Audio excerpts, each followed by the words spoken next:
Okay, welcome and good morning, Pak Alias Hari. Thank you for coming to this opening ceremony.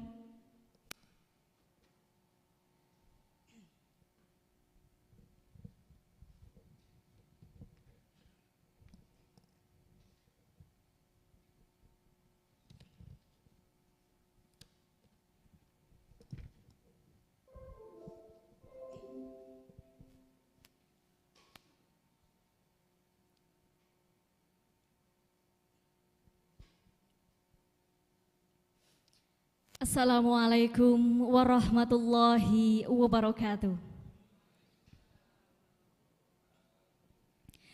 Peace be upon you all and good morning, ladies and gentlemen. Bismillahirrahmanirrahim. Alhamdulillahirabbil alamin. Assalatu wassalamu ala asyrafil anbiya'i wal mursalin. Sayyidina wa maulana Muhammadin wa ala alihi wa ashabihi ajma'in. Amma ba'du. A very warm welcome to the respectable Rector of Universitas Islam Malang, who in this matter is represented by the Vice Rector of Academic and Cooperation Affairs, Professor Dr. Andes Haji Junaidi Mistar, PhD. Vice Rector of Public and Financial Affairs, Haji Nur Sodik Askandar, SAMM. Vice Rector of Institutional Publication and Information Technology Affairs, Dr. Insinyur Haja Istiroha Pujiwati, MP. Deeply privileged to all the keynote speakers of the ICON-ELT 2023. Dr. Muhammad Yunus, MPD from Universitas Islam Malang, Indonesia.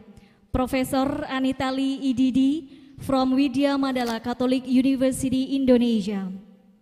Dr. Williardian Renandia from Nanyang Technological University, Singapore. Dr. Ahmar Mahbub from University of Sydney, Australia. Two of our invited speakers, Ribut Wahyudi, PhD from Universitas Islam Negeri Maulana Malik Ibrahim, Indonesia. Anita Triasuti, PhD from Universitas Negeri Yogyakarta, Indonesia. Respectable the Dean of Faculty of Teacher Training and Education Universitas Islam Malang, Dr. Hasan Busri, MPD, and all the Vice Deans. The Convener of English Education's Department, Dr. Eko Suhartoyo. The Chairpersons of the 4th ICON-ELT 2023, Dr. Kurniasi. Our co-host partners, University Teknologi Malaysia, University Teknologi Mara Malaysia, Universitas Islam Lamongan, Universitas Wiralodra Indramayu, Universitas Hashim Ash'ari Jombang, the Journal Partners, and also the special thanks to the Ministry of Education, Culture, Research and Technology, the Republic of Indonesia. Respectable all the faculty members, presenters and also participants who have joined on site and also online, all dedicated committee members and distinguished guests. First, let's thanks to our God, the most gracious, who has given us blessings so that we can come together in this auspicious gathering. Let's not forget to send our sincere blessing and peace be upon to the Prophet Muhammad sallallahu alaihi wasallam. The Excellencies, distinguished speaker, ladies and gentlemen, thank you very much for gathering here with us and welcome to the opening ceremony of the 4th International Conference on English Language Teaching 2023 under the theme, The Future of ELT in the Digital Age, Issues and Innovation.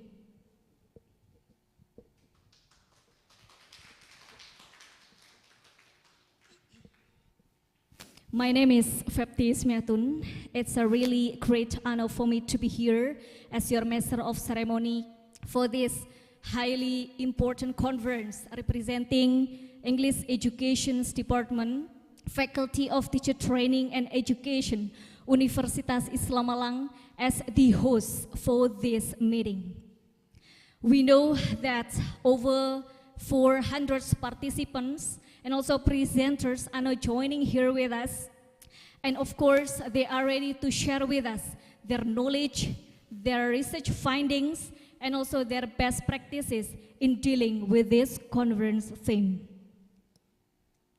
Well, ladies and gentlemen, let's commence this opening ceremony with a prayer based on the individual beliefs.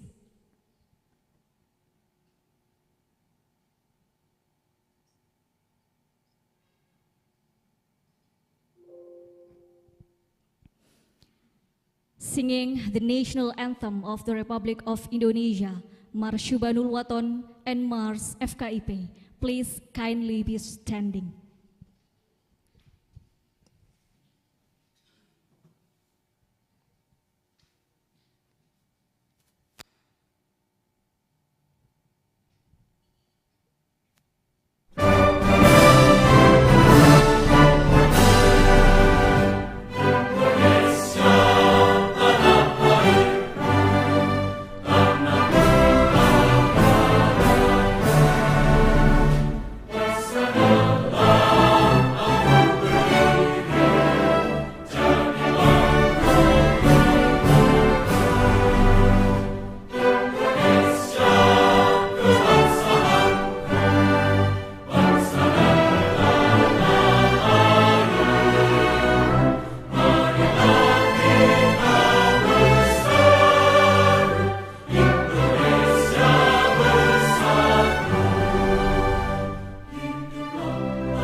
Okay, kindly be seated. Thank you very much.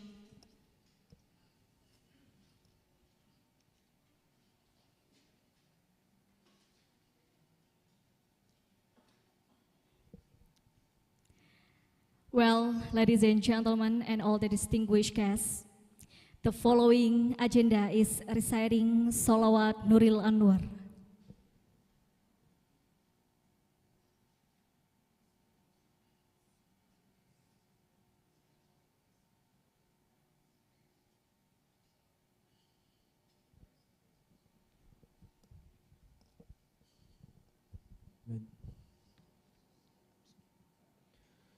Allahumma salli ala nuril anwar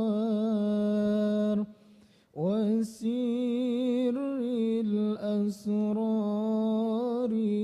wa tiryakil aghyar wa miftahi يساري سيدنا ومولانا محمد المختار وآله الأطهار وأصحابه الأخيار عدد نعم الله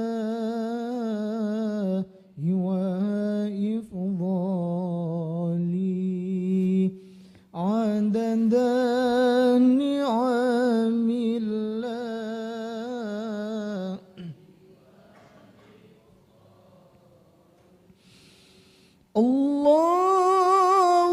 اللهم صل على نور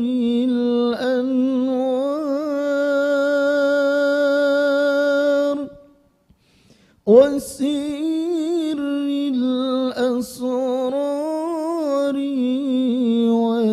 وترياق الأغيار ومفتاح باب اليسار سيدنا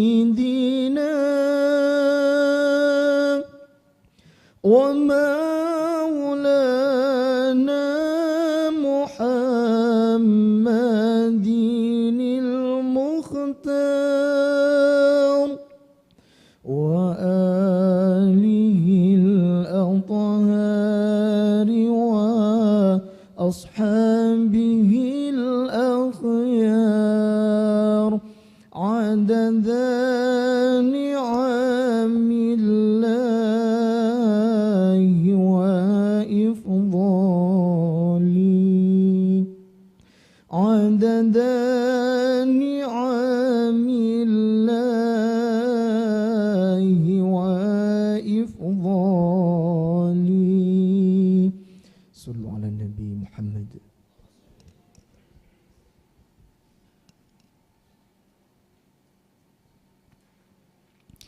Thank you very much, ladies and gentlemen. Continuing to the first speech by the chairpersons of the 4th ICON-ELT 2023. At your convenience, Dr. Kurniasi.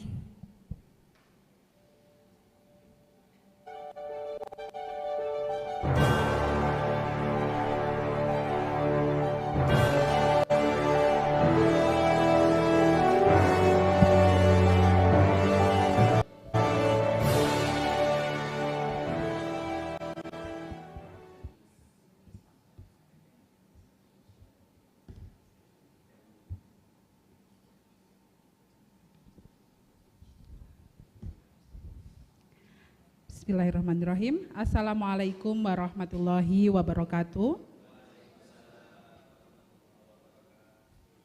The Honorable, the top management of Universitas Islam Malang, Director of Unisma, Professor Dr. Haji Maskuri MSI, Vice Rector of Academic and Cooperation Affairs, Professor Junaidi Mistar, PhD, Vice Rector of Public and Financial Affairs, Bapak Haji Nur Sodik Askandar, SAMM, Vice Rector of Institutional Publication and Information Technology Affairs, Ibu Dr. Hajah Istirohah Pujiwati MP, Excellency, the Dean of Faculty of Teacher Training and Education, Bapak Dr.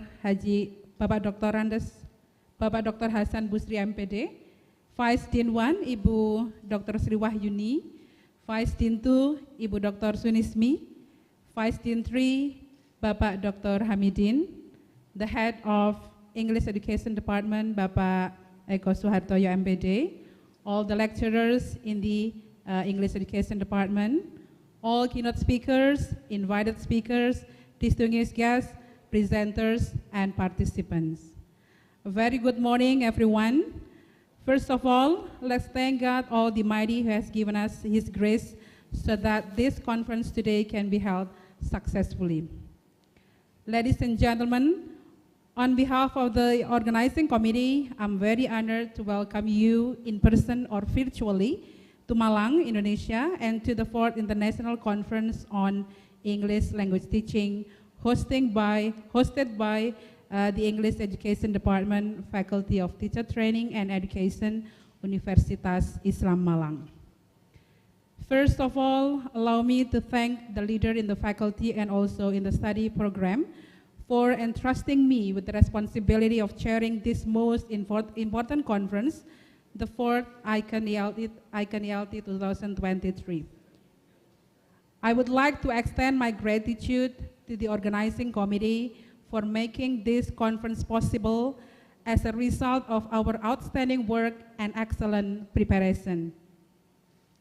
I hope the two-day conference offering the theme of Future of ELT in the Digital Age, Issues and Innovation will be very successful. And we are very proud to have the leading keynote speakers in their field. We warmly welcome Dr. Willy Ardian Renandia from Nanyang Technological University, Singapore, Dr. Ahmad Mahbub from University of Sydney, Australia, Dr. Muhammad Yunus from Universitas Islam Malang, Prof. Anita Lee from Media Mandala Catholic University, Surabaya, and also our invited speaker, Bapak Ribut Wahyudi, PhD from UIN Maulana Malik Ibrahim, and Ibu Anita Tirastuti, PhD from Universitas Negeri Yogyakarta.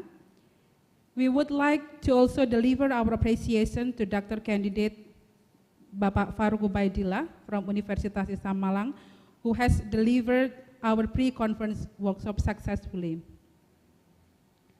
I would like to also express my special gratitude to the Ministry of Education, Culture, Research and Technology for supporting this conference through the theme of International Scientific Conference 2023. And not forget to mention that this conference is in collaboration with our partners from University Teknologi Malaysia, University Teknologi Mara, Malaysia, Universitas Wiralodra Indramayu, Universitas Islam Lamongan, and Universitas Hasim Asy'ari Jombang. Currently, Dr. Hema and Ms. Rika from UTM are coming in person. Welcome to Malang, Ibu. And the topic of our conference have attracted speakers from national and international universities, such as from Malaysia, Australia, Singapore, India, Vietnam, Thailand, Brunei Darussalam, New Zealand, and other countries. I would like to also express my appreciation to all the paper presenters and also participants for their contribution to the success of this conference. And congratulations to all the presenters whose paper are selected to be considered for publication by our journal partners, Gilles, Jeffel, Phallus, Abjadia, and Enjurmi. And congratulations to the presenter, the best presenters who will be announced at the end of the conference. Once again, thank you very much for choosing ICON-ELT to be the venue of your publication. And for the on-site presenters after this conference, please stay here in Malang for a few days and enjoy some destinations in Malang. Thank you very much. Enjoy the conference. Assalamualaikum warahmatullahi wabarakatuh.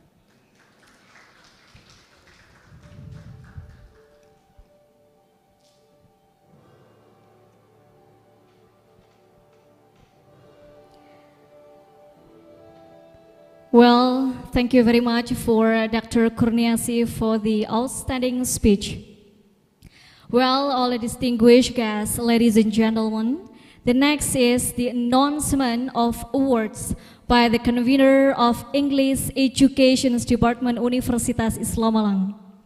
Let me inform you that the awards are divided in a couple of categories. The first category is the Scholarly Publications Awards. And the second category is the launching of book chapters, collaboration between lecturers and the students of English Education Department. Well, ladies and gentlemen, please join me in welcoming Dr. Eko Suhartoyo.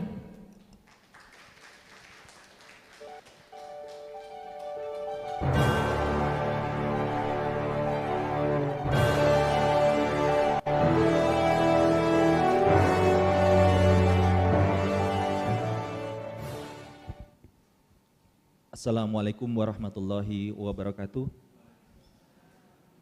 Dear presenters, Ibu Bapak Pimpinan from universities and faculties, please allow me to read the categories of publication awards for the lecturers who have published in very reputable journals, both internationally and in national reputable journals, and also we would like to announce, to launch the book chapters. Okay, these categories, these awards are based on the research collaboration KRIS Unisma, Pusat Kajian Kelompok Riset Dosen Pendidikan Bahasa Inggris, that we have launched previously in ICON-ELT 2022. So this is the output of the research collaborations between lecturers and also several students. Now, I would like to announce the awards for the lecturers who have published articles in reputable journals, international and national. Let's count from 1, 2, and 3.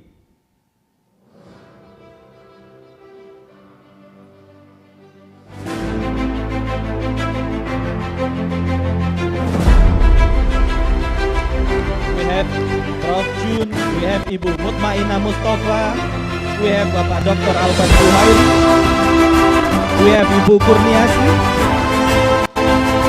we have Ibu Dr. Ati Umama, and we have Ibu Ika Hidayanti, and we have Ibu Dia Retnowidowati, and we have Ibu Dr.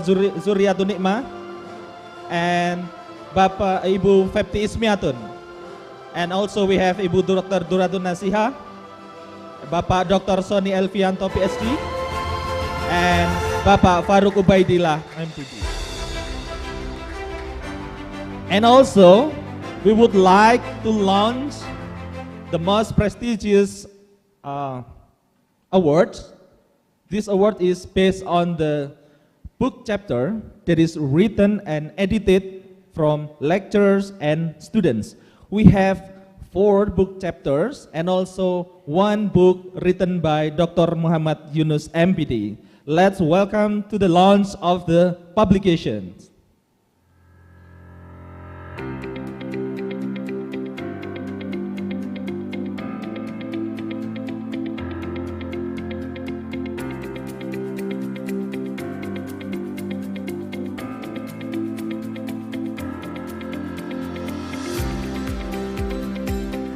Give a round of applause, Ibu Bapak.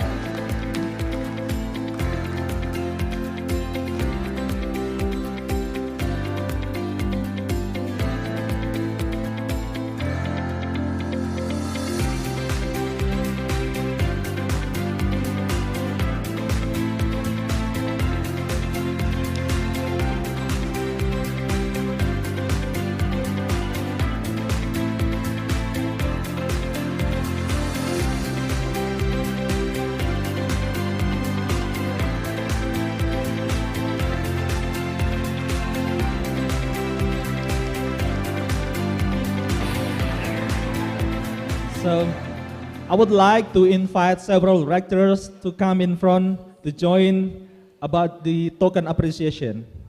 Please come forward, Ibu Bapak. Okay, so we would like to invite the lecturers who have published your articles in the reputable national and also international journals.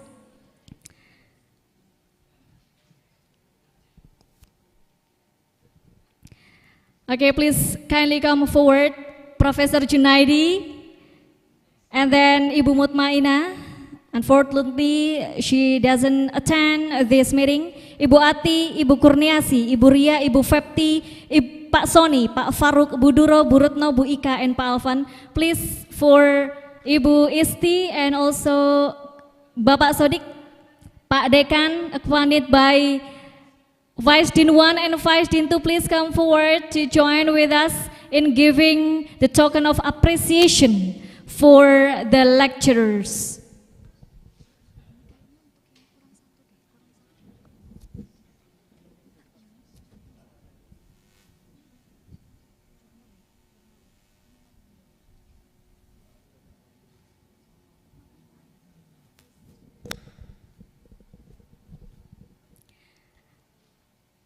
Okay, yes. Okay, so the first token of appreciations is given by Bapak Sodik. Please, Pak Sodik.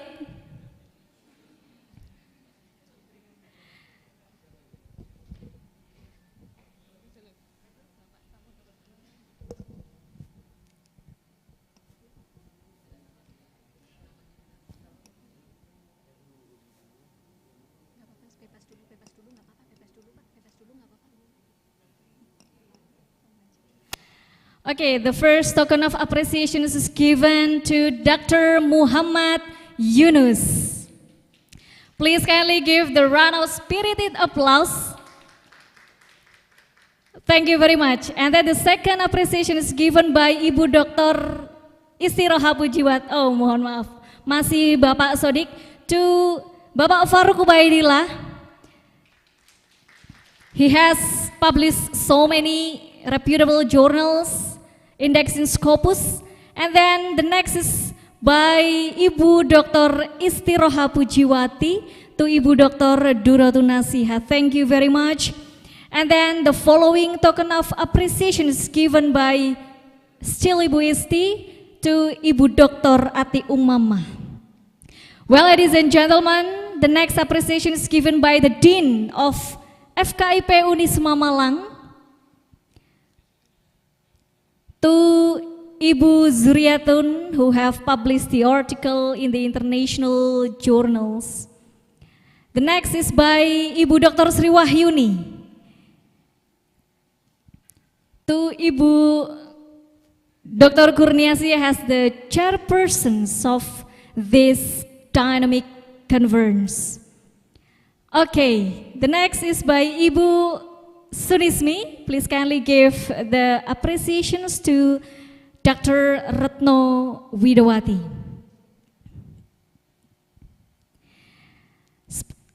All right, thank you. Special appreciations from the convener of English Education, Dr. Eko, to Professor Junaidi. Right, please kindly give the spirited round of applause to all the lecturers of English Education Department. Pak Ali, can you please join with us, Pak Ali?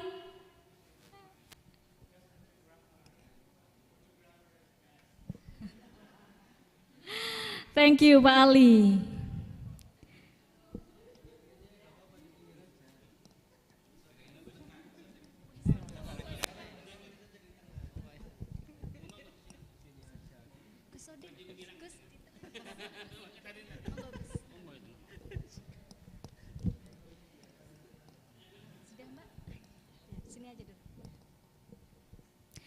Okay, camera is ready to go.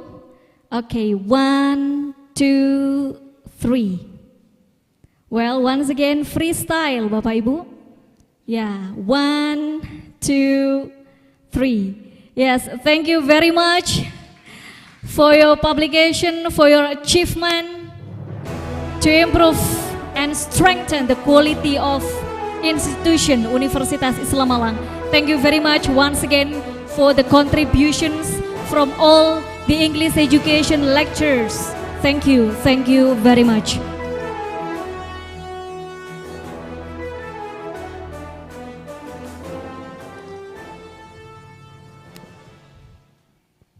Well, ladies and gentlemen, the following speech is by the Dean of Faculty of Teacher Training and Education, Universitas Islam Malang. Let's welcome Dr. Hasan Busri.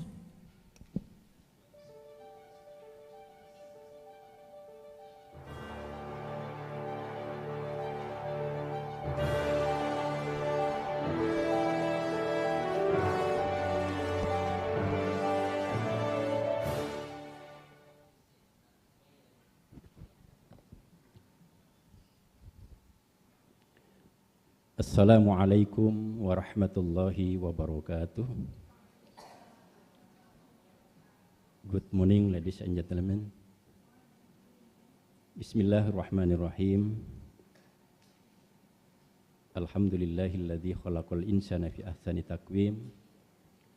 Asyhadu an la ilaha illallah wa asyhadu anna Muhammadar Rasulullah.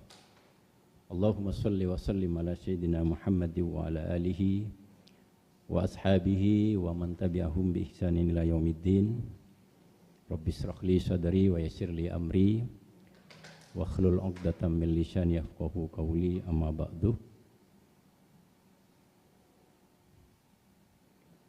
The Excellency Unisma Foundation, Bapak Kiai Haji Ali Ashari MPD, The Excellency Rektor Universitas Islam Malang, Bapak Profesor Dr. Haji Maskuri MSI, Vice Rector 1, Bapak Profesor Junaidi Mistar PhD, Vice Rector 2, Bapak Kiai Haji Nur Sodik Askandar SEMM, Vice Rector 4, Ibu Dr. Hajah Insinyur Pujiwati Istirohah Pujiwati MP, Honorable Vice Dean 1, 2, 3, Ibu Dr. Sri Wahyuni MPD, Ibu Dr. Sunismi MPD, Bapak Dr. Hamidin MPD, the Head of English Education Department, Bapak Eko Suhartoyo MPD, as well as the Chief of the 4th ICON-ELT 2023, the Head Confer Committee, Ibu Dr. Kurniasih MPD,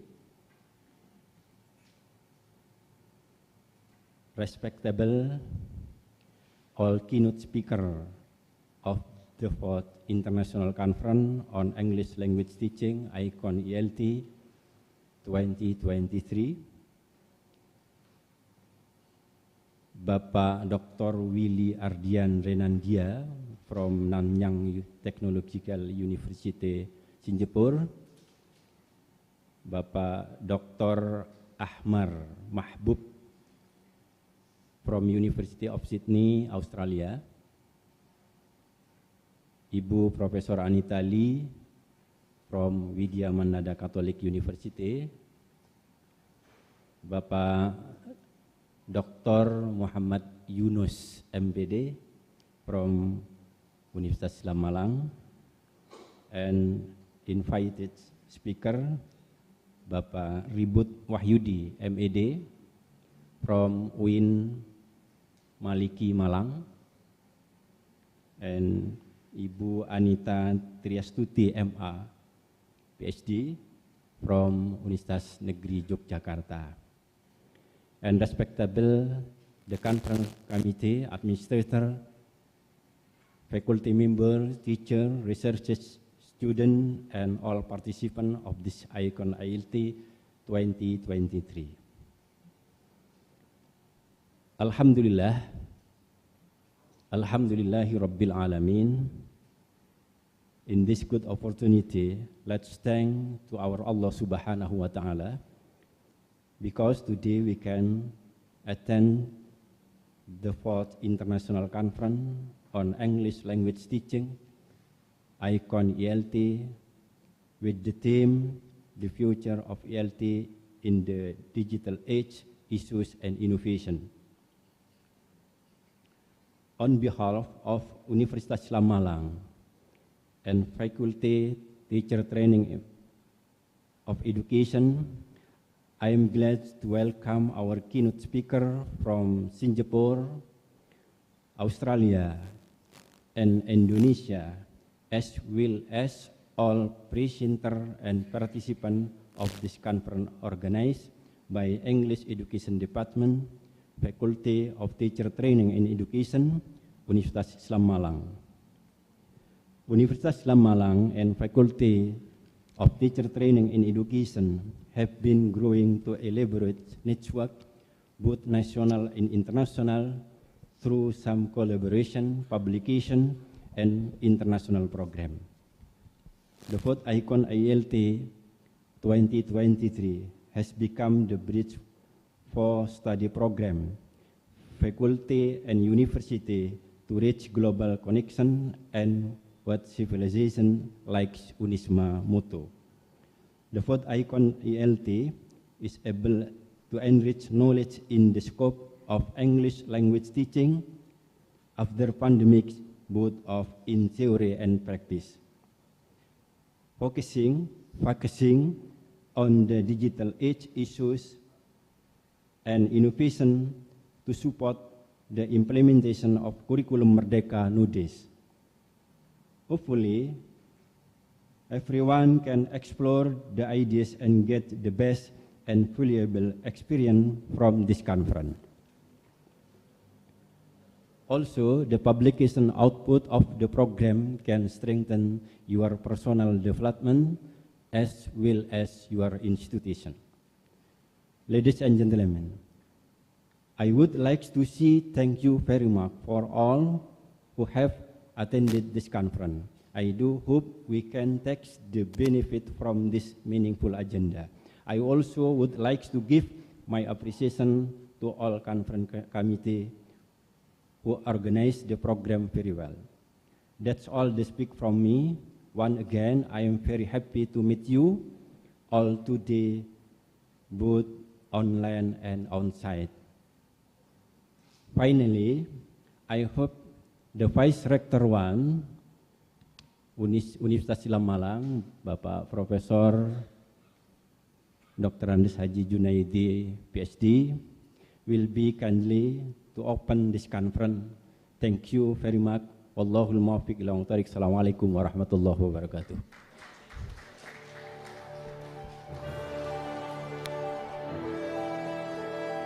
Thank you very much for the Dean of FKIP Unisma Malang, Dr. Hassan Busri, for your speech.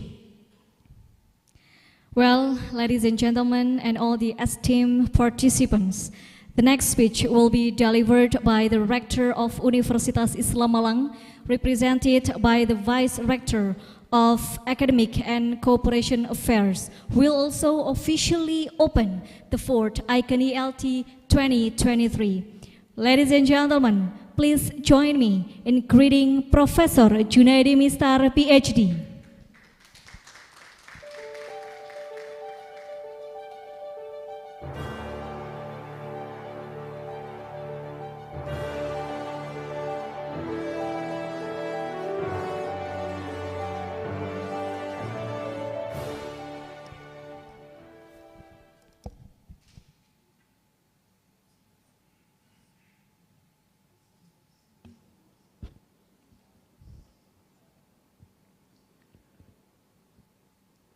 Assalamualaikum warahmatullahi wabarakatuh.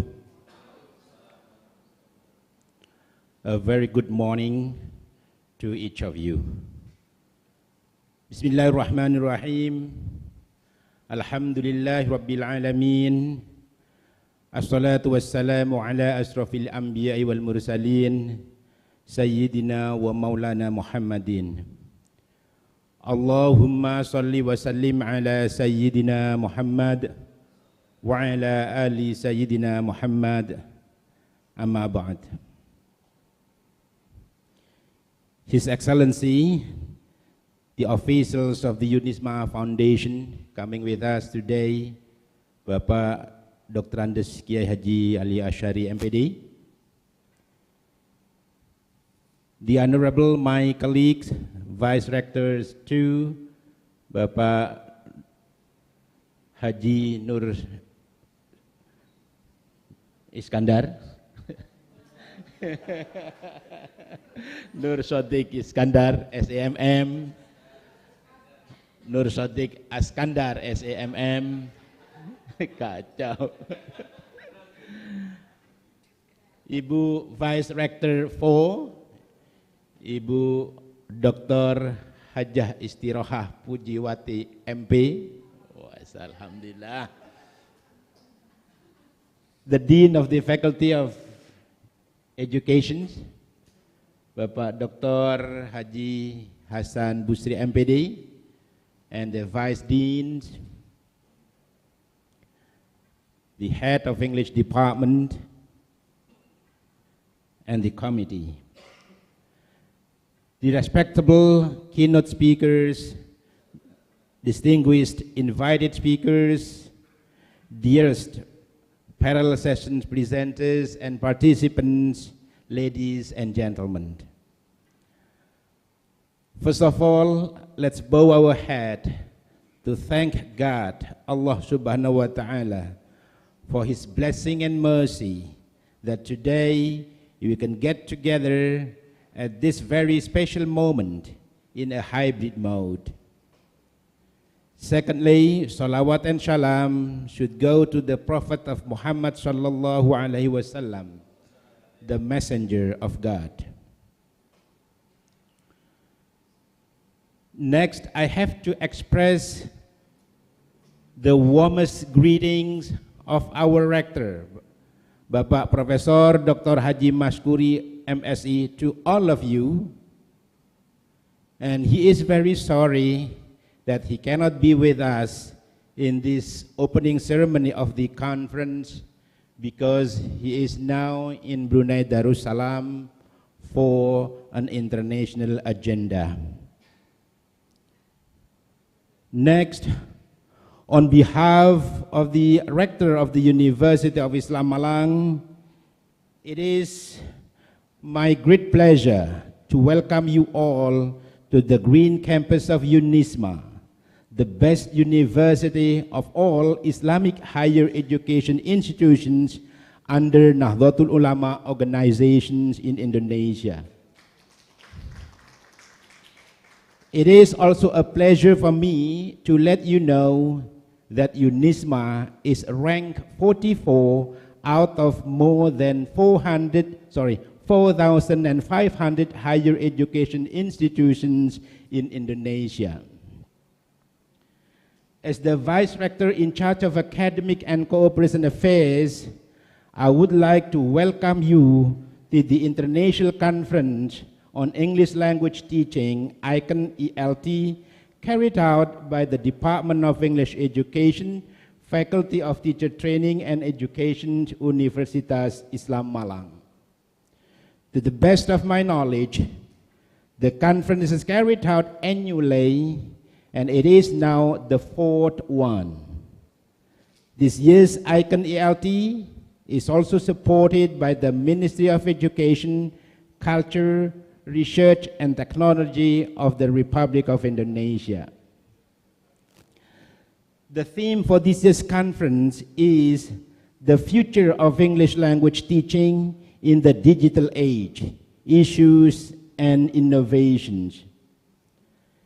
This theme must have stemmed from the fact that despite the many efforts made by the researchers and educators, the teaching of English as a foreign language remains a complex problem and full of challenges. The problem is even more complicated in the digital age, as the teachers of English will also have to keep up with the development of technology and bring it into their English classrooms. Nevertheless, no matter how complex the problem is, I'm pretty sure that this excellent academic forum will be able to address and discuss the issues professionally so that fruitful ideas of innovative solutions of how to undertake English teachings in this digital age will be resulted. And these will be our great contributions to the efforts of improving the quality of English language teaching in Indonesia and around the globe. Ladies and gentlemen, then allow me to thank the keynote speakers, including Dr. Ahmad Mahbub from University of Sydney, Australia, Dr. Willy Ardian Renandia from Nanyang Technological University, Singapore, Professor Anita Lee, PhD from Widya Mandala Catholic University, Surabaya, and Dr. Muhammad Yunus from Universitas Islam Malang, and also the invited speakers, Anita Triastuti, PhD from Universitas Negeri Yogyakarta, and Ribut Wahyudi, PhD from UIN Maliki Malang, as well as the workshop speaker, Mr. Farooq Ubaidillah, and the presenters for their willingness and readiness to share their ideas, knowledge, and expertise of how to improve ELT. Let me also take this opportunity to thank the Dean of the Faculty of Teacher Training and Education, Dr. Hasan Busri, the Head of English Education Department, Mr. Eko Suhartoyo, and the organizing committee for already putting great effort into making this year's ICON-ELT a great success. Finally, by reciting Bismillahirrahmanirrahim, the fourth ICON-ELT with the theme, The Future of English Language Teaching in the Digital Age, Issues and Innovations, is officially opened.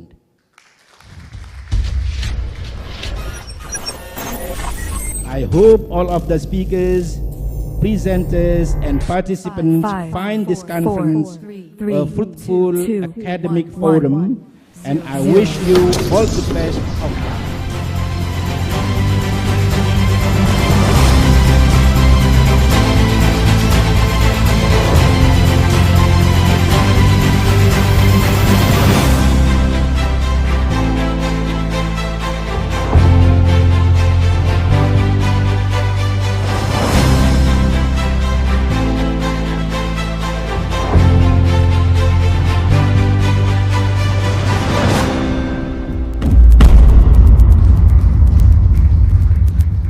Okay, once again, I hope all of the speakers, presenters, and participants find this conference a fruitful academic forum, and I wish you all the best of luck. Thank you very much. Wallahul muwafiq ila aqwamit thoriq. Wassalamualaikum warahmatullahi wabarakatuh. Waalaikumsalam warahmatullahi wabarakatuh. Once again, please kindly give the round of applause to the opening officially by the Vice Rector of Academic and Collaborations Affairs. Thank you very much once again. Well, ladies and gentlemen, and all the distinguished speakers, let's embrace the joy of this conference by enjoying together the Indian dance performed by the English Education Department. Please give the spirited applause for the students.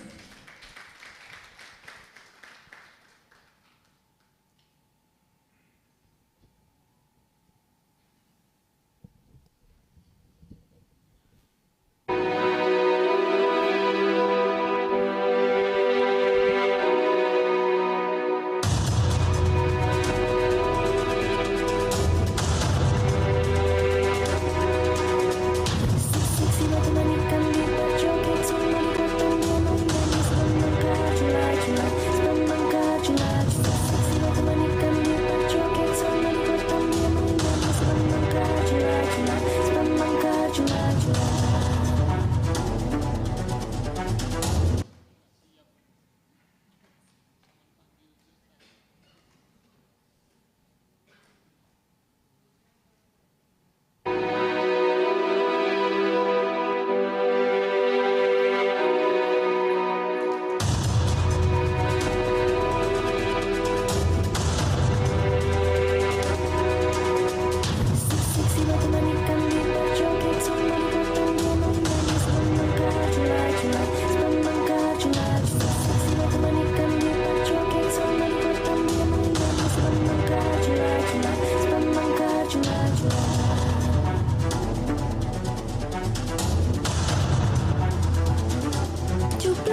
मैं हो गया तेरा साजना तेरे बिन जियो नहीं लगता मैं तो मर जावा ले जा सोनिए ले जा दिल ले जा हो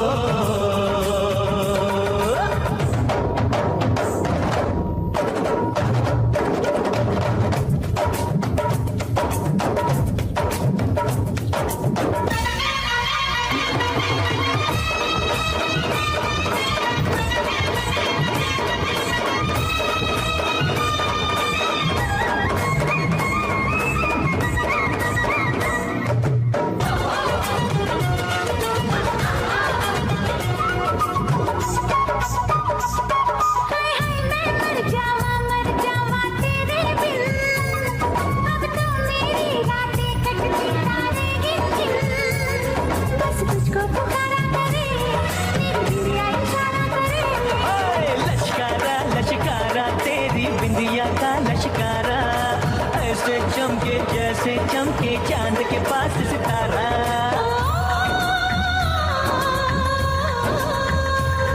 मेरे पायल बुलाए तुझे जो रूठे मनाए तुझे ओ सजन जी सोचो कुछ समझो मेरी बात को बोले चूड़िया बोले कंगना हाय मैं हो गया तेरा साजना तेरे बिन जी नहीं लगता मैं तो मर जावा ले जा सोनिए ले जा ले जा ओ आजा ही रे हो जा चला चला ओ आजा ही रे जा चला चला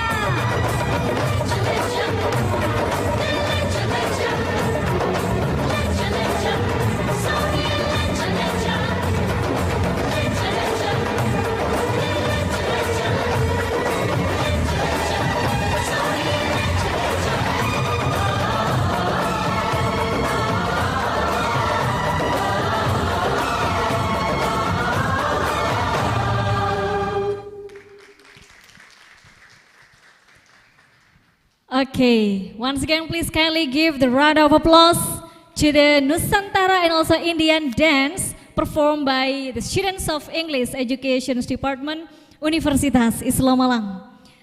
Well, ladies and gentlemen, and all the distinguished guests, as we come to the end of our opening ceremony, let's gather in a moment for a prayer led by the Associate Professor K. Haji Ali Ashari.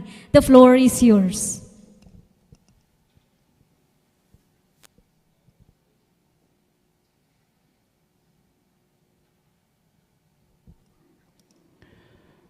على هذه النية وعلى كل نية صالحة الفاتحة أعوذ بالله من الشيطان الرجيم بسم الله الرحمن الرحيم الحمد لله رب العالمين الرحمن الرحيم إياك نعبد وإياك نستعين اللهم صل على سيدنا محمد وعلى آل سيدنا محمد وسلم ورضي الله تبارك وتعالى عن أصحاب رسول الله أجمعين والحمد لله رب العالمين اللهم صل على سيدنا محمد الفاتح لما أغلق والخاتم لما سبق ناصر الحق بالحق والهادي إلى صراطك المستقيم وعلى آله وصحبه حق قدره ومقداره العظيم بسم الله سبحان الله والحمد لله ولا إله إلا الله والله أكبر ولا حول ولا قوة إلا بالله العلي العظيم كتب ويكتب أبد الآبدين ودهر الداهرين اللهم افتح منك حكمتك وانشر علينا رحمتك يا ذا الجلال والإكرام ربنا آتنا في الدنيا حسنة وفي الآخرة حسنة وقنا عذاب النار والحمد لله رب العالمين الفاتحة.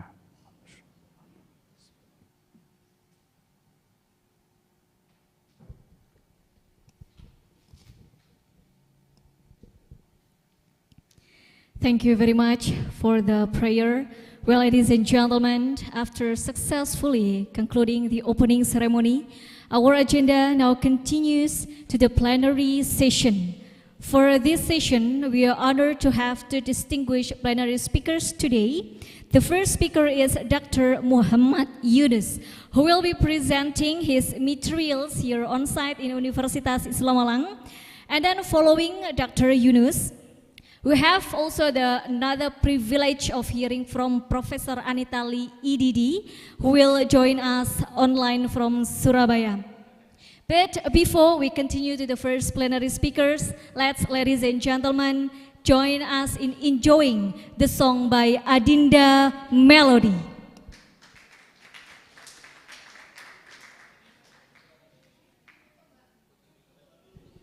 Okay, so before we start enjoying the song by Adinda Melody, please kindly for all the top leader in university and all the committee members and the presenter participants kindly join us in a group photo session. Okay, Ibu Dr. Hema,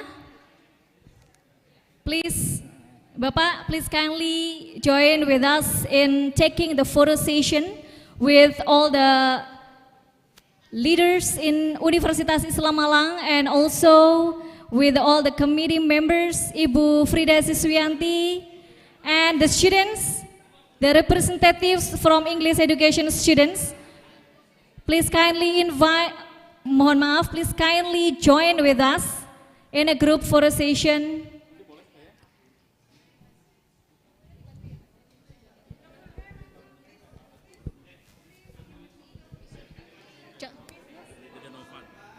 Novan, sami saya Pak Novan. Terima kasih sudah hadir. Silakan Pak Novan, monggo Dr. Novan. Ya, misi Pak. Iya, silakan. Mahasiswa silakan. Di sini aja, enggak apa-apa. Di atas boleh. Di atas boleh langsung ke atas. Oke, please. Mas Putra silakan. Ya, Mas.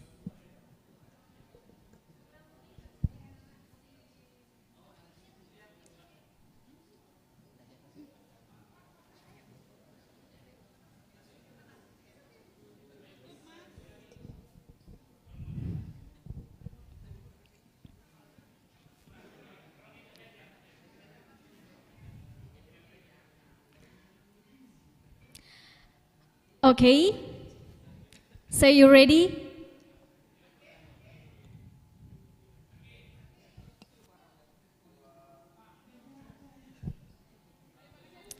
Okay, camera is ready. 1, 2, 3.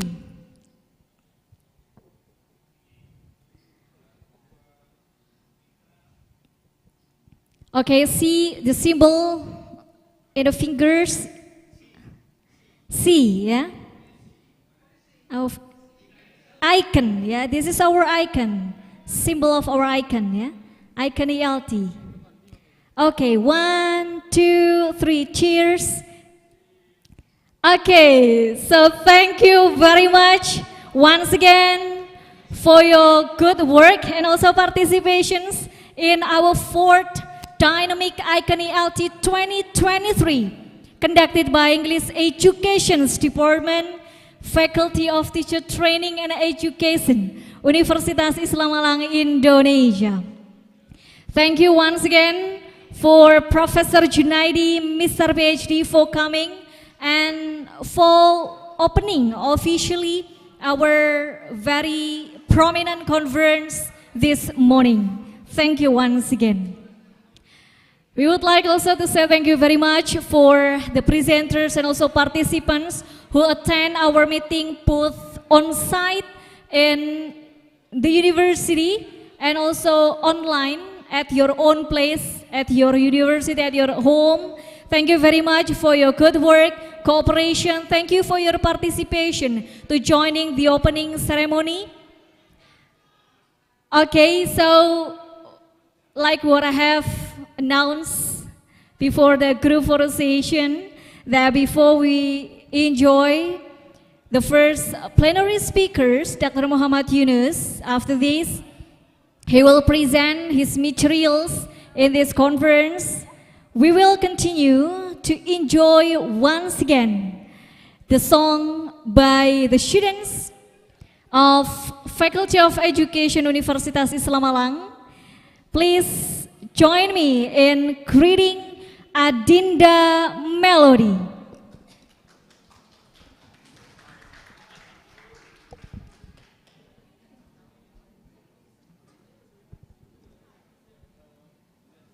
One song for Jessie J, Feels Like.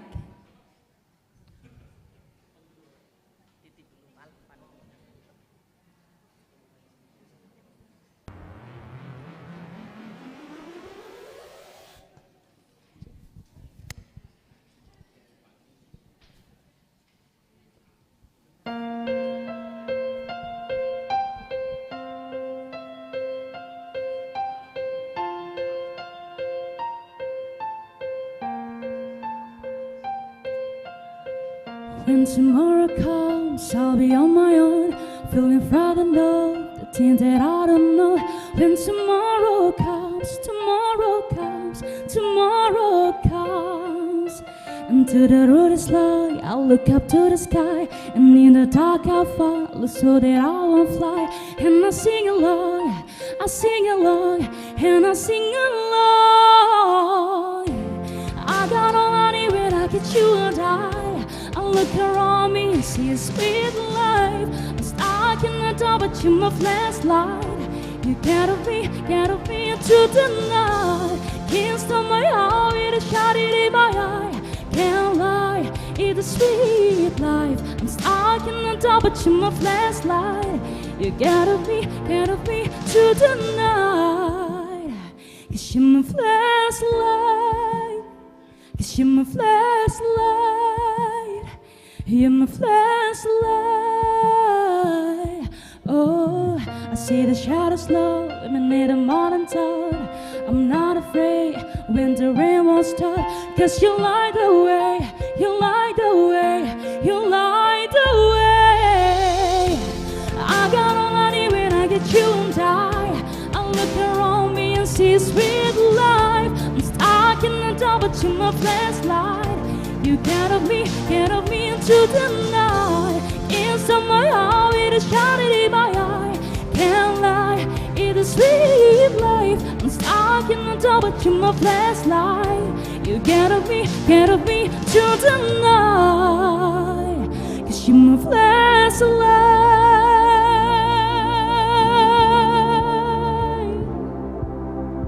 You're my flash.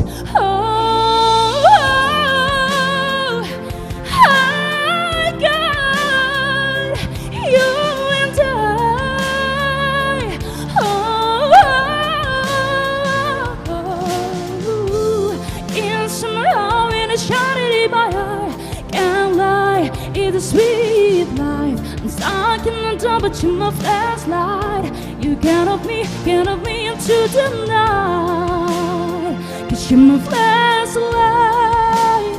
'Cause you're my flashlight. You're my flashlight. Ooh,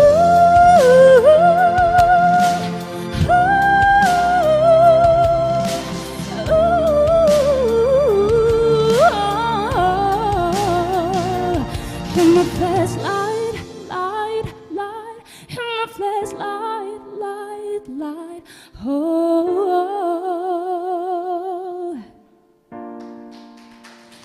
'cause you're my flashlight. Thank you. Thank you very much. What a gorgeous performance by Adinda Melody, students from Faculty of Teacher Training and Education, Universitas Islam Malang. Well, ladies and gentlemen, and all the distinguished guests and also participants, it's great to move on to our first keynote session, which focuses on the captivating topic of humanistic in teaching ELT, issues and the implementation's new curriculum in Indonesia. Ladies and gentlemen, also guiding us through this enlightening discussion is none other than Dr. Eko Suhartoyo. Okay, so let's extend a warm welcome to Dr. Eko with a round of applause to start the keynote session.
Okay.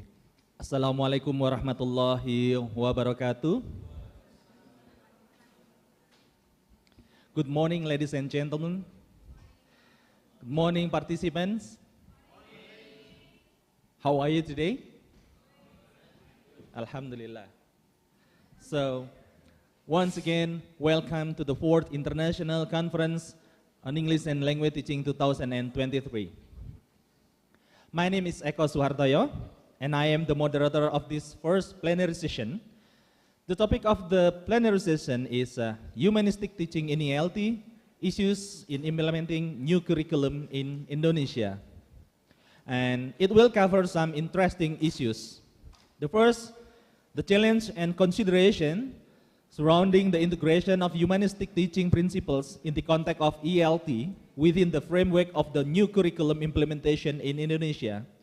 And second, the potential conflicts between traditional teaching practices and the aspiration of the new curriculum. And the third, the insight for educators, curriculum designers, and policymakers. To discuss those provoking issues, I would like to welcome our first keynote speaker of the first plenary session, Bapak Dr. Muhammad Yunus MPD. Good morning, Bapak. Pak Yunus, how are you today? Fine. Alhamdulillah. So are you still busy with the book publications? Not really. Great. Good morning, Pak Eko. Good morning, Bapak. So, dear participants, let me introduce you to our speaker, Bapak Dr. Muhammad Yunus MPD. He's our faculty member, one of faculty members in English Education Department in Faculty of Teacher Training and Education, Universitas Islam Malang. In detail, let me show you his very short curriculum vitae. Pak Yunus was born in Probolinggo, and his current academic position now is associate professor, and now he is pursuing his Lektor Kepala degree. And talking about his academic profile, he earned his doctoral degree at Universitas Negeri Malang in 2019 at English Language Education Department. And he has also actively participated in several professional, national and international workshops since 2008. And in 2009, he flew to London to join short course in ELT with multimedia at University of the Arts London, United Kingdom. And his research interests are mainly in the area of multimedia use in ELT, character education, critical reading comprehension, and methodology in ELT. He has also actively participated in national and international conferences since 2007. And he is also as a reviewer of PKKM Dirjen Dikti Kemdikbud, Ministry of Education, Indonesia. And besides as a faculty member in our department, He is also currently as the member of the Educational Board of the East Java Province since 2022. So, dear participants, before we start the plenary session, I would like to read some rules that all participants have to follow. The first, for the online participants, it's recommended to use a laptop or PC for a better Zoom features and easier control. Please rename your Zoom account using the format shown in the chat box using your full name _ your affiliation. Since the plenary session is presented in the hybrid mode, we would like to appreciate any no noise distractions. So therefore, while listening to the presentation, please turn off your microphone. And you may turn it back on during the question and answer session later as notified by the moderator. If you have questions before the presentation ends, please kindly write the questions in the chat box. So you may also use a raise hand feature to ask directly to the speaker during question and answer session. Well, this plenary session is divided into 2 sessions. The first session is the presentation from the keynote speaker, and the last session is question and answer session. So, dear participant, without further ado, let's begin the first plenary session. I would like to invite Bapak Dr. Muhammad Yunus MPD to present his topic about humanistic teaching in ELT, issues in implementing new curriculum in Indonesia.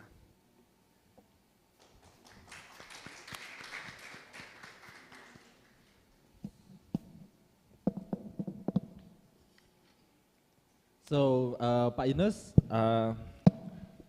the time allotment is 1 hour to present the 1 hour. material. Maybe less or maybe more. Okay. Thank you, Pak Eko. Assalamualaikum warahmatullahi wabarakatuh. Bismillah, alhamdulillah, la hawla wa la quwata illa billah. Rabbi israh li sadri wa yassir li amri wa hlul 'uqdatam min lisani yafqahu qawli, amma ba'du. Honorable, my beloved lecturers, Prof. Junaidi and also Bapak Kiai Ali Azhari, who have been with me for about 4 years and now become my colleague. And also all participants, English department staff, and also students, and also participants in Zoom. This is my great honor, and also Dr. our Dean, Dr. Hasan Busri MPD, who always accompany us in every meeting conducted by English Education Department. Thank you very much, Pak Hasan. And also presenters from UTM who are coming to this room, and also I know from Kudus and also from Bandung, who are attending offline or on-site in this campus. Thank you very much. Allow me to present for my first presentation here. I bring the title for my speech for about 1 hour, Humanistic Teaching in ELT, Issues in Implementing New Curriculum in Indonesia. The background why I choose this topic, because we teach human. Because we teach human, and whatever the subject we are teaching, the subject in our class is our human being, our people, our students or people that need to consider in every details about humanistics. Without humanistic teachings, I think it will be very hard and also difficult for us to transfer, to gain knowledge from the students. So this is the very basic principle. And also I would like to combine this into ELT, English language teaching. How is actually we combine the humanistic teaching as an approach in teaching to our class, English language teaching. And I will bring this to the new curriculum in Indonesia that we call as independent curriculum or curriculum merdeka. Good morning, Pak Badri.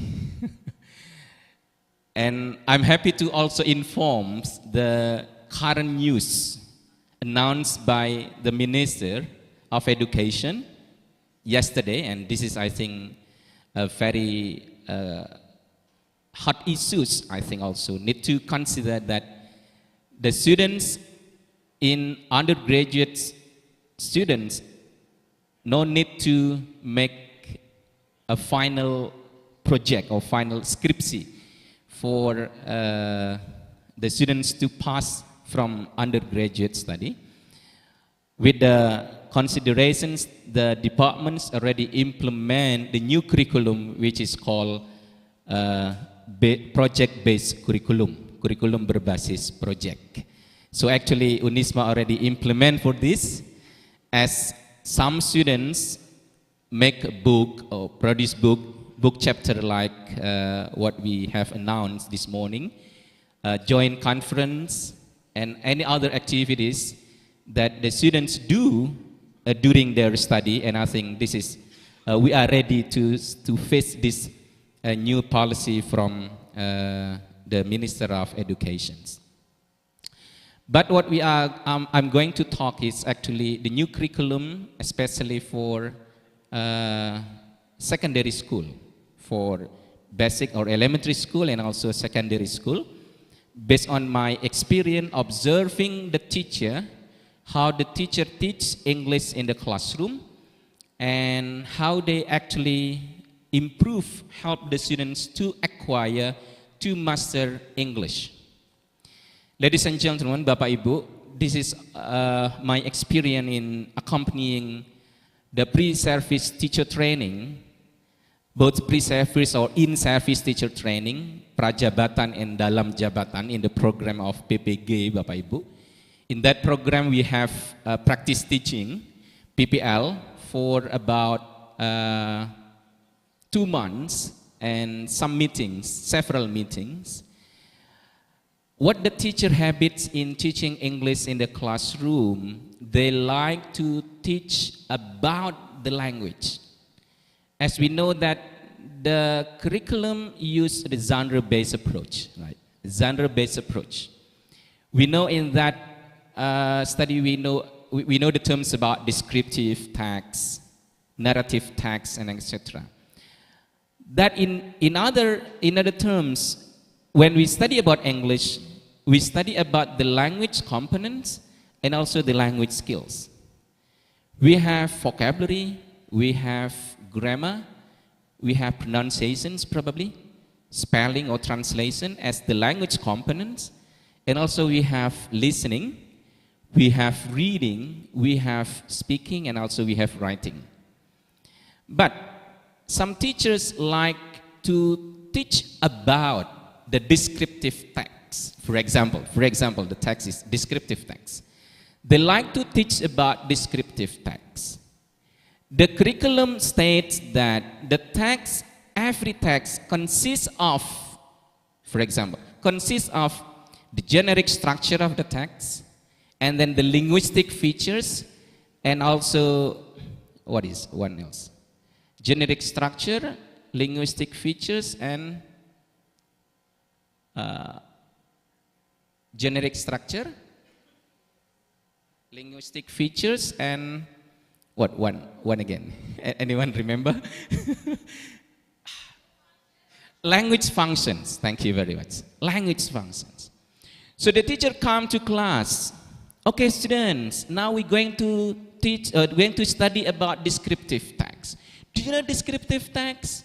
And the student will answer, no, I don't know that. And then the teacher continue to teach about the language function of descriptive text, blah, blah, blah, blah.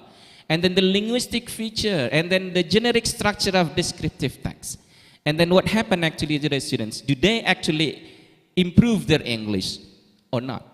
But actually, there is misunderstanding of this. Implementing the curriculum, that actually the text is as the media for students to study about the language components and also the language skills. We study listening from descriptive text. We read a text about descriptive text. We speak about descriptive text. We write about descriptive text. That's actually what we have to do in class. Not about the social function, not only about the generic structure. That's okay, but that's in the end, after the students able to speak, able to read, able to listen, able to write about descriptive text. And the end, so we can tell the students about the language function, social functions, the generic structure, and also the linguistic feature. As our experience, Bapak Ibu, ladies and gentlemen, we can speak Bahasa very fluently, accurately, fluently. But do we know about the social functions? Do we know about the linguistic feature of this? Do we know about the generic structure of what we are talking about? So there is something to, I think, to revise here in our teachings, that is how we actually use the language first. That my concerns actually. Use the language first, then we teach about the language. Then the students will acquire and master the English itself. Otherwise, they will just learn about the generic structure and blah, blah, blah, blah, but we will never find the students use the language in everyday conversations. That's actually my starting point. I'm still not moving to the next slide, but this is actually the background why actually I want to show and present about the humanistic teaching, whereas actually the position of humanistic teaching here in implementing the new curriculum in Indonesia. Okay, so this is the content of my presentations. So what is humanistic teaching in its need? Do we need this actually? ELT in the new curriculum, scope of ELT, what we are learning, what we are studying, and also what we are teaching as a teacher in classrooms. And let's remember once again about the teaching sequence that we study in class and how to combine the humanistic teaching here into ELT and come to the conclusions. Ladies and gentlemen, Bapak Ibu, humanistic teaching is an approach. So we know the terms approach, method, and technique, right? So approach is the umbrella, what we are thinking about. This is the theory. This is not the implementation in the classrooms, that approach. That places the learner as the center of educational experience. I'm not to I'm not to differentiate between teacher-centered or student-centered, as we know these terms actually. In my understanding, even though this is student-centered learning, this is still teacher-centered. Why? To make the student-centered learning in classroom, it depends on the teacher how manage the classrooms. It's still about the role of the teacher to manage the class. The places learner at the center of educational experience. Once again, Bapak Ibu, when we talk about educational experience and we talk about English language teaching, so in classroom, make sure that when we come to class and when we leave the class, make sure that the students have experiences in using English. It's not about having experiences in learning about English. This is actually the process of acquiring the language. Educational experience here, how the students have experience in using English. If we have 4 hours or 2 hours time in class, let's say we teach in junior high school, 2 times 35 minutes, 70 minutes in one meeting. And we have 30 students in class.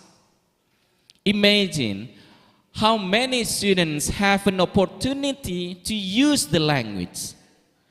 With the total students in class is 30 students, and we only have a time for about 70 minutes in class. 2 times 35 minutes in junior high school. How we teach how we accompany the students, and how we force the students to have experience in using English. Right, so we have to have a deal with this. I just remember with Professor Anita Lee, I know her in 2003, gave me an information about the importance of using cooperative learning. The importance of using cooperative learning, and cooperative learning is not the same as group discussions. Because in cooperative learning, we have some principle. One of the principle is like individual accountability. So there is accountability from each student in every group. But in a group discussion, sometimes there is a student dominant the group, right? Dominant the groups, and the rest of the students just as followers. But in cooperative learning, every student should participate because there is an individual accountability. For example, the use of jigsaw in teaching reading, for example. So we can divide 5 paragraphs for each, and each group there are 5 students. So we deliver each paragraph to each student, and then the students should comprehend the paragraph. If the students do not or doesn't comprehend the paragraph, so it will affect to the next group because the students have to present what the paragraph about. So this is cooperative learning. So it helps the students to every student participates in the learning activities, and after that having experience in learning English, using English, that educational experience, that humanistic teaching. So this is forbidden for us to let the students passive in class, not participate anymore, or maybe ignore the students in class without paying attention to that students. So this is forbidden, and this is big sins as the teacher, malpractice. It's forbidden, Bapak Ibu. So, humanistic teaching emphasizes the individual's unique needs, experiences, and cultural context. Then humanistic teaching concerning students' feeling, I call here is affects. How students learn and remember language items. How students learn and remember language items. So of course everyone is different. So in the new curriculum we have now differentiated learning, right? This, as a teacher, we have to make sure about the affective filter, Bapak Ibu. The affective filter. What we have to do as a teacher is lower it. So lower it when the affective filter is lower, so the students is relaxed and then feeling positive about English, unthreatened from the teacher. So the students are ready to receive new knowledge. So for example now, I'm talking in front of you and you don't like me anymore, or maybe you dislike English. So what happened to my talks? You will block the information from me. You will not receive anything. But imagine that you are happy today, this morning you are happy, and you like to listen to my presentations. What happened? So you are relaxed, you're feeling positive about me, about the topics, you are unthreatened. So it is easy for you to observe, to receive the new informations, to receive the new knowledge. That's what we have to do in our class, Bapak Ibu. So make sure that the affective filter of our students is lower. So every information, every material that we teach in class is easy to be received, to absorb by our students. On the other hand, if the learner's emotional state is not conducive, the student's emotional state is not conducive, their emotional filter becomes heightened, preventing the incoming informations from being absorbed and effectively proceed. So this is the dangers of our teaching in class if we don't think about how we engage our students. So engaging our students is a very big issue in our teaching practice in our class. For this, Bapak Ibu, why we need the humanistic teaching? I remember the first revelations because I'm from Unisma. So let me relate this. The first revelations, the conversation between the Prophet Muhammad and the angel Gabriel. Malaikat Jibril, Bapak Ibu, how the conversation happened and how actually Jibril here, Malaikat Jibril, implements the humanistic teaching to our prophets actually. Read, Muhammad, read. And our prophet replied, I'm unable to read. Until 3 times. So what then done by Malaikat?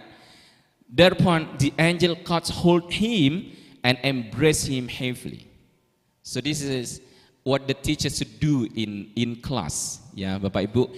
If we meet the students not able to do anything, that our big opportunity to ask big reward from Allah Subhanahu wa Ta'ala. Ya, kira-kira begitu Bapak Ibu ya.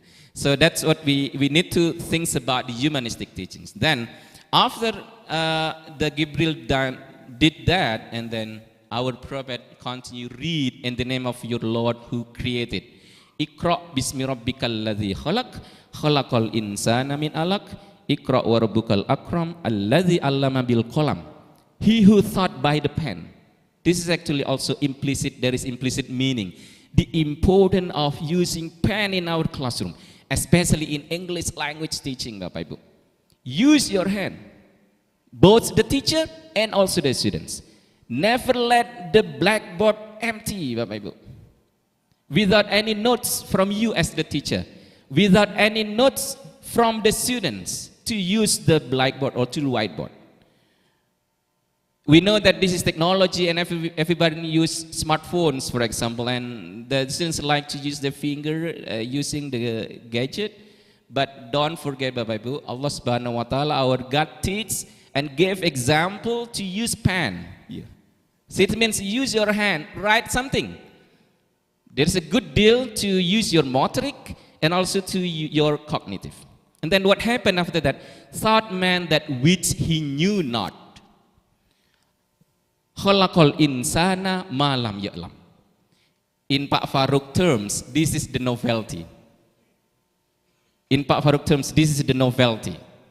So, the key to have a novelty is read, Bapak Ibu, is reading activity.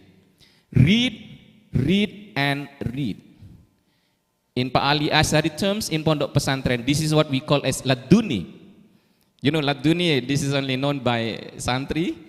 Santri or students never learn something, but they know that who gave the information to this one, Allah Subhanahu wa Ta'ala directly informs the students. That because of reading habits, reading activity, and also using pen. Pen here, it means it can be writing activity. So read and write, read and write. Okay, reading activities, and writing activities will drive us to have creativity, will drive us to have novelty.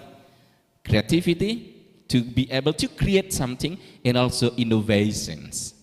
Okay, what if we can do this in our classroom, especially English language teaching, because we have one subject, important subject here, the skill, let's say reading activity, and also writing activity. From our class, we can help the students to be creative, to be innovative, and in the end, to have novelty in our life. Right.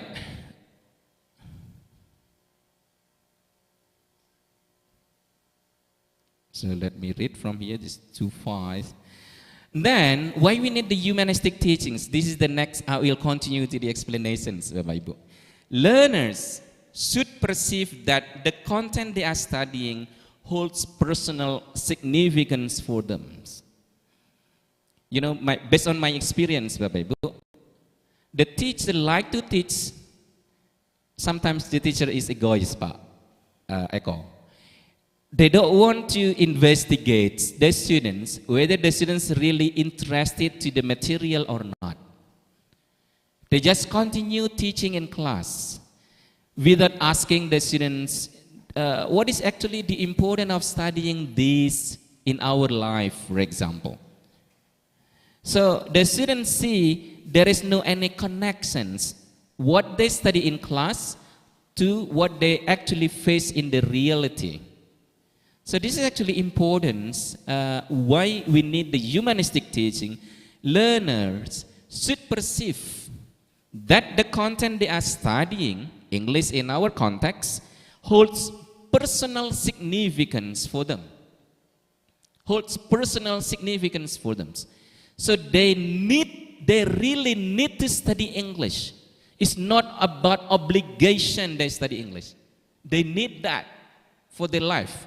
So as a teacher, we have to make the students really understand that English is important. How to make the students realize that English is important? So that's our big homework. Maybe we can ask narrative inquiry to tell about this. They should engage. Engage has become the keyword. Should engage in experiential learning. So they have to have experience in using language, moving beyond mere instructions to actively participating in the learning process. Bapak Ibu, favorable emotions regarding the learning process and the subject matter are decidedly more beneficial for students than experiencing negative sentiments. And the last, students are significantly more prone to effective learning and retention when they focus and speak. And they can engage closely with their vocabulary and grammar they encounter. Imagine, Bapak Ibu, how many years we study English?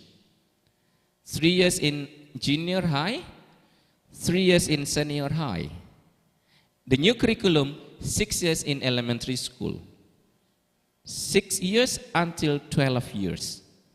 In university level, they still have compulsory subject for English for 2 credits. But look, do citizens of Indonesia able to speak English? That's still a question, very big questions, and we need to answer that.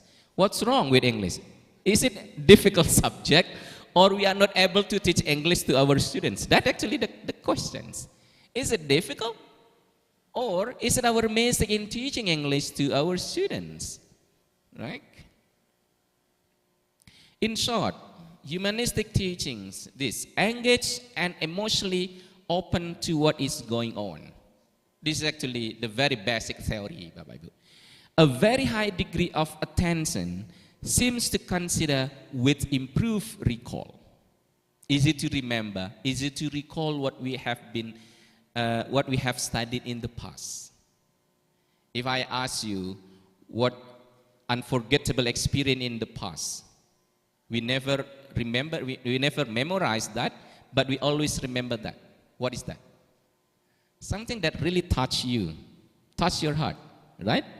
So when we engage the students have experience in class, they will easily improve, recall what they have studied. Vocabulary, grammar, and others. The students' feeling about words seems to matter. Do they like what it means? Do they like how it sounds and what it looks like? Do they have good or strong associations with the word?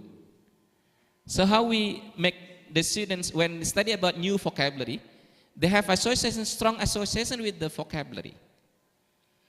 Don't like my students, they when we memorize 5 vocabulary for today, and the other day memorize the other 5 vocabulary, and we start forget the other previous 5 vocabulary. Indeed, when we introduce students to new words, we can create caudal factor, which will help them to have an emotional attachment to, and therefore better recall of the word or phrase. Right. So, thank you, Pak Dekan and Pak Ali. So let's have a look at the new curriculum. This is the new curriculum, Bapak Ibu, independent curriculum, announced by the government in 2023, last July, and also been started in 2022. ELT in independent curriculum. We have new terms, 6 language skills. It's not only 4 now, but we have 6 language skills. With the combination listening and speaking, reading and viewing, right? Viewing in bahasa is memirsa, and writing and presenting. And I think this is a good step, Bapak Ibu. Don't start teaching speaking to your students without you initiate teaching listening to your students. So listening is a good example and very good input for students to practice speaking activity. Okay? If you come to class and directly teach speaking to students, your students, without having any listening activities, it's nonsense to run well in class. Reading and viewing. Okay, this is the other 2. Number 3 is writing and presenting. So write and then present. So presenting here is distinguished, speaking and presenting is something different here. Viewing and also reading is also different. And then the minimum learning achievement is B1. So this is, I think this is still intermediate. At the end of the students pass the senior high schools, their English level is in the intermediate levels. In the intermediate levels. It can be more or maybe, but the minimum standard is intermediates. If we read the explanation of English in the new curriculum, so the student can understand the main points of clear standard input on familiar matters regularly encountered at work, school, or during his or her free times, and etc. Can deal with more situations likely to rise while traveling in an area where the language is spoken. Can produce simple coherent text and topic which are familiar of or of personal interest. Can describe experiences and events as well as dreams, hopes, and ambition. Can briefly give reasons and explanation for opinions and plans. And then, English language instruction is the genre-based approach. It's still the same as the previous one with the 2013 curriculum, which centers around text in various modes, which center around text. So text is become the core to study about English. It's not merely study about the text, but text become the center to use the language. So that's what we have to understand, Bapak Ibu.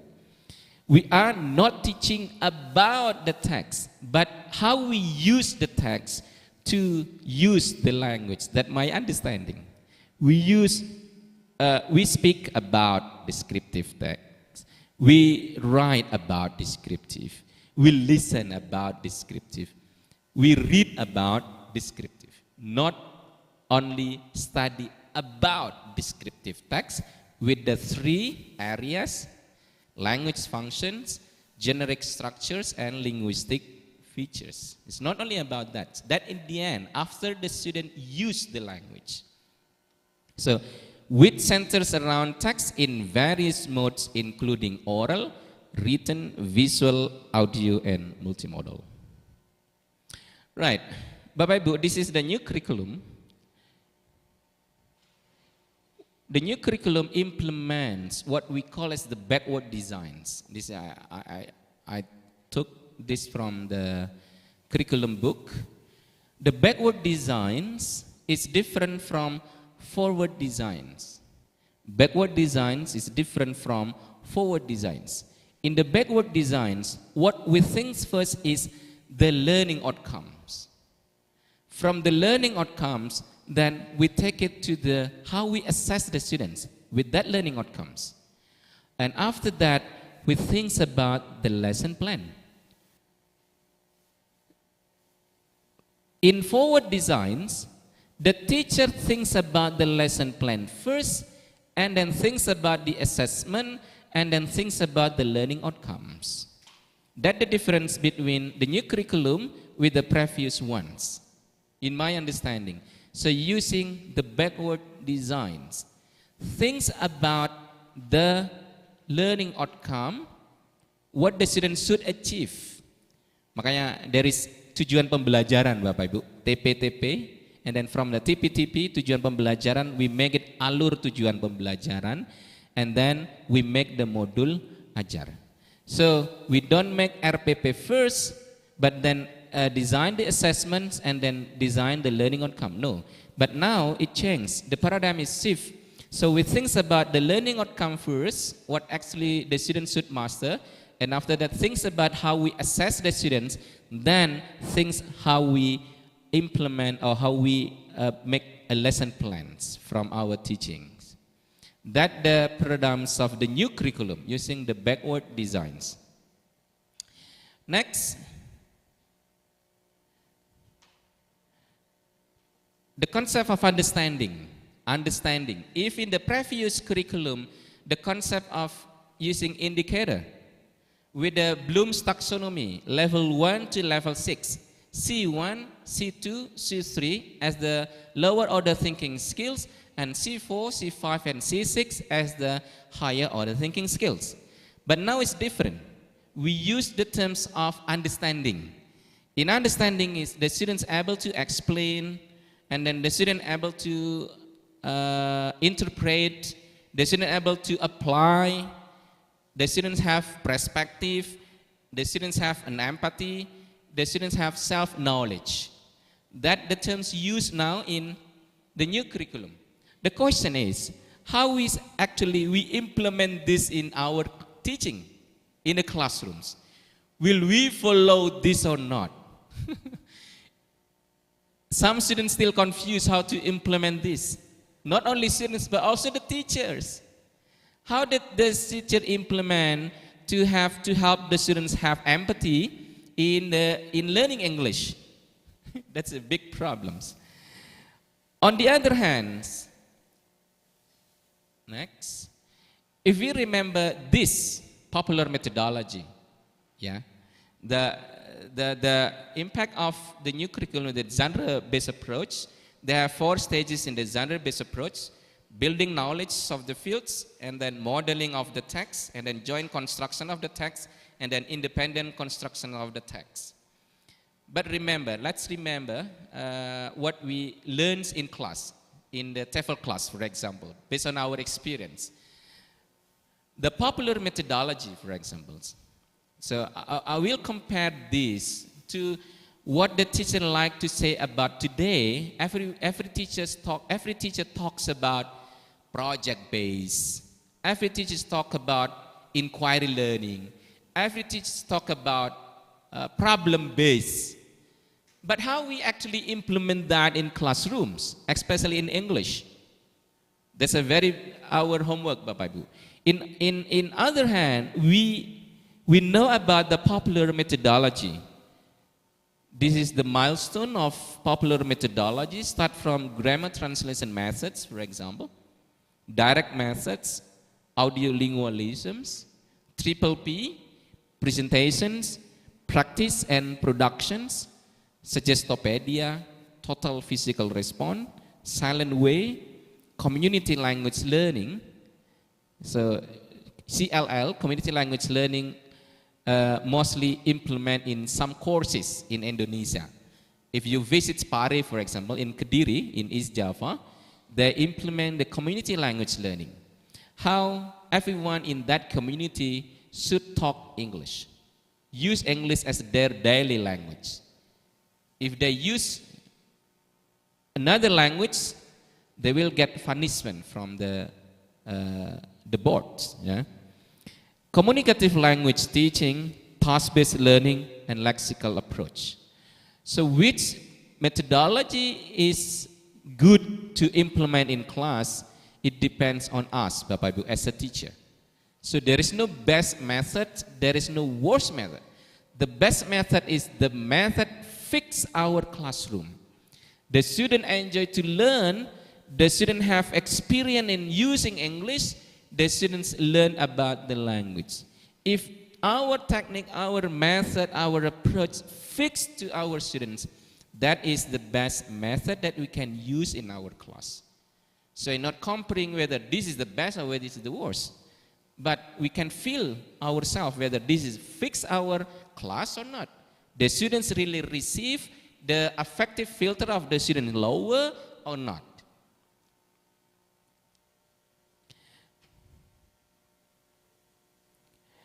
Teaching language constructions. Let's remember this once again.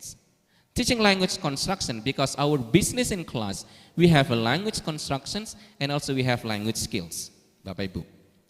In teaching language construction, at least we have 3 ways of teaching language constructions. Teaching grammar, teaching vocabulary. The first is using explain and practice. Anyone knows about this? Bu Kurniasih? You know the terms about explain and practice in teaching language constructions? Explain and practice. This is another way, another name of this is deductive approach. And I think everyone likes teaching using this in teaching grammar or teaching vocabulary. So explain the grammar rules, then make phrases or sentences from that explanation. So that explain and practice. Our teaching technique in class, we like to explain about the simple present, for example, is you still like teaching that, or the definition or the generic structure of descriptive text, blah, blah, blah. And then from that explanations, ask the students to practice English. That is deductive teaching approach, or explain and practice. Number 2 is discover and practice. This is in line with the new curriculum, discovery learning. Discover and practice. Another name of this is inductive teaching approach. See examples of language and try to work out how it is put together. Okay? Discover and practice. We don't start explaining the rules of grammar. We don't start explaining the meaning of vocabulary, but we provide the student with a text, and then from text we can study, ask the students to understand about the rule of the sentence or phrases of vocabulary existing in that text. That's what we call as discover and practice, inductive teaching approach. The improvement of discover and practice is research and practice. We have educated enough from the students, good enough in English, we can use research and practice. Ask the students to investigate what about the text, and then ask them to practice this. This is actually the improvement of discover and practice approach. In teaching receptive skills, in teaching language skills, we divide into 2, teaching receptive skills and teaching productive skills. This is some procedure in teaching in class. The lead-in activities, activate, provoke the students, and then comprehension tasks, yeah, both reading and listening, comprehension tasks, and then student read and listen or listen, and then the teacher direct feedbacks and teacher direct text related tasks. This is the procedure of teaching receptive skills, the same things teaching productive skills. Ladies and gentlemen, to end my presentations, I would like to share you this. This is the research of my teams. Yeah, there is Mas Farouk Ubaidillah also here as the speaker of narrative inquiry workshop yesterday. The willingness to communicate in English. This is one of the reasons how the humanistic teaching is important actually. How we make the students relax, unthreatened, feel happy in class so that they can use the language. So based on the research here, willingness to communicate in English in an interview study with Indonesian vocational high school students. Yeah, there is a reason why we choose SMK students, vocational high school students, because the concerns of the government to SMK is very high. At the beginning of 2010, the portion of SMK and SMR is 70 to 40 in Indonesia. Vocational high school is 60%, and then 40% is the senior high schools. The target is the graduates of vocational high school is drive to directly get a job. And senior high school students, they are forced to continue to the higher educations. The question is, when they master English, it will give a positive impact to students, to the graduates of SMK. On the other hand, if they don't master English, it will reduce their capability. So we try to investigate their willingness to communicate in English. And what is their voice? What is their voice? Why they don't want to talk English? That's what we are investigating. So what factors do influence the participants to communicate in English? And how do these factors influence the willingness to communicate in English? That's two research questions. The research method, we use interview 10 questions addressed to 6 participants, the 6 students, and data were analyzed using thematic analysis. This is the findings, Bapak Ibu. So this is the voice of the students. This is the voice of the students. First is, the theme is lack of confidence. The students' voice, they say, students 1, because the teacher himself prefers to use Indonesians, so that makes students in my class less confident when they want to speak English. Because seeing the teacher like that, because the teacher often speaks Indonesian and rarely use English, makes students less confident when they want to speak English in class. There is big debates, Ibu-ibu from UTM in Indonesia. Use 100% English or 50-50 or combine. That's the debate never end until now in Indonesia. Okay? If the teacher uses fully in English, the teacher assumes the student will not understand that.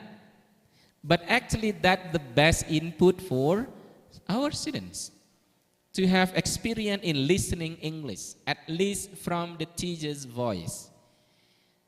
If the teacher avoid using English, when the students have experience in listening English, at least from Indonesian people. If the teacher do not speak English. So, our findings, the teacher lack use of English in class, make the students lack of confidence to speak English. How can I speak English? My teacher speak Bahasa, for example. If the teacher speak English fluently and become good model for the students, and I do believe that will affect also to the students' confidence. I want to be like my teacher, for example. They can speak English very fluently, and I want to be like him or like her. Lack of confidence. Because the reason why this is lack of confidence, our finding is because the teacher prefers to use Indonesians in teaching English. This is the finding in vocational high school, and the SMK here is SMK-PK, Bapak Ibu. SMK program keunggulan. This is 4 years. The students who participate in SMK-PK is more dominant in skills, and I think English teacher here should very big concerns to teach students English, because the students leave the school for about 1 year. They're in industry. Next, the existence of fear. This is what I call it, the need of humanistic teaching. The existence of fear. Students 5 answer the interview. Sometimes, for me personally, electronic media really helped me. Yeah, sometimes. It's not always, Bapak Ibu, ya. Sometimes for me, personally, electronic media really helps me. This is the voice of the students just translate into English. So for friends, for example, I don't know English. So I use Google Translate. But on Google Translate, there are still some non-standard English vocabulary, and there where I translate in learning. I am still afraid that there will be mistakes, such as inaccurate English, or when I say the English does not match the correct pronunciations. From there, I think I have to deepen a lot of vocabulary. So don't forget to teach vocabulary to your students, because this is the language components. Without vocabulary, the English skill is nothing. How can you speak without any vocabulary? Next, teachers' teaching styles. Teachers' teaching style. Students too. Yeah. Because among friends, there are those who understand English, so it's easier to use Indonesians. If English is a bit complicated, then explain clearly to your own friends. Because I also still lack of vocabulary, so that vocabulary affects me in speaking English. So it is difficult for me to explain it in English. Not to mention the teacher who teaches full English, so I don't understand at all what the teacher is talking about. Teacher teaching style and vocabulary. 4 findings: lack of confidence, the existence of fear, teachers' teaching styles, and also vocabulary. That's what we need to answer, Bapak Ibu, in the humanistic teachings. So, from here, our discussion here, language attitude have an important role because they can shape the effectiveness of language use. Teachers should give good models for students and also to lower the affective filter of the students so that they can, helps the student use the language. Our conclusion here, this study aims to find out what factors influence vocational high school students to communicate in English and how these factors influence their willingness to communicate in English. The results, this is why they are unwilling to talk or to speak English: lack of self-confidence, the presence of fear, teachers' teaching style, and also vocabulary. If we delay these 4, so we can force and also improve the students' willingness to speak. Finally, this is my last slide. Teaching correctly will lead our students to master the intended learning outcomes. Okay? Teaching correctly will lead our students to master the intended learning outcomes. Let's blame us as the teacher when students not master English. Do not blame the students, okay? Because they are human and it depends on the teacher. And this is what humanistic teaching is all about. Thank you very much, Bapak Ibu, for your attention. Now back to moderator. Thank you very much, Dr. Muhammad Yunus. Give one round of big applause, everyone, to him. Well, it's a very interesting topic, Pak Yunus. Humanistic teaching in English issues in implementing new curriculum in Indonesia.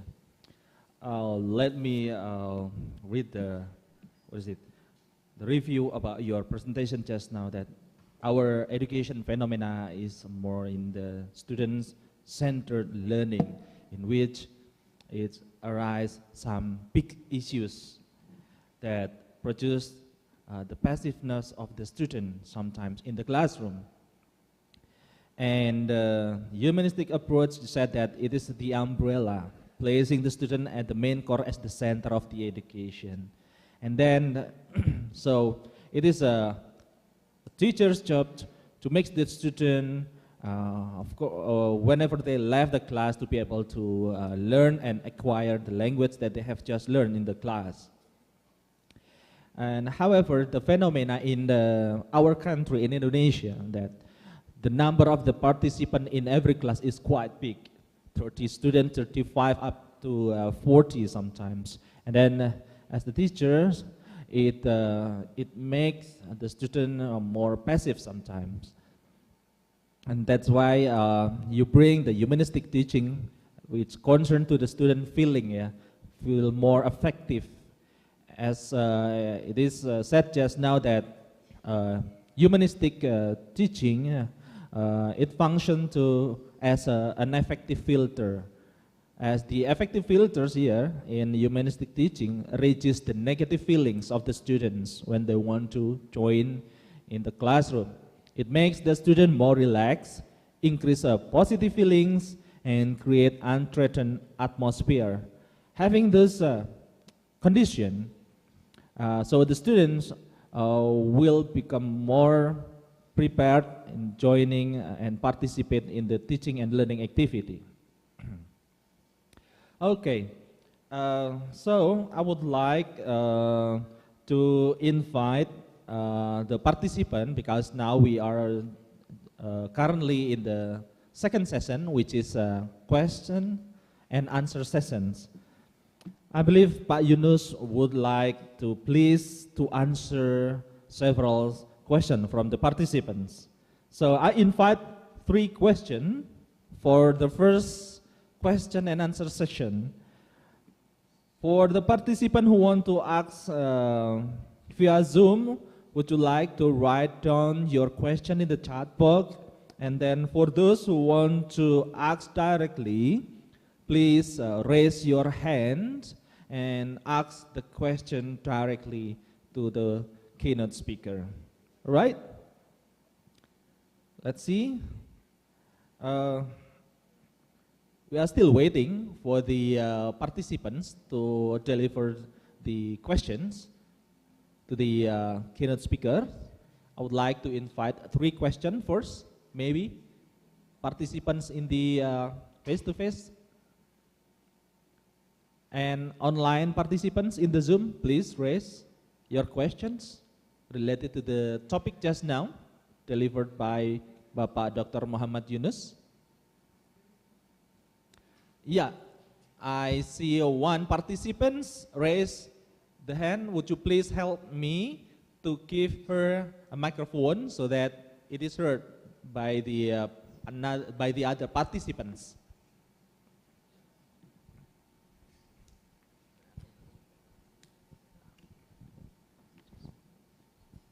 Okay, thank you very much for the time. I am Kurniasih, the lecturer of English Education Department. Thank you very much, Pak Yunus, for the insightful presentation. And my question will be the implementation of humanistic approach.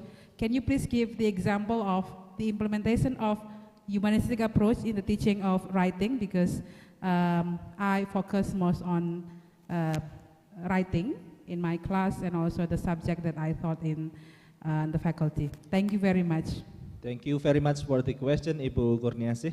So, she asked about the example, the best practice of humanistic approach in the writing classroom, because her expertise in writing classroom, Pak Yunus. And we are waiting for another. Yes, we have a second questions from the participant. Would you please pass the microphone to him?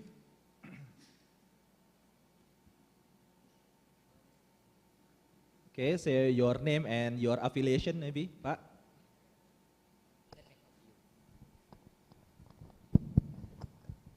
Assalamualaikum warahmatullahi wabarakatuh. Waalaikumsalam warahmatullahi My wabarakatuh. name is Aris Fahriza from University of Darussalam Gontor Ponorogo, Indonesia.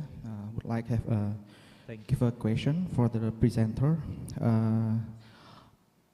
You state that teaching by humanistic in English. Yeah. Ibu Kurnia state that give me example how to teaching writing by humanistic approach.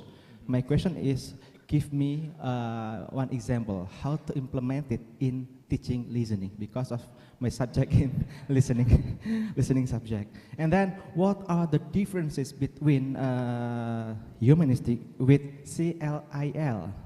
CLIL. That I find the same aspect that I found in CLIL and humanistic teaching.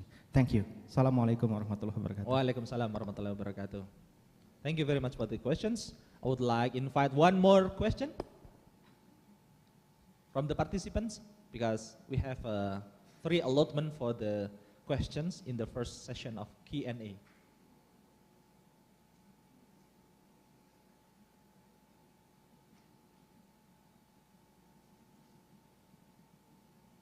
Okay, Pak Yunus, I would like to invite you to give a clarification or an answers regarding to the first question, the example of humanistic approach in the writing classroom. Right, thank you very much, Dr. Kurniasih, for very interesting questions. And also excuse me, Papa Aris, Mr. Aris from the Banten. example of humanistic approach in Thank you very listening much. and In writing. in listening and Right. in writing, and the difference between humanistic approach and Right. Khalil. Okay, thank you. As I mentioned earlier on the stage, so humanistic teaching is an approach. So this is the umbrella. Okay. What we have to do at the beginning is to make our students feel happy and they recognize the importance of the subject matter being taught to them. So that's actually the first point. So the technique is depend on you. It's up to you. So what teaching material or teaching activities that you want to do for them, it depends on you. Because this is the approach, the umbrella, our belief that makes students the affective filter is lower. So when they study about writings, for example, they study about writings, don't ask the students to write directly. So if you ask your students to write directly, you are not teaching to human.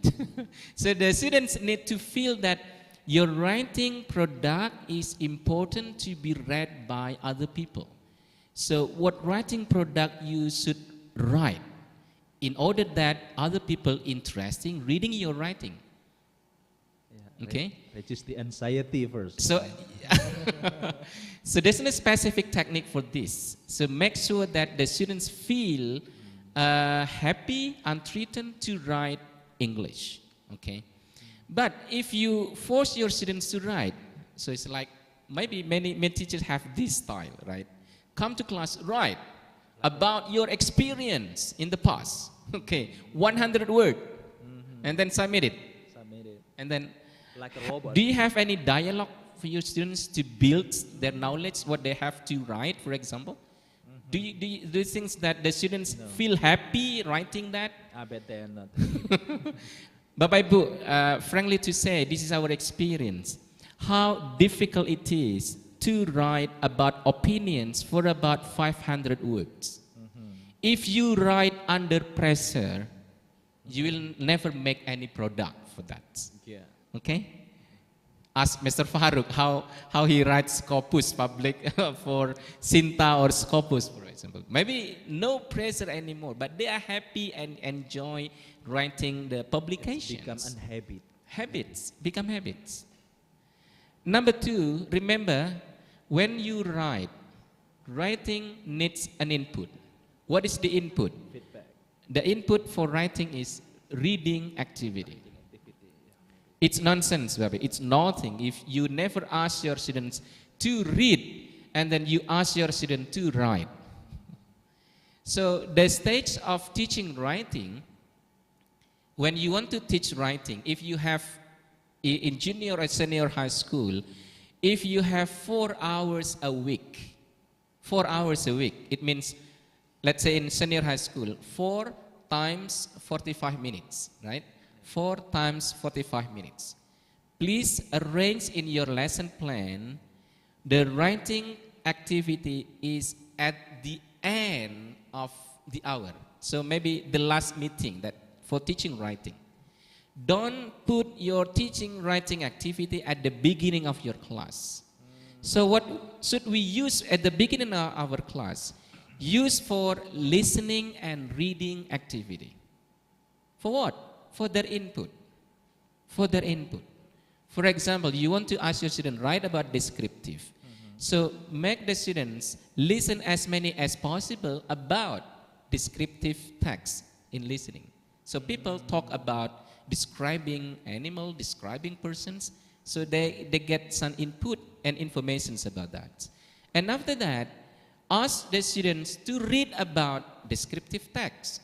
So the students can know what words use, what tenses use, what structure use in descriptive text from the reading activity. So of course in reading, they will understand, they will study about vocabulary, they will also study about the structure of the sentence, the structure of phrase. And after that, you come to the productive skills. Teach the student, ask the student to speak, can imitate what they already listens, and also ask students to write based on their experience in reading a text. So if you follow this is humanistic. This is humanistic teaching. So there's no any specific technique. So make the students feel happy in your class. Bapak Ibu, this is my observations in observing the teacher in participating PPG dalam jabatan. The in-service. In-service teacher training. In-service teacher training. In the first meeting, they take the RPP, the lesson plan about writing. Can you imagine that, Bapak Ibu? And then the second round of their PPL, they take listening and reading. How can it be? Are you aware that you ask your student to write without any input of the language? To my surprise, the teacher explained about the structure of writing of descriptive text. Can you imagine, Bapak Ibu? How can the students absorb the language that they never have experience of using the language, but you also directly ask your students to use the language without having any input? Your teaching activity is explaining about the language, but you ask your students to use the language. Kalau bahasa Indonesia, dari mana ceritanya? Gitu ya. Kok iso? Nggak bahaya tanya. It's not danger. This is danger, Bapak Ibu. How can you ask your students to use the language? In one case, your teaching activity is you teach about the language. You explain about the structure of text. You explain about the generic structure. You never teach about the vocabulary, how the student use the vocabulary, and finally you ask your students to write a text. Are you human? It is humanistic? Not anymore. So make sure that, so humanistic teaching is an approach. So make the students relax. If it is in ELT, make sure that you ask your students to use the language first. In order the student use the language, make the input as many as possible. What is the input? Listening and reading. If the students want to listen, have a much time to listen English, you as the teacher, use English in your class. Use English in your class. And the classic questions. My students do not understand anymore about what I'm talking about. So this is the very classic questions. So even though now is the modern era, the teaching practice in our class in Indonesian context or in some places, many places in Indonesia, still implement the grammar translation methods, the GTM. That's actually teaching us about the translations from the target language to source language on the vice versa. Right, that's my question. So I don't have any specific answer for teaching technique for writings, but you can make your students feel happy about writings. So how the students really feel aware that writing is really important in their life. Like me, myself, Bapak Ibu, I cannot write if I'm happy and I feel really relaxed, nothing activity in my office or instructions from director and etc. I can write after subuh 500 words. But the director directly asks, please make me a report, for example. You are not happy and you are under pressure. Can you write well? So you cannot write well.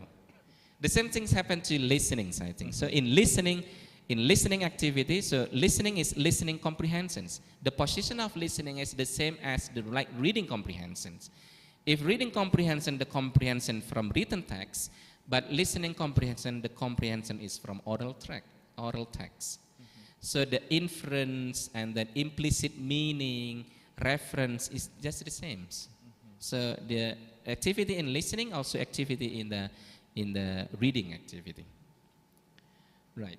Okay. So the last Then question is the next question is that what are the differences between humanistic approach and the CLIL, the content language integrated learning? Because his opinion is quite several similarities between Right. CLIL and humanistic approach. Yeah. So humanistic teaching may apply to all teachings in class, but CLIL is specific for English language teaching. So humanistic teaching can be applied to any subjects. The affective filter is the key points, and also engaging the students is also the key points. Make the student relax in class and ready to receive the new information is the key points. So what should we do in class is having dialogue. So dialogue, conversations between teacher and students. Let's not be egoist teacher. Just focusing on the material to be presented to students without seeing whether the student really master or not about the materials. Thank you, Paiko. I think that's Okay. I hope those response and answers are answering your questions, Ibu Bapak. Now, the second session of question is delivered on via chat box, Pak Yunus. We have Bapak Muhammad Nova from Polytechnic Negeri Bali. His question is that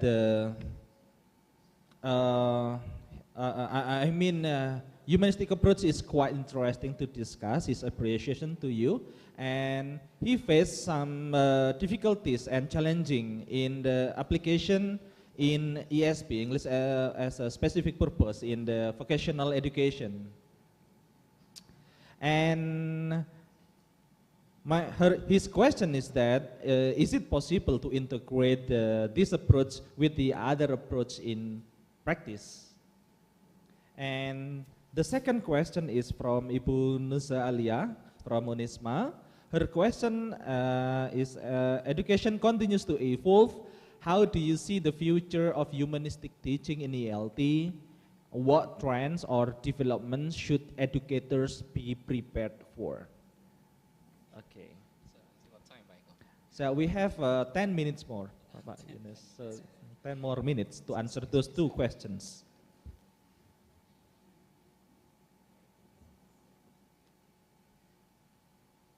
right.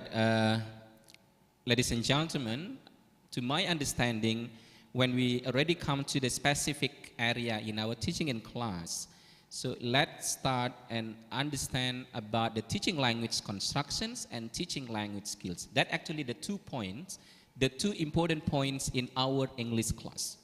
Teaching language constructions and teaching language skills. Even though we follow communicative language teaching, we follow communicative language teaching. The important is practicing English, communicative, and etc. Vocabulary and grammar is still important to be taught to our students.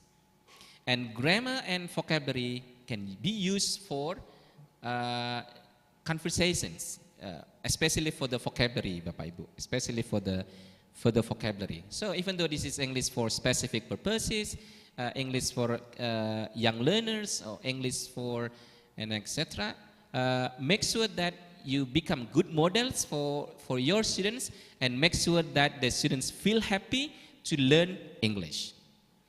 And for Bu Nusa, I think humanistic teaching, so I think we will discuss later on related to technology, for example, whether we need to include mobile phone, allow students to bring mobile phone to classroom, for example. Many schools in Malang allow students to bring mobile phones to class in learning activities, in learning times, in classrooms. But what happened? When you sit down in the back rows of the students have multitasking. When the smartphone have multitasking, the student also have multitasking. They can open the quiz from the teacher. At the same time, they also open the social media, So this is my experience when I have sit-in activities in class. I sit in the back rows and I see the students' activities from the back. What they do, they answer the questions from the teacher, but they also play something else in their mobile phones. So make sure, Bapak Ibu, when you allow students mobile phone to your class, make sure that the mobile phone is used only for their learning activities, not for others activities. Otherwise, the students will break their concentrations in class. Thank you. I think that's all, Pak Eko, Thank you because very we much, have Pak very Yunus, for limited the time. answers. Yeah. Okay, Ibu Bapak, I do apologize for not welcoming any more question because of the time constraints. Thank you for the speaker, especially Bapak Dr. Muhammad Yunus, and the participants of this hybrid international conference on ELT 2023 for taking part in this discussion. Now, on the behalf of the committee of the 4th International Conference on ELT 2023, I would like to present a token of appreciation for our speaker, Bapak Dr. Muhammad Yunus, MPD. Would you please come forward to receive a token of appreciation, Bapak?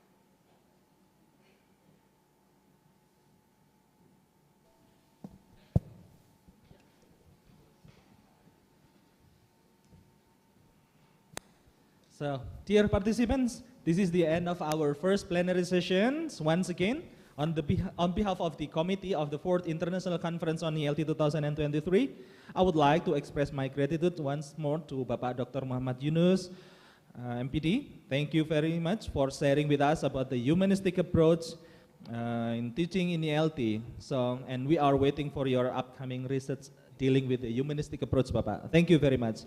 Give a big round of applause, everyone, to Bapak Dr. Muhammad Yunus, MPD. I would like also thanks to the all participants for your active discussion and questions just now. Thank you very much for your very nice attention. Wallahul muwaffiq ila aqwamit thoriq. Assalamualaikum warahmatullahi wabarakatuh. Waalaikumsalam warahmatullahi wabarakatuh. Once again, please kindly give the round of applause for the presentations of our first plenary speakers, Bapak Dr. Muhammad Yunus, MPD. He is from Universitas Islam Malang, especially in English Education Department. Thank you very much, Dr. Eko, for guiding this first plenary session, for running very smooth. Okay, thank you very much once again, Bapak Ibu, ladies and gentlemen, and all the distinguished guests. Let me inform you that after this, we will have the second plenary session. And we have Ibu Professor Anita Lee, EDD. Okay, so she has already here with us in the Zoom meeting. So the second plenary speaker will be delivered on Zoom. And this session will be guided by the moderator, Bapak Dr. Zulfikri MPD. Please kindly have a seat and welcome to our dynamic and amazing second keynote speakers. Thank you very much.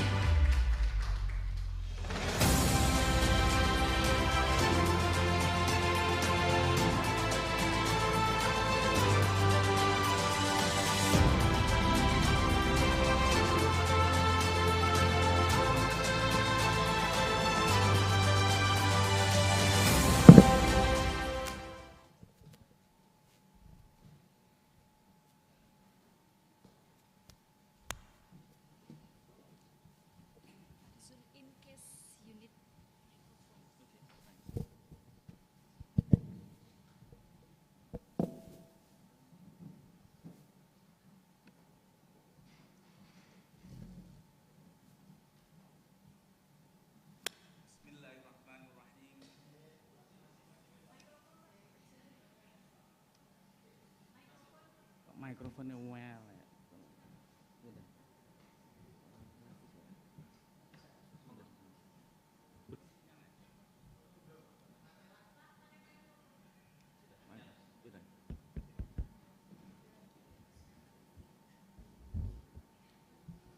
Bismillahirrahmanirrahim. Assalamualaikum warahmatullahi wabarakatuh. Alhamdulillahirabbil alamin. Assalatu wassalamu ala asrofil mursalin wa ala nabiyyina Muhammadin sallallahu alaihi wasallam, amma ba'du. Rabbi shrahli sadri wa yassirli amri wahlul 'uqdatam min lisani yafqahu qawli. Dear ladies and gentlemen, again I would like to express my gratitude and welcome to the 4th International Conference on English Language Teachings, hosted by English Education Department of Universitas Islam Malang. And today we are so happy because we have very outstanding keynote speakers.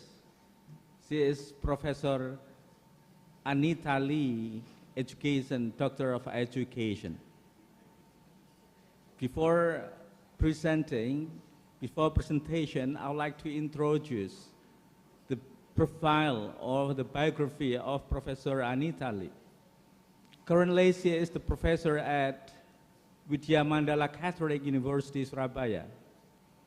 She graduated from Baylor University for her master's and doctoral degree. It is located in Texas, United States of America. It is interesting to note that Professor Lee has already published around 23 books, such amazing works for outstanding scholars. And she has also published numerous articles in internationally indexed and Scopus Index journal, especially in quartile 1 and quartile 2, like TESOL journals, Call EG, and also TESOL journals, Teflin journal, Journal of Applied Linguistics or EJAL, and so on.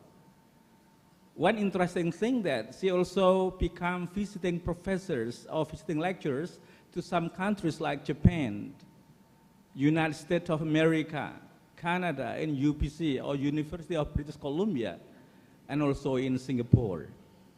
So ladies and gentlemen, she is also active writers in some Indonesian daily news like Kompas and Jakarta Post.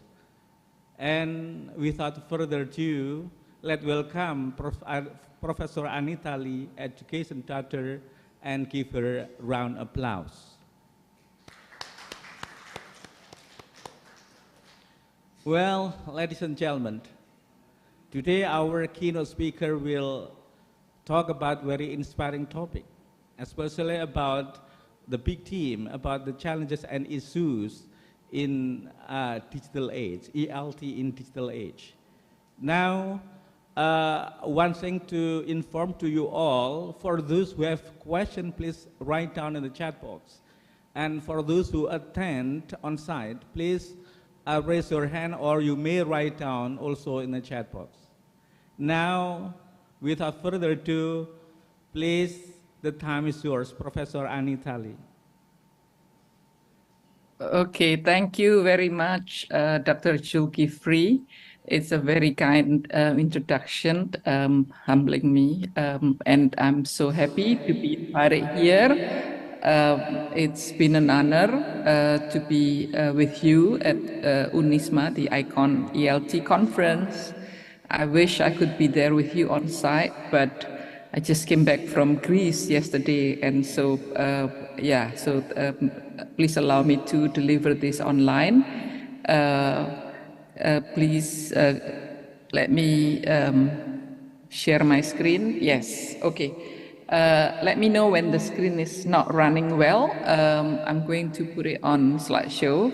Yes, so the theme that is given to me is the future of ELT in the digital age, issues and innovations. But I took the liberty to change the word innovation to hopes, because I'd like to direct us all to have a sense, or to develop our sense of hopes in these uncertain periods. The conference that I just came back in Greece was Education in Uncertain Times, but education as a hope, and so that has been very insightful. Okay, so ladies and gentlemen, this is a very important topic because we're all in this digital age, and and we're seeing, and we're also experiencing and also doing a lot of new innovations. And this is the abstract that I have given the committee. By the way, I have sent my materials in the chat box. For those of you on site, the committee, please help me forward the material. Okay, but this is one slide that I did dedicate to the theme that the committee gave me, innovations in language education. Are you seeing this slide, innovations in language education? I just want to make sure that my PPT is running, because sometimes it doesn't. Yes, are you seeing this?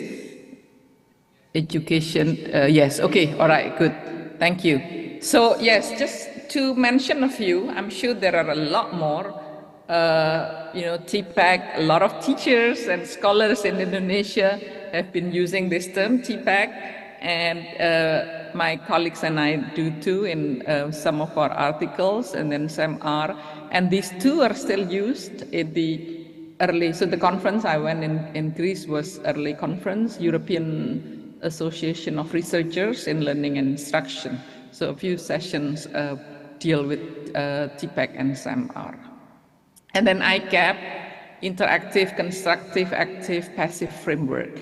So my colleague Ibu Imelda collaborated and co-authored an article with Pak Bambang Budi Cahyono from UM, talk about ICAP in the recent article. And then a variety of hybrid learning implementations, and then blended learning implementations, and the recent AI platform. So AI is not new. We've been using AI a lot without realizing it, but now with the coming of the ChatGPT, Quillbot, and a lot of chatbots also, and then the automated writing evaluation, and then a few sessions that I attended in Greece were AGS, automated grading system. And so it's exciting, but it's also shaking us a bit and then making us question what is our role. So I was listening, and I enjoyed listening to Pak Yunus earlier. So his theme was humanistic. Yeah, so that's a very timely theme that Pak Yunus has very nicely persuaded us to see the humanistic or the human side of our profession. Yeah, while the topic given to me was also about, I would talk about a bit of the machine also with the AI. Yeah, but not so much about the machine per se, because I'm like almost all of you, my field is not the machine or the computer or the AI, but the language education. Okay, so the issues, I see three main issues. Perhaps there are more, but I like to focus on these three, that there's still gap in the theories, research, and practice, especially when we talk about language education, particularly English language education in the digital era. And then second issue is the readiness of the education system. And then the last one is the disconnectedness of education and life. So I will discuss each one of these. Okay, so gap in the theories, research, and practice. You seeing the pointed phrases after this?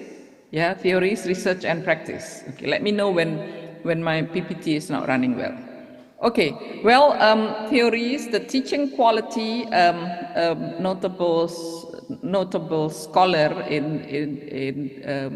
learning and instruction is Klime, a German scholar who, his framework, so he set the parameters of the teaching quality, there are 5 or 6, but there are 3 that our national assessment has been using. Well, all 5 were used in our national assessment, but my team analyzed 3 of those 5. So teaching quality as stick out in teachers' classroom management, and then student support, meaning affective support. Pak Yunus talked a lot about the affect, yeah. And then the last one is the cognitive activation, okay? And then self-regulated learning, and then appropriation by Pamela Grossman, and then motivation, and so a lot, yeah, metacognition.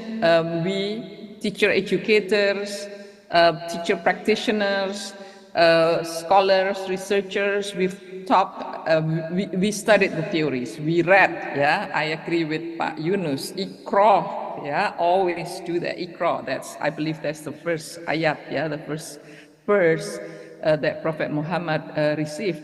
So we need to be reading a lot of the theories also. But then the research, there are a lot of research studies also regarding language education in the digital age. I would like to just point out, because I just came back from this conference, European Association of Researchers in Learning and Instruction. So there were about 2,060 presentations, you know.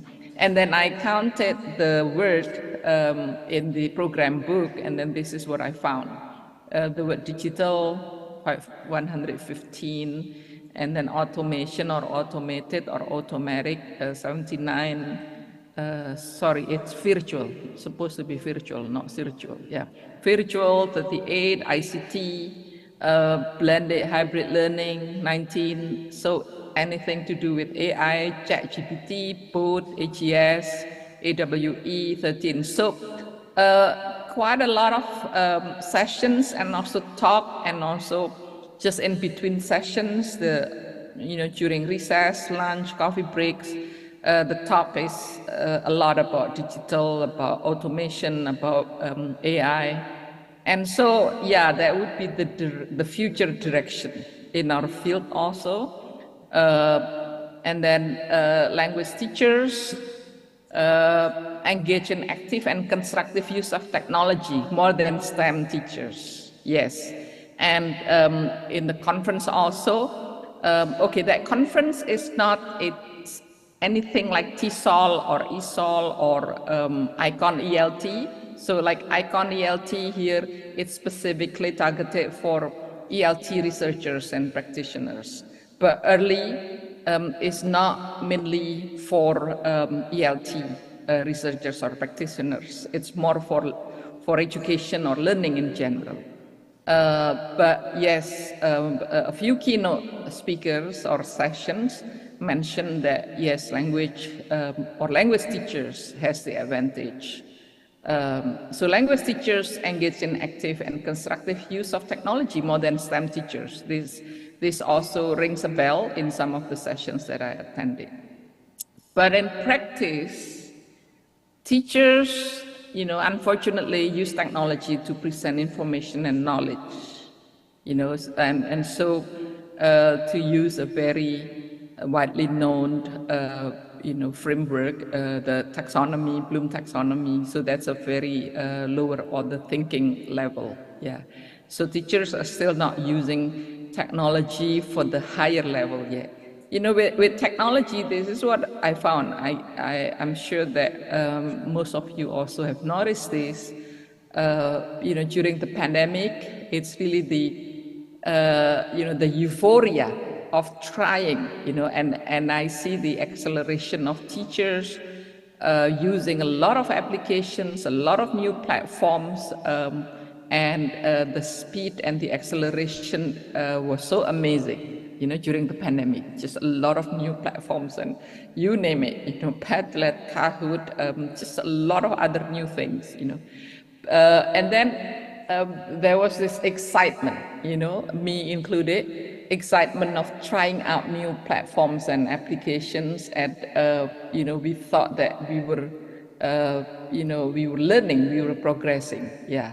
But after a while, this use of technology, I found that, it's also recall, recall, memorization, and getting used to. In the beginning, it was so, oh, this is new. Can I do this? Let me try it. But at the end of the day, it's just memorizing which button to push, which function to, which feature to click. And at the end of the day, it's all just memorization of how to use it, you know. So that's only one thing. Something else, how we can use any of those applications to deliver more challenging, to design more challenging learning so that, you know, our students can learn. So all those applications, the technology applications and platforms, they're just like games, you know. Games are good, it excites our students, it makes our class more energized, you know. But the main question is whether those games or applications make our students learn better or more effectively or not, or challenge our students to go beyond what they usually are learning. Yeah.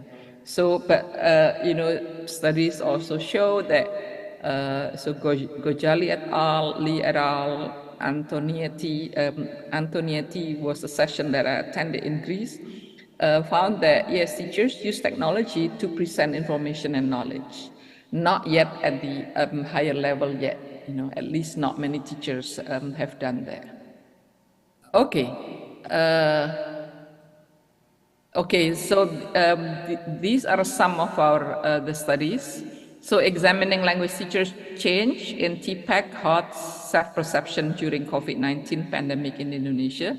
This is our research, and I believe Ibu Imelda, I don't know about Ibu Mina, Ibu Imelda is in the Zoom session also.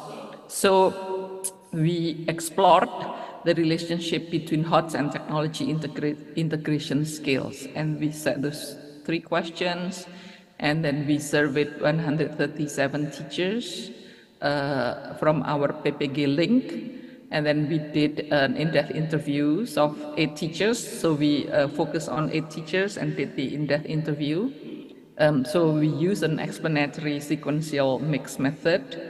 And so what we found that teachers did not indicate a marked improvement in their content knowledge, you know, during the pandemic. So they used a lot of, they tried, you know, some gimmicks, technological tools, you know, but they did not indicate that they did not feel that they were, you know, they were improving themselves in terms of the content knowledge. And teachers also perceive their HOTS competence level to increase, but this is perception, self-perception. They felt that their HOTS competence level increased, you know.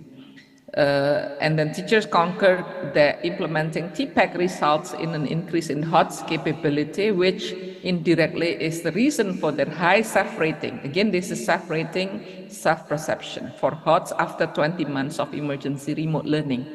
But our other study found a different thing. I'll show you later. Is my PPT following my talk? Examining language teachers' change. This is what I'm showing. Yeah. Next, teaching EFL writing during the pandemic, investigating the role of technology. Are you seeing this? By Chayono, Istiqomah, Fitria, and Gojali. I think these are colleagues from UM. I know for sure Ibu Imelda is here. I don't know about the other 3. Maybe they're here too. Are you seeing this? I need your input to make sure that my PPT is running. Hello? Can let me check. Yes. Okay. Good. When my PPT doesn't match my talk, please let me know. Yeah. Okay. So this article found that yes, they're using the ICAP framework, interactive, constructive, active, passive framework. I also attended one session using this framework in recently. So this study reported a case study of 6 Indonesian EFL writing teachers at the undergraduate level, and they did semi-structured interviews. Yeah.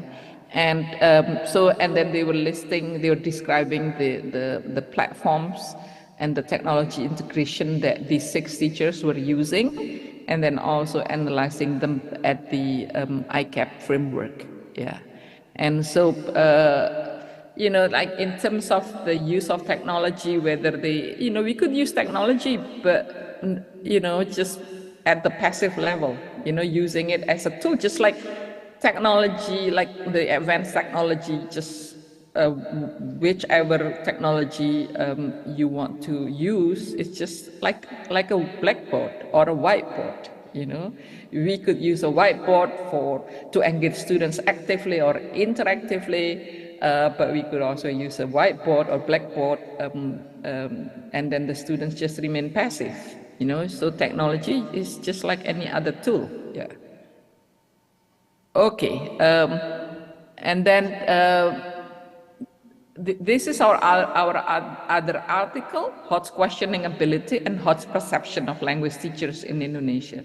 So we were studying and comparing Indonesian language teachers and English teachers, and we use the taxonomy and also the 4 levels of knowledge by Anderson and Kraftwall. And then what we found that the Indonesian language teachers, and so different from our previous article, which relies on self-perception survey and self-rating, in this survey, in this instrument, we set up items. So we develop items that make them, you know, use their make them use their HOTS, their knowledge of HOTS, and then we score them.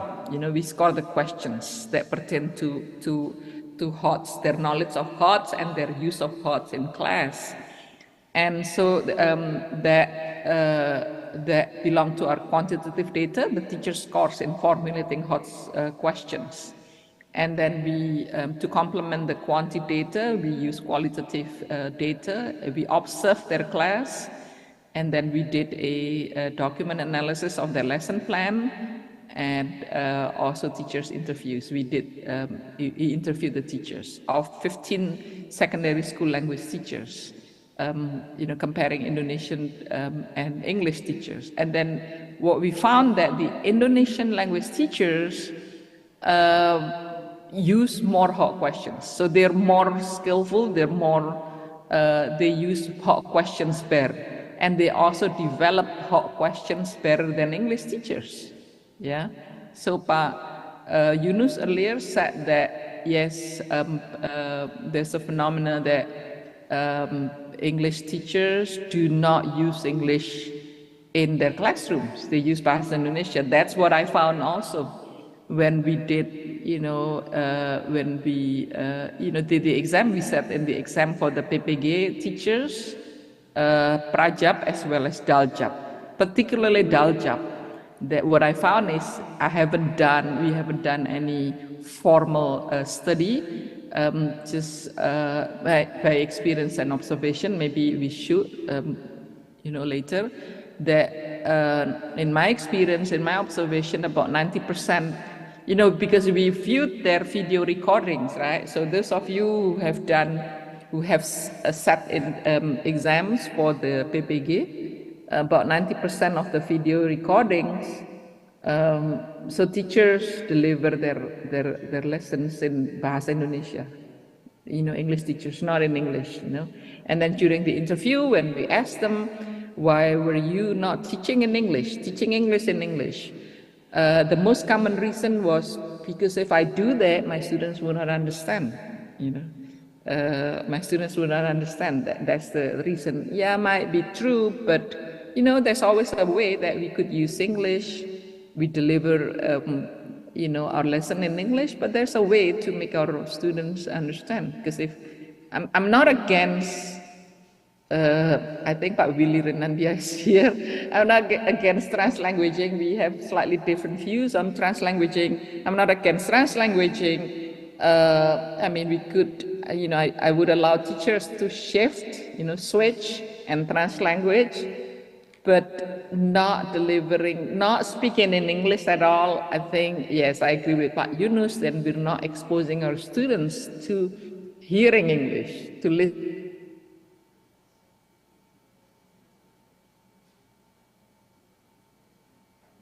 So, and then this is still our manuscript.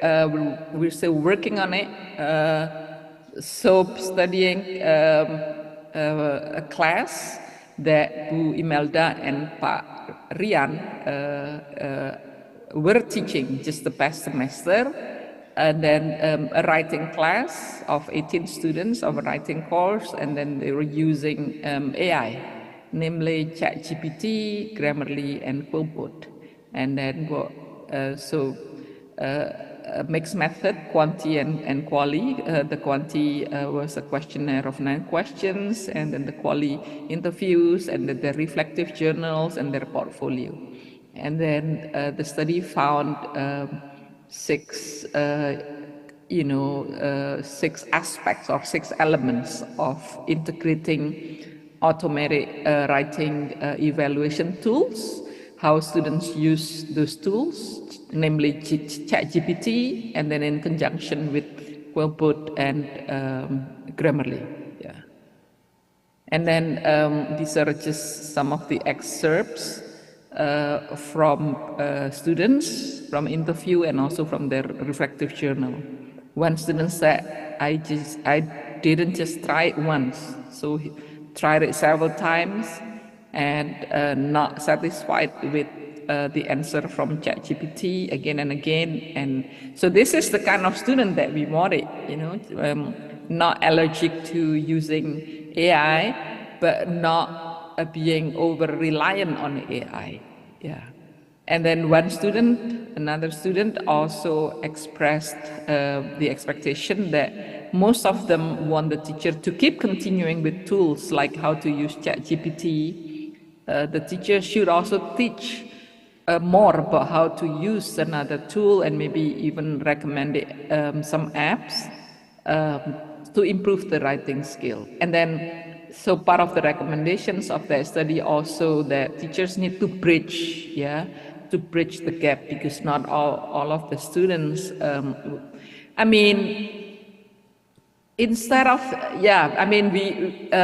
because of their age grouping, we thought they're all digital natives. But no, because there's still issue of inequality in Indonesia, that not all of our students, we can assume that they're digital natives, so we still need to also bridge the gap. Yeah. Okay. Second issue, are you seeing the second issue? So I'm talking about readiness of the education system. So our children or our students are using technology and learning on their own. And what we found, teachers are progressing. We did a short longitudinal study, about 20-month gap between our first study and the second study. And we found that, yes, some teachers are progressing, especially during the 20 months of the pandemic. But some other teachers, are not progressing, are getting stagnant in their use of technology. But overall, teachers are still grappling to acquire the new skills, especially not only using the new skills or trying the new skills, but how to use the new skills, more progressively and effectively. Teachers are progressing and learning, but not fast enough, And this is the quote. I'm sorry, no offense meant. This is a quote I heard in the conference, but I forgot the name who said it. So teachers are relic of the past, yeah. And in terms of technology integration, breadth and depth dilemma is yet to be resolved. It's a classical issue, yeah, in our profession. Okay, so a few more studies. This was our study during the pandemic. We collected the data in 2020. We were planning to visit the places in 2020, but then we had to shift the plan, and so we did the survey, online survey, weekly reflections. We even created the app, and then we interviewed the teachers, and also we did group interview with the teachers. And one thing I forgot to put here also was class recording. So we observed the class recording. And then what we found that, the interplay between their level, their online learning leveling, online learning engagement level, and the variables of learner factors, the teacher's pedagogical practices, and their prior exposure to technology or their technological knowledge, and then support system. What we found were teachers were still struggling. And then the appropriation. So this one was a follow-up of the previous study. So 20 months after that, we contacted those teachers again, the same teachers, and then we asked about their progression or stagnation. So what we found that some teachers were progressing. One teacher quit the project, quit the study, but some are, are stalled. They're not progressing. Yeah, and so in the previous study, we did not find any teacher who were reaching the advanced level. But here in this study, the follow-up study, we found teachers who have achieved the advanced level, but some other teachers were stagnating, were stalled at the previous level, and some even regressed. Yeah. So you can download this article for free. This is from MaxTSol. I think it's still there in their current issue. Yeah. Okay. And so the last issue is the disconnectedness between education and life. This is not just in ELT profession, this is education in general. If you read that book, Blended Learning, is by Christensen, and Christensen is the guru often cited in management field as the guru of innovation, disruptive innovation. He wrote the book Disruptive Innovation. I wasn't happy to read his statement, but then when I thought, he may have good points that education is oftentimes lagging behind, in terms of technological advances. While the future is here, and then the future of work has not become a reference of what's happening in the classrooms. Yes. So, education or the teaching profession are seen as lagging behind. So this is a harsh criticism for us. It's hard to accept that, but then we should also be open-minded to see the points. There's a lot of change and innovations done in our field, like changing the curriculum and also, changing the structure of the curriculum, and recently, get away with the scripts and thesis. But to what end? So we're hoping that would change, that education can be more updated and more in line with life itself. But knowledge gain is not the same as quality of learning. Interactivity in class, then at the end of the day, should be measured by learning gains. And so, Pak Yunus earlier talked about human or humanistic approach, and here I think educators, we also ELT practitioners and researchers included, then we should stake out the territories. So like comparing machines and humans, machines have the capacity to store and retrieve just immense wealth of knowledge, while we, especially me, sometimes I get frustrated. Storing, yes. Retrieving, we are very forgetful. Yes, what is it? The research, the study, or even names and people, we forget. But machines don't forget. Machines don't forget, but just how we store in our machine, like the keyword that we use, I mean, there's the tsunami of information that, we store in our machine, but then when we don't have the right system of storing that, we also forget how to retrieve it from our machines, yeah? But humans have the potentials and limitations of the brain functioning. Oh, okay, this is maybe the paradox. Humans create the machines, but machines, in some ways, we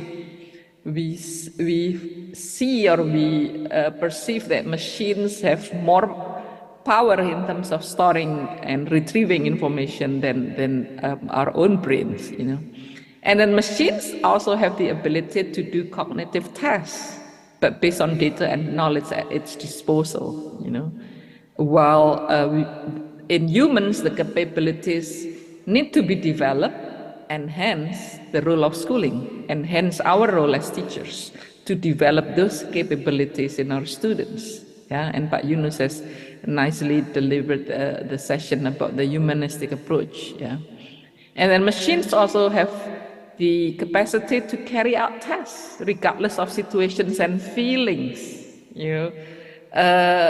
While we teachers, human teachers, our behaviors are influenced by our emotions. I think you all agree with me that we don't always teach at our best. Sometimes we get tired, sometimes we get upset, sometimes we get frustrated too. But machines are not limited by feelings, even though machines can recognize human feelings. I read that like some casinos in Vegas, that they have CCTV monitoring the operators of the whatever that you call that, the table or the game that they were in charge of, and the machines can read the minds, also can read the feelings by the facial expression, like the kind of smile, the twitching of the eyes, just the facial gestures, and the machines can read and interpret the feelings and then do actions based on what they're reading through the machines, But humans, we respond to others' feelings not based on data or patterns, but out of consciousness. There's one inspiring session by a cognitive psychologist that I attended about consciousness. And then I asked one question to the keynote speaker. So in its current development now and the potential, potential further development in the future, can a machine also develop consciousness? I mean, that has been a worrying, a nagging question in my mind, because machines can recognize human feelings. Maybe I've watched too many Hollywood movies about AI. So can machines develop consciousness? Well, he did not answer clearly, but he's like expressing hope not, hope not, But perhaps there's one delineating, a marking or distinguishing difference between machine and human is that humans have consciousness, while machines, hope not, do not have consciousness, And machines, whatever capabilities they have, they're controlled by humans, they are directed by humans, the creator of the humans. If you, there are a lot of YouTube exposures of robots, Sophia included, I think. Sophia was brought to Jakarta at one time, Sophia is the name of one of the robots, for those of you who have not followed that, And machines generate and create. Machines can generate, can create, but based on patterns. But humans create and generate, but it's a self-control, it's an autonomous, self-directed. Even though sometimes when we're in class, we get frustrated too by a few of the students. Are you not being autonomous? Are you not thinking for yourselves? But I think the what is it? The gist of this is that consciousness is the source and goal of learning. So it's the beginning of learning, consciousness, the source and goal of learning. That's why we are teaching our students, so that they develop, the highest level of consciousness. Oh, by the way, the keynote speaker, the cognitive psychologist, also, talks about the differences. Yes, animals do have consciousness. Mammals, not just any kind of, in the animal kingdoms too, animals have different levels, depending on the kind of animals. But mammals, I think mammals is the closest to humans. Mammals have consciousness. If you have pets, cats, dogs, or any mammals, then you know they have consciousness, but at different leveling than humans. Okay, so now,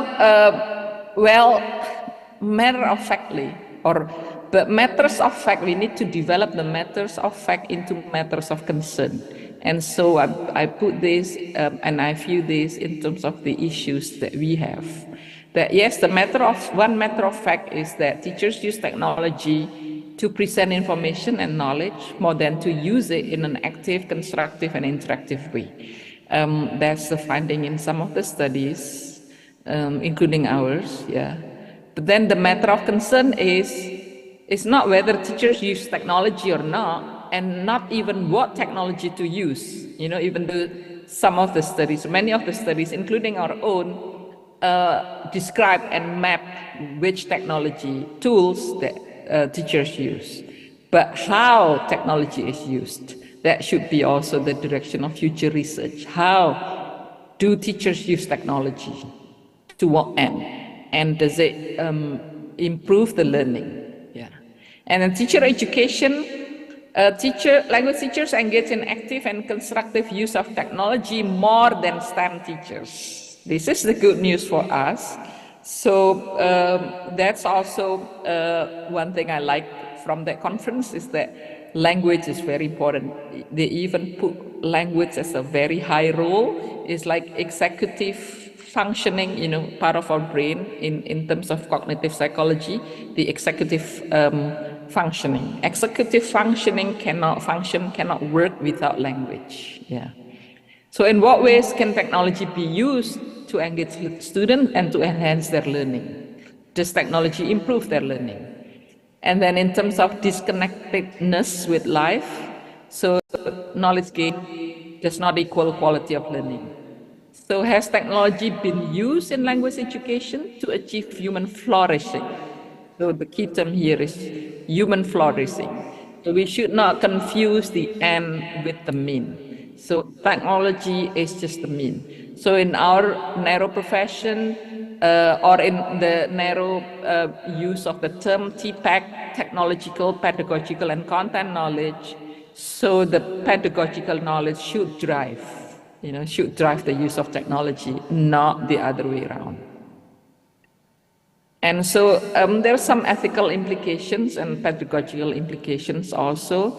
So issues of equity, diversity, and inclusivity. So these three words are now the catchwords, EDI or EDI. Equity, diversity, and inclusivity. And then biases, including algorithmic biases also, that the use of technology too can lead us to, just enforce or to maintain our biases, while we know that biases, are not productive in our growth, And then we are still lacking clear guidelines, what to use and what not to use and how to use it. I think, again, education institutions are oftentimes lagging behind, students and teachers are still are already using AI,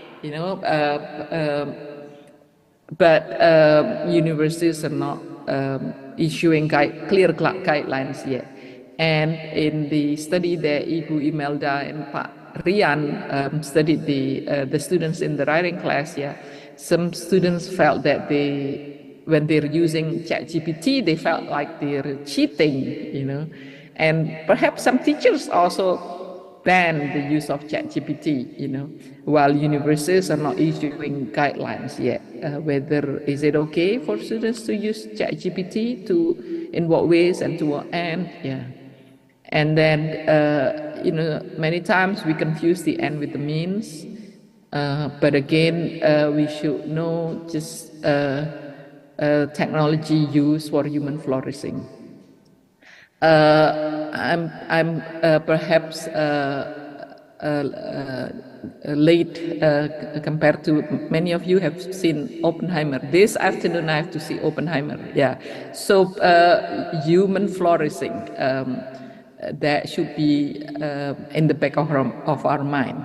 Whatever technological advances we gladly receive or use, but is it for human flourishing or not? Yeah. And so the pedagogical implication, then we should also continue to challenge ourselves to reach the unreachable. Yeah, that not all our students are digital natives. You know, in spite of their age grouping, you know, I mean, if we read the literature, yes, our current students are considered what now, depending on what level you're teaching. Are you teaching university level, undergraduate, graduate, or secondary school or primary school students? But if we use the mapping, then our students are considered digital natives, or the Gen Z or Gen A, Gen Alpha, but don't be deceived, you know, by the categorization, because there's still the inequity issue, you know. Some of our students do not have access to internet beyond the school hours, you know, beyond the school hours. And not all schools have good internet connection, yeah. Not to mention the gadget, you know, gadget sophistication, okay. So reach the unreachable, that should be in the back of our mind when we face our students in class. And then reconciling the breadth versus depth dilemma. And then again, like with the use of games, gamification, when we use technological tools, is our use or our integration of technology making us a more effective teacher? Are they learning more because we use technology, or are we just fooling ourselves, making, oh, I'm technologically advanced, I can excite my students, I can stimulate them, but are we making them learn better? Okay, that's a question we should continue to ask ourselves. And then beyond the ethics of compliance, that in terms of the clear guidelines. And then the last one is related to the first one. We care for the fragiles in our class, yeah, those who are not, you know, who are not accessing technology at the same rate or at the same capacity as their friends. Okay, so hopes. I'd like to end with the hopes. Yes, language is power. I think it's a title of a book, but I forget whose book. Yeah, but language is power. I think it's a social-linguistic book. So language teachers have the power to drive learning towards human flourishing. Yeah. So that's also the theme of some of the sessions. So the early session again is not just ELT, not just ESOL, but it's learning in general. And then some of the keynote speakers agreed that yes, language teachers have the potentials or the capability to do better in terms of driving learning. Yeah. And then AI promotes adaptive dialogue, conceptual understanding, and knowledge integration. And so AI can scaffold students in open forms of inquiry and then help customize student experiences, you know, with ChatGPT and other types or other tools of AI. AI can help customize student experiences, you know, just simple technology as Padlet, you know. When I ask students to use Padlet, then we see just a variety of expressions, you know, in terms of the photograph, the graphs, the diagrams, just the multimedia use. and these customized experiences can instill in them a sense of ownership in their learning. So when we use technology or AI, then we can do better, you know, in customizing and also making students develop their sense of ownership in their learning, and then we can engage them in dialogue, you know. But the pedagogical transformation is with the use of ChatGPT, for instance. I think it's not wise for teachers to ban ChatGPT. You know, like if teachers are thinking, well, if you know, students use ChatGPT or other AI, then they can find all the answers easily. Okay, but we can instill in them the sense of autonomy, like, you know, the one student that Ibu Imelda showed in her class, that the students can still have the autonomy that, you know, I don't trust ChatGPT, I still have to ask again, re-ask, and then reformat my question. And so this brings us to the awareness that why not reverse our way of teaching, you know, instead of asking students, you know, the conventional way is teachers ask, students answer. Okay, now with AI, when we ask, then we cannot prevent our students from getting answers elsewhere. Okay, because the internet is so open, and so there's unlimited possibilities that our students can get the answers elsewhere. So why not reverse, you know? So why not reverse and then ask the students to make the questions, to develop the questions, okay? So we're not asking the question and then asking students to find the answers, but we ask students to ask the questions. And then, so education is not about finding the right answers. More importantly, it's about asking the right questions, okay? I read a story about a Nobel laureate that when he was asked by a reporter, you know, what made you successful? He said, I credit this to my mother because she was different from most mothers. Just starting from my kindergarten years, most mothers, you know, would ask their students, their children, you know, after school, mothers would ask, oh, what did you learn today? Did you behave well in class today? My mother was different. My mother always asked me, did you ask a good question in class today? Did you ask a good question in class? So he credited that to his mother for making him, you know, a wonderful scholar, a wonderful scientist. Yeah. So that's the end of my presentation. I would welcome comments, and I would love to hear from you also your experiences in using technology in your class or in your research. So I'd like to turn it over to Pak Zulkifli. Thank you very much. Okay. Thanks a lot for nice and inspiring presentation, Prof. Anitali. I think Prof. Anitali has already successfully presented very nicely.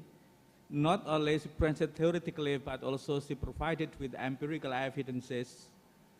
And this also encouraged us, the researchers or lecturers, to go further or to what we call, to continue to follow up with the further studies. For example, especially concerning the issues presented or raised by Professor Anitali, for example, in terms of readiness of education systems, disconnected of education and life, and so on. So this is very inspiring, not only in terms of the content, but also probably it can drive us to go further for more empirical evidences. Okay, ladies and gentlemen, if you have any question again, please write down on the chat box. Or for those who come or attend the offline, so please raise your hand, or you may also write on the chat box. Professor Lee, I would like to raise a concern Yeah, the current concern, for example, in my university, sometimes the teachers were shocked with the student instant ability because of EI, artificial intelligence.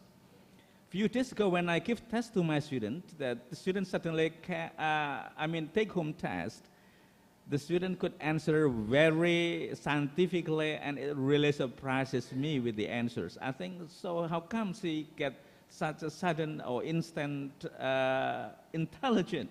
Yeah. Sometimes many teachers we share a lot with other teachers that we are often suspicious with our students. Yeah. So you give kind of clue that the interesting is to find the right question, not to write answers. Yeah, what do you think about this? So we as a lecturer, sometimes we are often feeling suspicious with the student answers in the examination because of the AI or artificial intelligence. What do you think about it, Prof. Anitali? Yes, that's a very good question, and it's very important, Pak Zulkifli, that when we do not follow, like we're not putting ourselves as co-learners with our students. Sometimes we can be surprised and suspicious. Yeah. Now to reduce our suspicion, for language teachers, for us English language teachers. I think that's easier for us to we have tools to check, turn it in, even ChatGPT, and but when I use the tool, I usually use it just as a proof, not as a way to find out, But usually I would know, when I teach writing and then I read their essay or like thesis, I read their thesis, I know that, when we follow our students, we know this is not your writing, this is not your writing. Because we follow them day by day, we know this is not your style and there's no way you could do something like this, And we usually check and turn it in just as a proof. You plagiarized this, you cheated, you got it from somewhere, just as a proof. But we know, when we know our student, when we grow with our students, we know. Yeah, we don't need to, I cannot imagine in other fields, in other fields, but because of the medium, the language, then we know it's not our students' language, yeah. But perhaps other teachers of other fields may also have their own ways. But I think then what I shared is like putting ourselves as a cop, trying to prove that, okay, this is a cheated work, and then, I should penalize you for cheating or for plagiarism, but that put us as a cop, to catch our students. And just digressing a bit, funny that then somebody told me, share the story,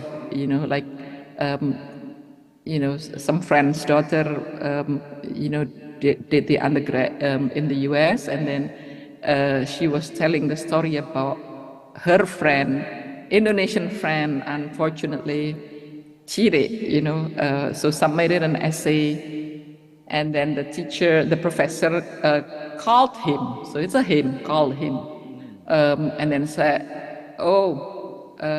thank you for your trust in me, for disclosing your identity. I can understand how you felt. It's okay, you can confide in me. So the essay was about a confession of an LGBT student, So this student was not gay, was not an LGBT, but he took that essay from somewhere. It's a disclosure, So and this is a real story. Do you understand the story? So it's a real story. So the essay talk about, I'm gay and I feel so depressed because I'm gay. But that's not the essay that the student wrote. That's the essay that he stole from somewhere, some application or somewhere. There are websites or platforms that sell essays. And so the professor said, it's okay, that thank you for confiding, thank you for disclosing that to me. But this student was not gay, you know, so he came out of the professor's office, pale face, and the friends asked, what did the professor catch you cheating? No, but now the professor thought I'm gay, you know, I'm not gay. Yeah, it's just a funny story. Anyway, so going back to being a cop, I think that's not the best deal that teachers can do, you know, but when we grow with our students, we can also use technology so that the students also learn from the process. Ibu Imelda, are you still here? I need your permission to show a bit, just a bit of the manuscript. Can you answer, Bu Imelda? Hello, Bu Imelda, are you here?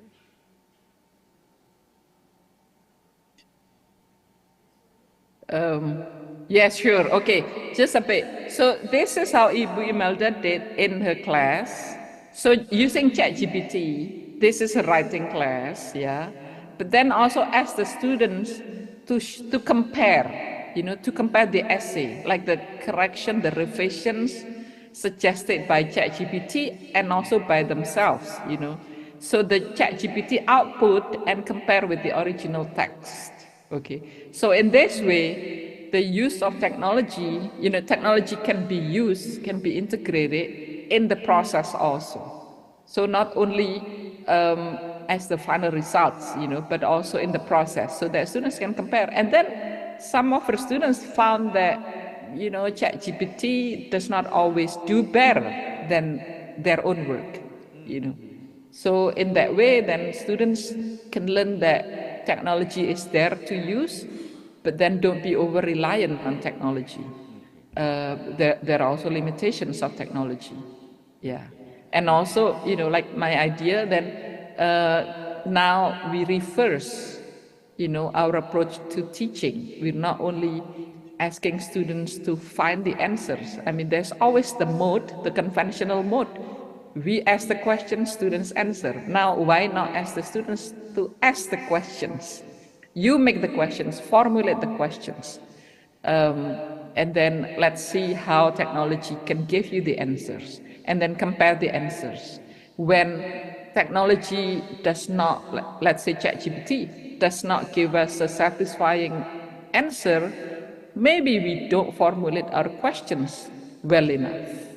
Okay, so that's the, you know, the adagium, right? When we can formulate the problem well, we formulate the question well, we're halfway through in solving the problem. A lot of problems in life is that because we do not formulate the question well enough. And so people are confused, and then so they come up with different answers, and most of the answers are not good answers. That's because the question is not well formulated. Well formulated, okay. Okay, thanks a lot, Prof. Anitali. Yeah, I think I'm interested in the notion to be a cop. Yeah, I think, yeah, okay. In academic life, so we become a cop, to meaning that we have to, but we have to emphasize or stress on the process of learning, not the product of learning itself. Yeah. There is one question, Prof. Anitali, from my colleague from Universitas Islam Malang, from Bunuse. Yeah, my question is, how can teachers ensure that the use of technology in LT remains inclusive and accessible to students from diverse backgrounds and with varying levels of access to digital resources? Yeah. Yes, thank you. Thank you, Ibu Nusa. This is also a very important question, and this should lead us to, again, think about the essence of education, about the human flourishing. So, and building up character. Character in our students, that's not just the job of religion and PPKN teachers or character teacher or counselor. We English teachers too can also have a part in you know, in enhancing or in making our students, helping our students, you know, build up their character. So this is one of the moments that we can help our students build up their character too. about empathy for others, you know, like we should also like help our students see that they're not all the same in class. You know, some of their peers may come from a lower SES and they don't have, you know, like sophisticated gadget, you know, like, you know, this is what I learned during the pandemic. I was so excited about all the different applications, the different platforms. I learned and then I was proud of myself. Oh, I could do this and that, you know. But then I have to realize that if I use this, not all of my students can access that, you know, because of different situations. And so this is a moment for not only students, but teachers also to develop our empathy for others. And that also, this is a moment that we can also get our students. Earlier, Pak Yunus talked about cooperative learning. So get our students to be working in cooperative learning. And so we can divide and then also like prepare our students. Not, you know, since some of you do not have, you know, enough internet or good internet connection at home, then you can divide the job. You know, that's the elements in cooperative learning, interdependence, you know, while those who can have access to good gadget and internet, then you do the searching, while the others can do other tasks. You know, that's the interdependence in cooperative learning. They can work together. And we have seen good practices during the pandemic, you know, our resilience, teachers and students' resilience. You know, we've seen cases of, you know, during the pandemic, teachers visiting students, you know, home to home, door to door, you know, like very touching stories, you know, that teachers and students did not give up. You know, they, you know, a lot of those stories should inspire us also. Also, like, you know, our semangat gotong royong is there. You know, we, you know, in terms of country comparison, we're often, you know, feeling upset when we do not rank well in achievement, in score, in PISA. We rank low compared to other countries, but in terms of giving, you know, we are top, you know, in terms of giving and gotong royong.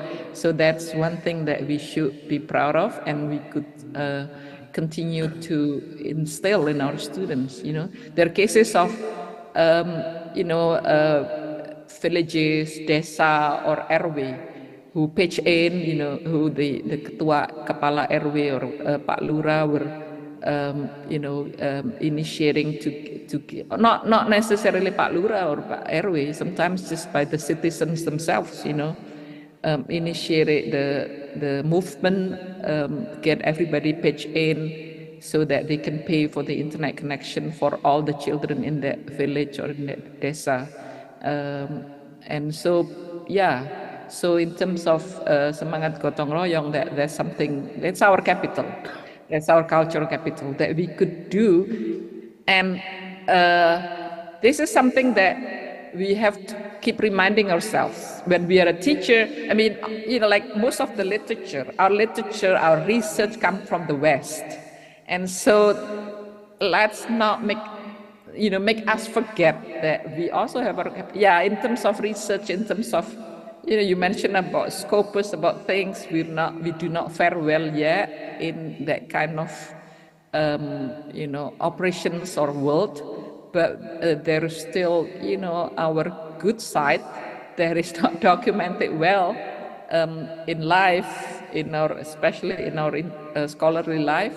But that's our capital, cultural capital, that we can still put into our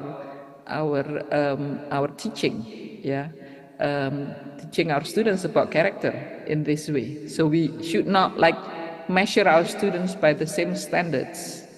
If we, let's say we do assessment and then we measure our students by the same standards, then we're neglecting the equity issue among our students. Yeah, I hope that answers your question, Ibu Nusa. Yeah, thanks a lot. Prof. Anitali, it seems that teaching in these times, yeah, we also, teaching is not only a process of imparting knowledge or process of constructing or reconstructing of knowledge, but process of instilling the ethic or character building like responsibility, yeah, empathy and so on, I think. So teaching is getting more and more complex probably in current situation. Okay, well, ladies and gentlemen, do you have any other question? Please write down again on the chat box, or you may raise your hand for those attending the off-site, or I mean the on-site. Yeah. Sure, of course. Mm-hmm.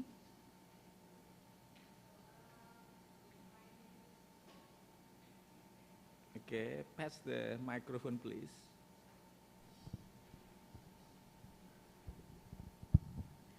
Thank you. My name is Dia. So as Professor Anita Lee has said that most of the teachers and lecturers recognize their students' writing style. And how about how to prove that? As we know that when we send essay, sometimes we also have the plagiarism checker, and the level already showed in the low level. Then so how can we say that, oh, you are cheating, oh no, this is not your idea? So how to prove that? So that is my question, Professor Lee. Thank you very much. Okay, thank you, Ibu Dia. It's good to see you here. Ibu Dia is a very committed and very intelligent scholar. Yeah. Yes. You know, even the machine, one of them is turning in, but perhaps that's not the only one. I mean, they don't use the word cheating, you know, yeah, just similarity check and percentage, you know, like, you know, I have used that again to prove, you know, but as I said earlier also that I used that because I had to use that, you know, to quote unquote prove, but you know, Ibu Imelda has shown that you know, we don't always have to be a cop, and that's a bad cop, you know, like proving our student as criminal, you know, and that's something that I'm not proud of myself. Then perhaps we could avoid that altogether when we can engage our student in a more flourishing process, yeah, and yeah, to answer Ibu Dia's question, then perhaps during the process or in the beginning, then we could motivate our students. We could motivate them that, you know, oh, there's one session that I attended also in the conference that, you know, he's a German scholar, he studied that, you know, online assessment. And then cheating. So correlation between online assessment and cheating, and then he found that it depends on the kind of items that we put and also the process. Then this is like, okay, yes, society needs cops, you know, but education, we could reduce our role as cops if we could instill in our students that there's no need to have a cop in our class, you know, like when there's an awareness that, you know, I don't need to cheat, you know, because why? Because that, okay, the study also correlates between when among students who are more autonomous, who feel more independent of their learning, and also the type of items that we ask, then you know, then the possibility of cheating is much less. Okay, but if we have to do that, you know, and I've done this, then avoid the use of cheating, you know, then we could do like the application did, you know, like, see, can you explain why, you know, there's so, you know, the high percentage of similarities between your work and this work? And I usually attach that. I usually give the link. Look at this link, you know. And perhaps that's also a reflection for us. Did we teach them right in terms of in terms of not only like engaging them in the good process, but also maybe in the mechanics of citing and referencing. Yeah, because in terms of citing and referencing, maybe they're not aware, maybe they're not knowledgeable yet about proper citation, about proper referencing. So that's also a reflection, maybe they don't know yet. Or also other things in writing, like summarizing, paraphrasing, direct quote. Those are all the skills that we also need to teach our students so they know that not only what's right and wrong, but also what's the proper way of doing that and not. Yeah. Yeah. Another study that I read many years ago was like comparing the Eastern way and Western way. Maybe that's not a good what is it? It's like lumping Western and Eastern, but that's like the article talk about, you know, all these ideas about plagiarism comes from the West because in the West is individual recognition is very important, while in the East it's not so much about individual recognition, it's about the communal, like, oh yeah, it's like giving credit to the person who said that maybe not only is but used to be not important because it's a communal knowledge, it's a common knowledge for common good, you know. And so we also need to like navigate through, this is the Western way of gaining or distributing or sharing knowledge, while the Eastern way of sharing knowledge is for the common good. You know, like in villages, you know, how to plant things, how to making the river, like maintaining the cleanliness of the river. All those things are, you know, never cited. Oh, so and so invented this way to keep our irrigation, like the subak. Like, anybody knows who invented subak or who initiated subak in Bali irrigation way? Is never documented in our world. Yeah, because it's common knowledge. Is part of the local wisdom. Yeah? A lot of the knowledge, like our local wisdom, are not credited to any individual because it's not our way of life before, but because of schooling, a lot of the norms and principles, not all, come from the West. And so we are also teaching those ways to our students. But when we teach our students those ways, we teach them the skills, you know. And what are the skills? Well, in writing, the skills are summarizing, paraphrasing, quoting, citation, referencing. Those are the skills that we need to teach our students, you know. But we also need to also understand the cultural norms that are perhaps still they are shifting, and we need to be patient with them. You know, if we want to avoid being a very stern cop to our students. But of course, this doesn't mean that we permit plagiarism. Yeah, this doesn't mean that we, you know, we give way, that we compromise. You know, because we are operating in both worlds now. I hope that answers your question, Ibu Dia. Okay, thanks a lot for the very comprehensive answers, Prof. Anitali. Okay, unfortunately, we come to the end of the session today. We end our session up to 12. Now, the clock says 12:01. Yeah. So we come to the end. However, as the committee would like to present our token of appreciation to our beloved and outstanding keynote speaker, Prof. Anitali. The committee, it is time for you as contribution.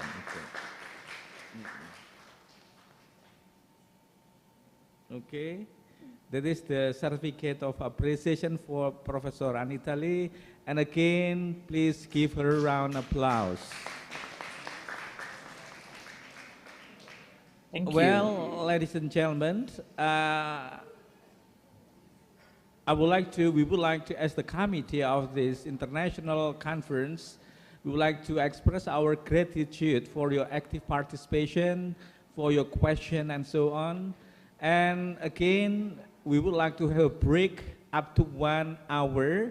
We will go back to the session at 1 o'clock with other invited speakers. Okay, ladies and gentlemen, that's all for our second session of plenary session.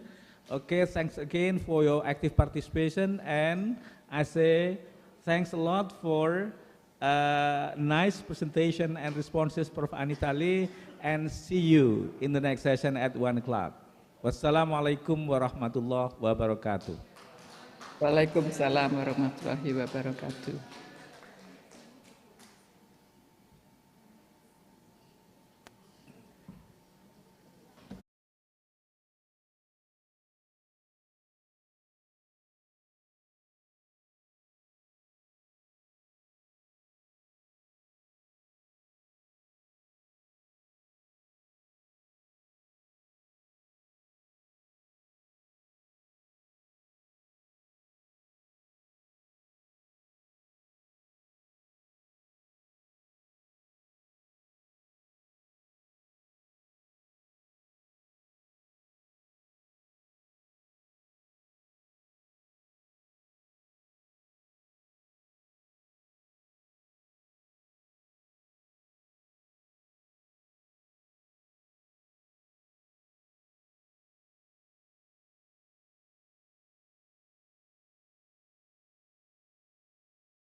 You can have a prayer for a Dhuhr prayer in this 7th floor, or you may go to the mosque.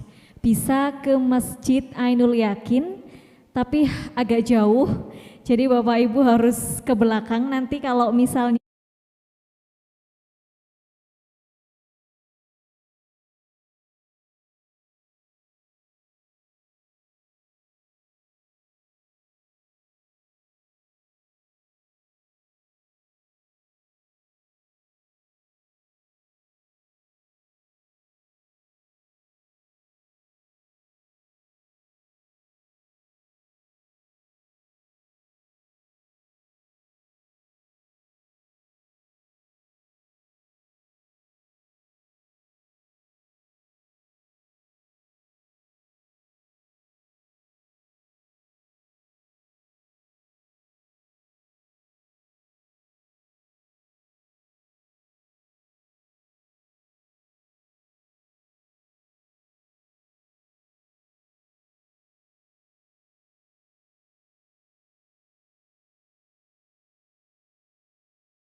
everyone, the invited speaker, Bapak Ribut Wahyudi PhD, dear the fourth ICON-ELT participants, welcome to the plenary session for invited speaker on the fourth ICON-ELT 2023.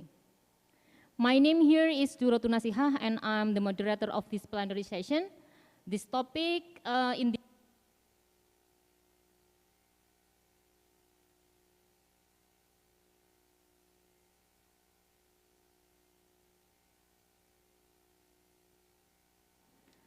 I'm so sorry. The topic of this session is translanguaging practice.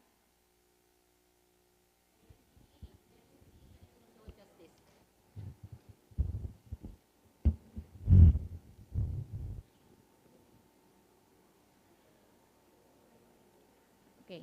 To discuss those thought-provoking issues, I would like to welcome to our speaker, Bapak Ribut Wahyudi PhD. Good afternoon, Pak Ribut. A long time to no see you, Pak Ribut. He is my lecturer when I did my undergraduate in Malang.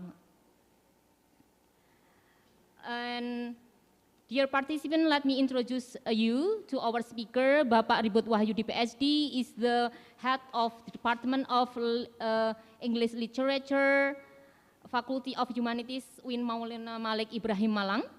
His research interests mainly concern in critical applied linguistics, critical discourse analysis, cultural studies, world English, and intercultural education.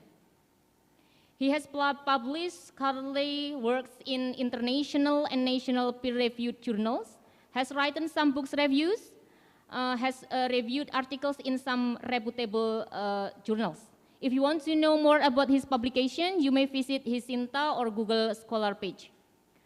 Well, this session is divided into two sessions. The first session is presentation, and the second session is the Q&A session. Well, dear participants, without further ado, let's begin the first session. I want to invite Bapak Ribut Wahyudi PhD to present his topic about translanguaging practices to express emotion, identity, agency, and social justice. Pak Ribut, you have around 30 minutes to present your materials. Time is yours. Assalamualaikum warahmatullahi wabarakatuh. I'd like to present just by standing up and walking here and there. So it's giving more space for me to actually present the material rather than just sitting, right? Okay. I hope that my PowerPoint slide will be okay, which is now handled by Buturo. Yeah? As a lecturer here, we should mention Buturo rather than saying the name. Okay.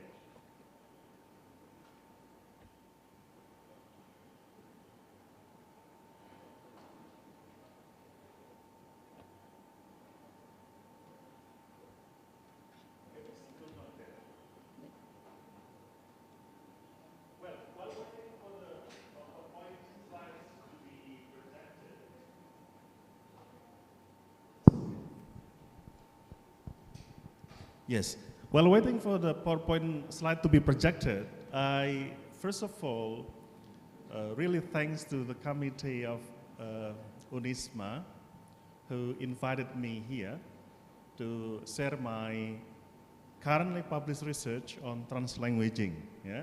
So this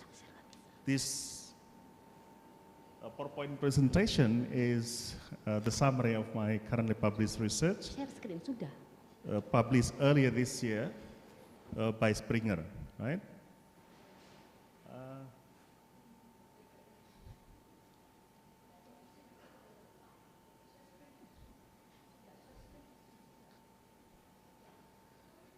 Yes, while waiting for the PowerPoint slides to be projected, I introduced myself and my background, my professional background. My bachelor is in linguistics and literature back in 2004 at one of universities in Jember. It's called University of Jember. Okay. At that time, I was exposed to systemic functional linguistics. Yeah, doing undergraduate thesis on systemic functional linguistics. I did my TESOL, teaching English to speakers of other languages at the University of Sydney back in 2010. I completed that study with mainstream TESOL. Mainstream TESOL means I'm not yet exposed to any post-colonial and post-structural thought. Later on, from 2013 to 2015, when I was doing my PhD study, I was really inspired by post-colonial and post-structural works, so that shaped my current work now. The way I see English language teaching is now more or less from critical post-structural perspective. That's why my work is now about translanguaging. Because if we see translanguaging from the dominant perspective, from structural perspective, they may argue that this is wrong. Okay? Simply, just now I had a chit-chat with Pak Farouk. Pak Farouk is a new critical scholar, and I think his work is also influenced by post-structural and post-colonial spirit, using narrative inquiry into English language teaching. Yeah? So, if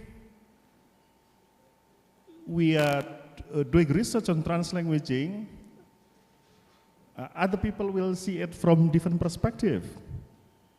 It can be seen as something which is positive from critical perspective, but if you see it from dominant perspective, monolingual paradigm, English-only classroom, then this is argued or this is claimed to be wrong, because this translanguaging approach allows us to use other languages than English in the classroom. It doesn't mean that we do not use English. We use English, but we use also at the same time Javanese.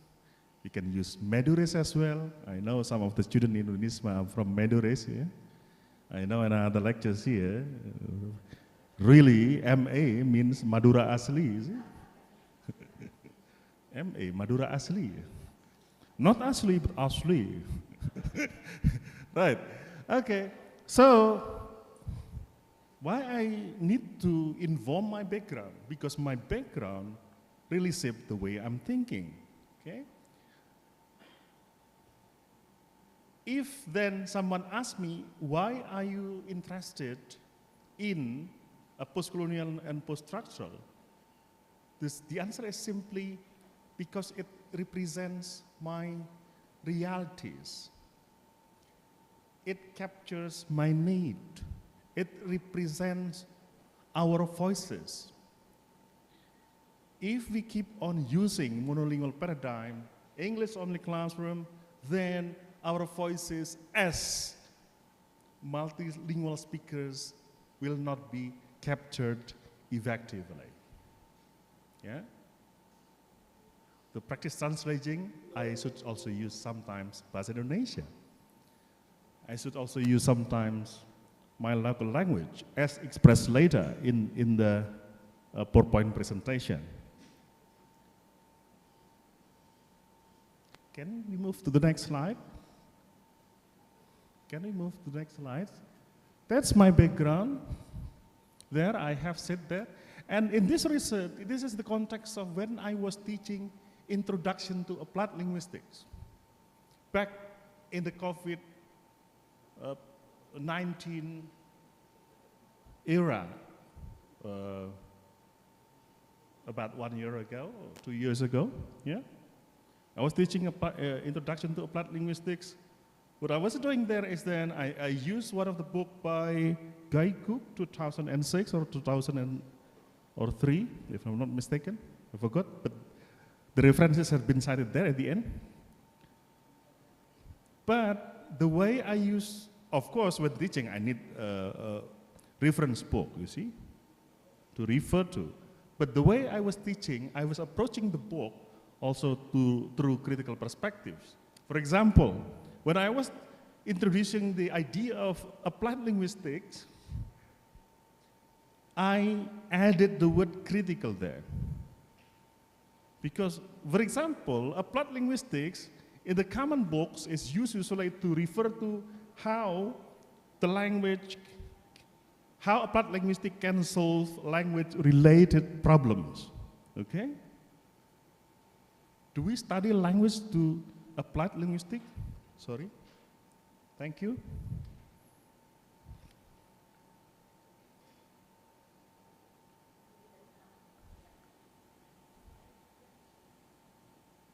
Okay, good. Thank you for the committee. Right? Are we studying applied linguistics only to solve language-related problems? This is the question. Are we, when researching, when conducting research problems? There is something that we need to question. For me, myself, after I learned a critical perspective, post-structural, post-colonial, when we conducting research, we should not only look for problems, and that's the fact is, it is not a problem. We are trying to answer our curiosity, our questions. Ya. Ketika kita meneliti itu sebenarnya bukan meneliti mencari masalah. Our life has been full of problems. Banyak masalah ini ya. Jangan ditambah meneliti mencari-cari masalah. Yeah.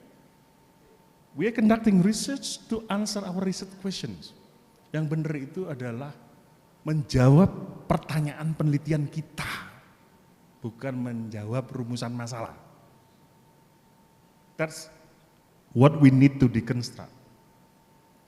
When I added critical perspective into applied linguistics, I added a critical point of view. For example, when I discussed the concept of native speaker and non-native speakerism in the book by Guy Cook, I said that this is the result of a binary opposition if we are studying cultural studies. A binary opposition means there is a good and bad, male and female, something like that, you see? Native and non-native. So what's the impact if we create a category of native, non-native? What's the impact? What is the disadvantage for us as a non-native speaker if we want to be classified as non-native speaker? So I said to the student, this is something that is politically not correct. Why? Here in Indonesia, as the student also mostly are multicultural, and the lecturer also is also a multilingual, it is more realistic for us to choose a position which benefit us. And what is that position? That is not belong to native and non-native. We should claim ourselves as multilingual speaker. Why native and non-native? It's not beneficial because the non-native one is always seen as deficit. Kalau native non-native itu, ini translanguaging. Native non-native itu, orang akan dilihat kita itu non dibandingkan selalu dengan native. Dan selalu kita akan kalah, defisit. So we need to change the category. Why? If we do not change the category, we will be only in deficit position. Kita akan speakingnya jelek lah. Your language is not native like. Yes, I'm not native. I'm a multilingual speaker. I speak many languages. I ask my student to ask the native speaker, how many languages do you speak? Being multilingual speaker, we have to be confident. When being asked, kamu native apa non-native? Enggak. We need to reject that. And we need to claim ourselves as a multilingual speaker. Ini kalau ditanya, bahasa Inggrisnya kurang bagus, ya wajar. Sama dengan bahasa Indonesianya para bule itu juga kurang bagus. Sama. Means that we speak more than one languages or multiple languages is kind of a blessing. Something that we need to be proud. You can speak Madurese, you need to be proud of that. And you need to teach these Madurese language to your children, to your kid. Otherwise, your language will disappear in the end, right? Ini politik, yes, this is political. Why are we not allowed to talk about politics in English classroom? For your information, Professor Kumara Fadivelu from St. Jose State University in the United States proposed a post-method pedagogy, you know? There are 3 big principles, for example, particularity, practicality, and possibility. At the point of possibility, Professor Kumara Fadivelu proposed open a space to introduce political aspect, social aspect to be discussed in the classroom. So, as English language learner, as English language teacher, as English language professor in the classroom, we are confronted to different subject position. Are we going to choose deficit subject? You will be non-native speaker. If we are choosing multilingual speaker, then we put ourselves politically into more equal position. So if other people saying, oh, translanguaging will destroy the English in the classroom, I don't care. Why I don't care? You know, Professor Liwei, the Dean of UCL, University of College London, is one of the big names in the field, introduced translanguaging. And the other scholars, Professor Ofelia Garcia, is the big name in the field. Is the professor at City University of New York also introduced translanguaging. The question is not about allowed or not allowed, but we can present more our realities and voices and also identities. Why not? Yeah? As long as, for example, we give this kind of materials, maybe if we want about in the 6th semester or 5th semester, not in the initial semester. Maybe in the first semester you are teaching your student with pronunciation. It's okay lah.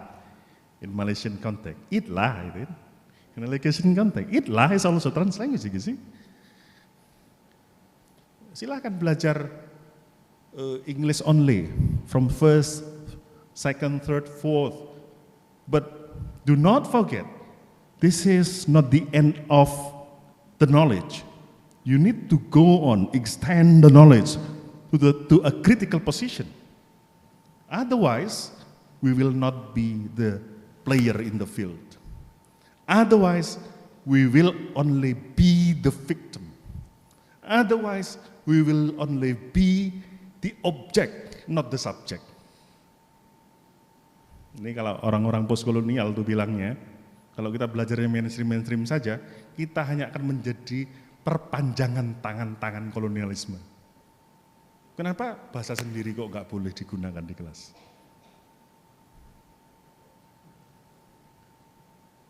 So, it really changed my perspective. Now, if I see a colleague who speak English with the Madurese language, like our colleague from Madura.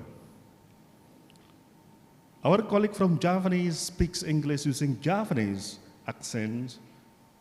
At this point, I respect that. I can accept that as something valuable. You speak your English with your own accent, as long as it's understandable, yeah, as long as it's clear, it's okay for me, right? But this is the position also taken by other scholars like Professor Sudaska Nagaraja. Pak, how about in writing a thesis, Pak? Yes, in writing thesis, your grammar should be correct. Your grammar should be correct. Kalau nulis thesis, ya grammarnya harus benar. In order not to be confusing. Confused and confusing, you see? Bingung dan membingungkan. Itu silakan, grammarnya harus benar, nggak boleh yang macam-macam. But when you are speaking, you don't have to be like David Beckham. Yeah? Ketika speaking, do not be under pressure when you speak using your Madurese accent. It's your identity.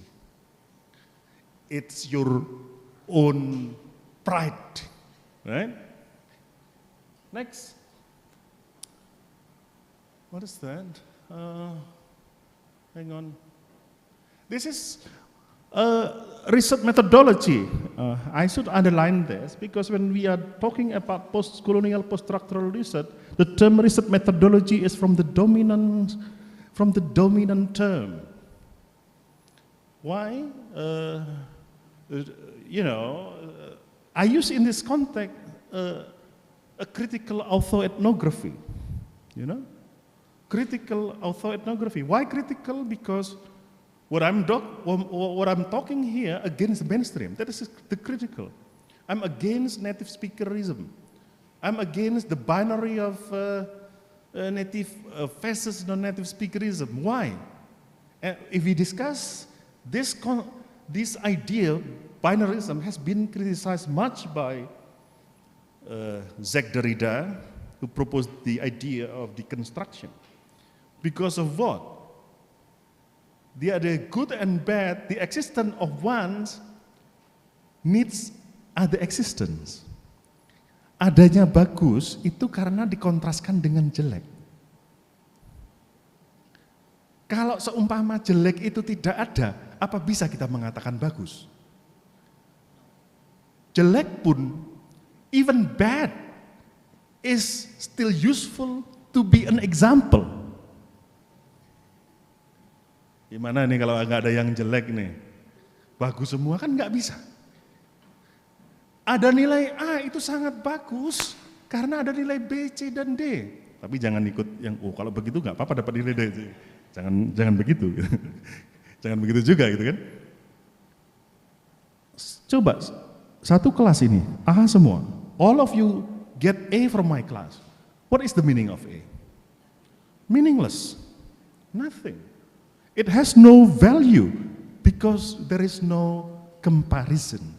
Nggak ada yang dibandingkan. Means that the concept of native, non-native is not beneficial for us because in reality, even native speaker needs non-native. If we use native, non-native, who is Jack Richard? Who is David Nonan? If there is no the readers from Win Malang or Unisma or other peoples from Indonesia. Siapa itu orang-orang kulit putih yang nulis itu kalau nggak ada non-native, yang katanya non-native ini yang membaca? Useless. They useless. Okay? Artinya apa? Their existence need our existence as, for example, non-native, if we accept that kind of category. But I myself have promoted in my papers, articles published in Multilingual Matters, in Routledge, in Palgrave Macmillan, to reject the idea of native, non-native on the basis of what I have said earlier. I promoted my students to use multilingual subject or multilingual speaker. Tadi pagi saya ngajar, kalau ditanya, kamu native atau non-native? No, I'm multilingual speaker. Yang native speaker itu tanya balik, how many languages do you speak? We are richer in terms of the use of the language. Right, next. Critical ethnography means we can conduct research based on our teaching in the classroom. So what I did in the classroom is I recorded my own teaching activities. I record it, I transcribe it, and I analyze it. This is allowed in a post-colonial and post-structural perspective, but of course this is not allowed if the scholars are from structural perspective or from positivistic perspective. Kalau dosen-dosen yang ngajar yang dari aliran kuantitatif, tentu saya ditolak ini. Yeah? But this is reality. In this world, in terms of knowledge, there is always debate. We should not only group oneself into one strands, one group, if we are not feeling happy. Kalau kita dipaksa untuk memilih sebuah grup-grup aliran ILT itu, kalau saya sih, pilih yang kita merasa nyaman.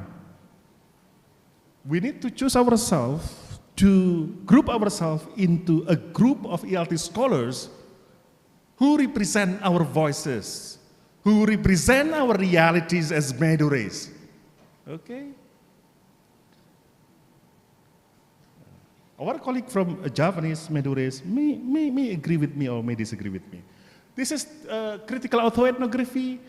I can refer you to work of Kanagaraja 2012 if you want to read further about autoethnography, as well as Bedrettin Yazan, new young scholars from University of Texas, Austin. Yeah? Bedrettin Yazan, Rudolph, and other scholars, new young scholars. And then also, this is also called as practitioner and researcher practitioner. At the same time, we conduct research based on our classroom teaching, but concurrently, we also use other studies, other research to inform our teaching. That's what has been said by Rasi Jain. Rasi Jain is our colleague from University of Maryland. Ya. Rasi Jain itu editor, associate professor dari Maryland, ya, India. Indian from, I know in Malaysia there are Malay and then Indian and Chinese, right? Yes. Rasi Jain is one of the emerging scholars promoting this kind of teacher, researcher, or practitioner forms of research. Jadi penelitian itu tidak harus dari kelasnya orang lain. Jadi penelitian itu boleh kita merekod dan meneliti kelas kita sendiri. Sudah ada banyak tokoh-tokohnya. Kalau tidak boleh, kebetulan yang tidak membolehkan itu alirannya tidak itu. Gitu. Kalau saya memilih yang membolehkan, but I know that that's in the field. There are dissenting voices, pendapat yang berbeda. Some group of scholars agree with that, and some other group of scholars disagree with that. So it's up to you. Which one do you want to choose? And then also, it's not always clear, right?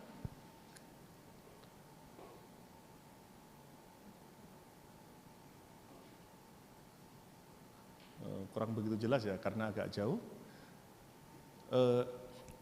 Those are the examples when I did in the translanguaging in the classroom. Sometimes I use Indonesian language, sometimes I use English, sometimes I use Javanese. And in those extracts, you can see a Javanese word like kesuwen, you see? Kesuwen. When I was teaching, there are many students at the time in an online class, they are pretending, but they keep silent. I did not know exactly whether they are following my course or they just log in and after that they keep lying on the bed. Therefore, with this kind of anger tone, I was saying to my students, kesuwen, kok nggak ada yang jawab-jawab. I was asking their participation in the classroom to indicate that they are there. Ya, jadi saya minta anak-anak itu untuk menjawab untuk apa? Supaya saya tahu mereka itu ada di kelas. Bukan hanya seolah-olah ikut tapi diam saja. Makanya saya menggunakan kata, mana yang jawab ini? 50 gak ada yang jawab semua. Kesuwen. What does it mean kesuwen at that time?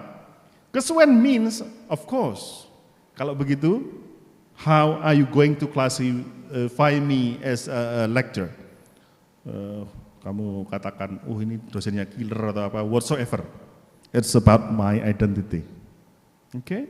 When I say kesuwen, it is full of emotion.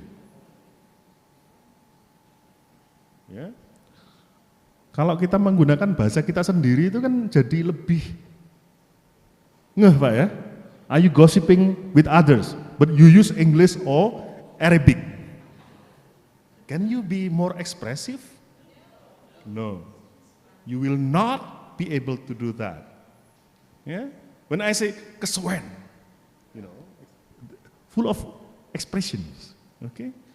Jadi inilah yang saya katakan, when we are doing translanguaging, it's expressing our emotion. At the same time, it also expresses our agency. Agency is one of important word in culture studies. If we are searching in culture studies, is the idea of how we exercise power. The idea of how we show our subject position. Yeah? When we are teaching, when you use English only classroom, you will, by the same time, you neglect the potential cultural resources of your own. Therefore, you cannot exert your agency. Your agency will only can be exploited, exercised if you are allowed to use many different languages. Like for example, I use blah blah blah. I use Indonesian. I also use Kesuwen. Sometimes I also use Madures at the same time because some of my students also Madures. I can see their facial expression when I use Madures. Those Madures students seems like considering me as their family. Loh, ini Pak Ribut ternyata bisa Madura. Dek remahnya. Tangtretan ya. I'm saying that when I'm using Madures, my Madures student seems like consider me as a family, as a relative, because there is emotional engagement. Even the lecturer has studied overseas, but still can appreciate the local languages, their local languages. I can see from their facial expressions. Itu wajah-wajahnya itu kelihatan happy gitu. Kalau saya campur-campur itu. One of the key for me to be emotionally engaged with students is sometimes I use, of course, Javanese and Madures. Then agency, translanguaging practices to exercise agency, emotion, identity, and social justice. What does it mean, social justice here? Okay, oh, sorry, I cannot see that clearly, but I can explain that. Social justice means, if in the EFL classroom, social justice means If all the language resources owned by the lecturer and also the students can be exploited, can be used in the classroom, not banned. Social justice itu kalau semua bahasa bisa boleh digunakan. Yang perlu kita perdebat, yang perlu kita bicarakan adalah presentasenya saja. Because this is the practice of in my classroom. I usually allow students to use 30% Indonesian language and 70% English. Why English? Because this is still English department. Ya. Saya tidak menafikan bahwa bahasa Inggrisnya harus tetap lebih tinggi. Tapi saya membolehkan 30% bahasa Indonesia ataupun bahasa lokal, even bahasa Madura. But still 70% English in their answer. In order for them to be expressive. Boleh. Bukannya tidak, tapi jangan bahasa Indonesia semua. Nanti this is English department. Okay? Frekuensi bahasa Inggrisnya harus lebih tinggi. That's the point, 70%, 30% can be Indonesian. That's my point. So, I can share with you the full chapter of this articles. This is the key what I want to talk today, and this is basically coming from my own classroom when I was teaching applied linguistics using a critical autoethnography, which is proposed by many scholars, including Suresh Kanagaraja, and also this is part of classroom research. Our own classroom, which is, among others, said by or argued by Resi Jain, associate professor from University of Maryland, as practitioner researcher. Jadi kita boleh meneliti kelasnya, misalnya Pak Faruk ini boleh meneliti kelasnya sendiri untuk ditulis. Gara-gara seperti ini Bapak Ibu semua ya, saya itu aktif menulis itu karena mengikuti aliran yang seperti ini. Say for example, I'm now the head of English language department. I just follow the mainstream research which does not allow my own classroom to be explored, then I don't have time. Saya nggak punya waktu. Saya aktif menulis itu gara-gara saya mengikuti poststruktural postkolonial ini, kelas saya sendiri. Ada yang nggak boleh, nggak ikut yang nggak boleh saya, ikut yang boleh. Right. Ilmu pengetahuan itu kan perdebatan. Knowledge is a matter of contesting issues. Perdebatan tuh ilmu pengetahuan tuh. And the committee of ICON-ELT now is right because the committee invited Pak Willy. You see, Pak Willy Renanda, very well-known scholars.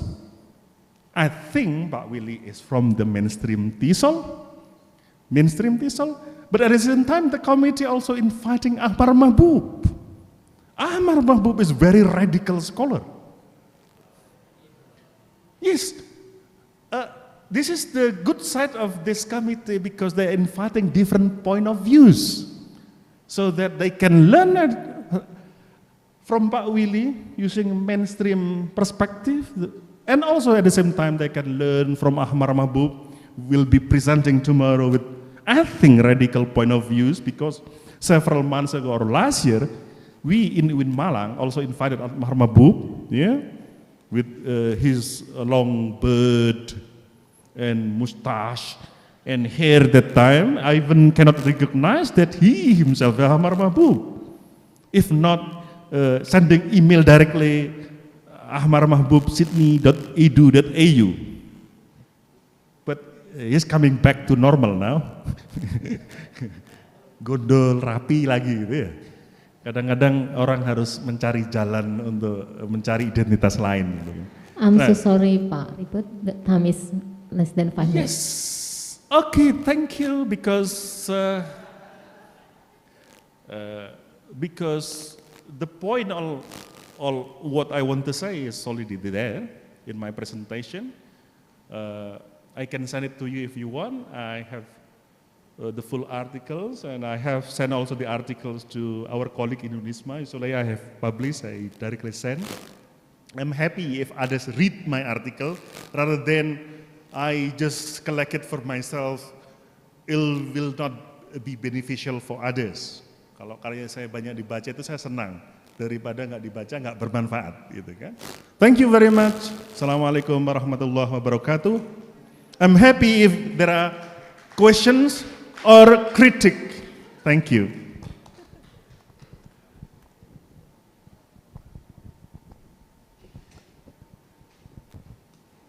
Okay, thank you very much, Pak Ribut. This is such a insightful topic for this parallel plenary session. Okay, dear participants, now we have come to the Q&A session. I believe that Pak Ribut will be very pleased to answer your question. I open 3 questions for the first session. Before the question, I really am honored Professor Effendi Kadarisman is coming to this hall.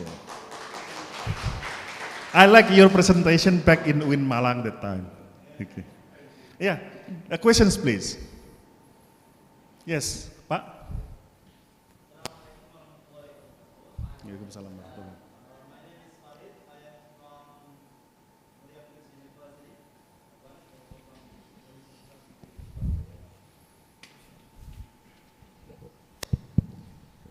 Well, I'm interested in your topic, Pak Ribut, and talking about this post-colonial. I would like to ask one point that translanguaging, when you give an example about expression or the expressive utterance, then does translanguaging need non-verbal language, since translanguaging is a matter of communication? For example, allow me to give another example. So when we try to express excuse me, then probably me from Java, so I will be influenced by the non-verbal language, non-verbal communication by nodding my body, by giving my right hand, excuse me, sir, excuse me. Is it included in the translanguaging? If yes, then the next question, is translanguaging the reborn of CCU? CCU. The reborn. Yeah. Thank you. Assalamualaikum warahmatullahi wabarakatuh. Waalaikumsalam warahmatullahi wabarakatuh. Thank you for good questions. Thousands of scholars now doing research on translanguaging. If you do not believe, just type the word translanguaging on Google, then it will pop up thousands of articles, more than that, on translanguaging. Means that people see translanguaging from different perspectives. One of them is from political point of view, because it's against monolingualism. But I agree with you, it can be seen also from multimodal perspectives. Multimodal means if you are nodding, permisi Pak, this is multimodal. There is a movement, facial expressions. A good communication is, for me, is multimodal. And by that context, I can say that a good translanguaging also is good multimodal language practices. That's my point of view. But for your second question, in terms of cross-cultural understanding, the newer terms for cross-cultural understanding is now interculturality. Because in cross-cultural understanding, it has been in the past criticized of being too rigid.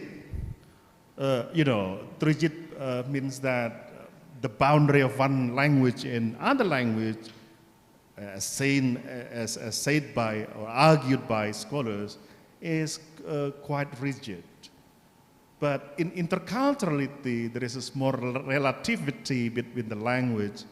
They use more term now, interculturality. Ya. Jadi kalau yang sekarang di CCU itu sudah, menurut para pakar sudah kurang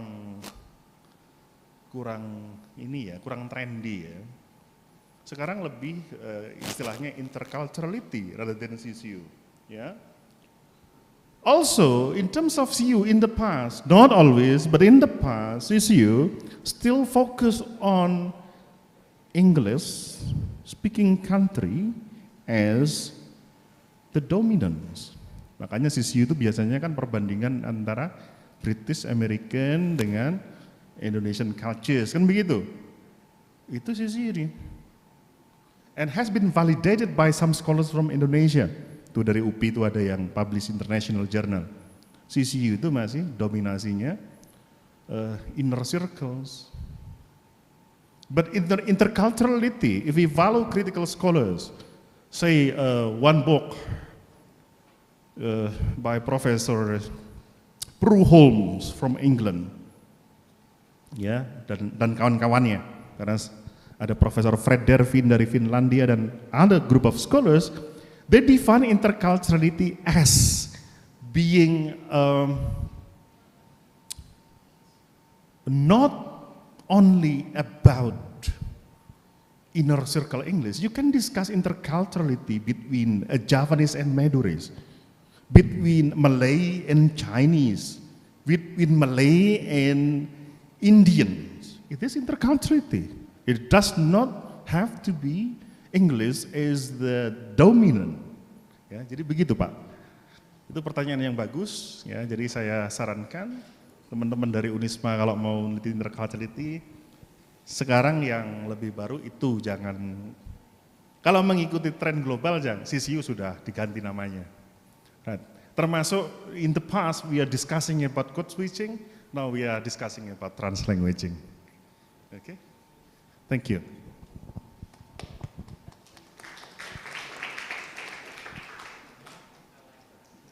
Okay, and the next question.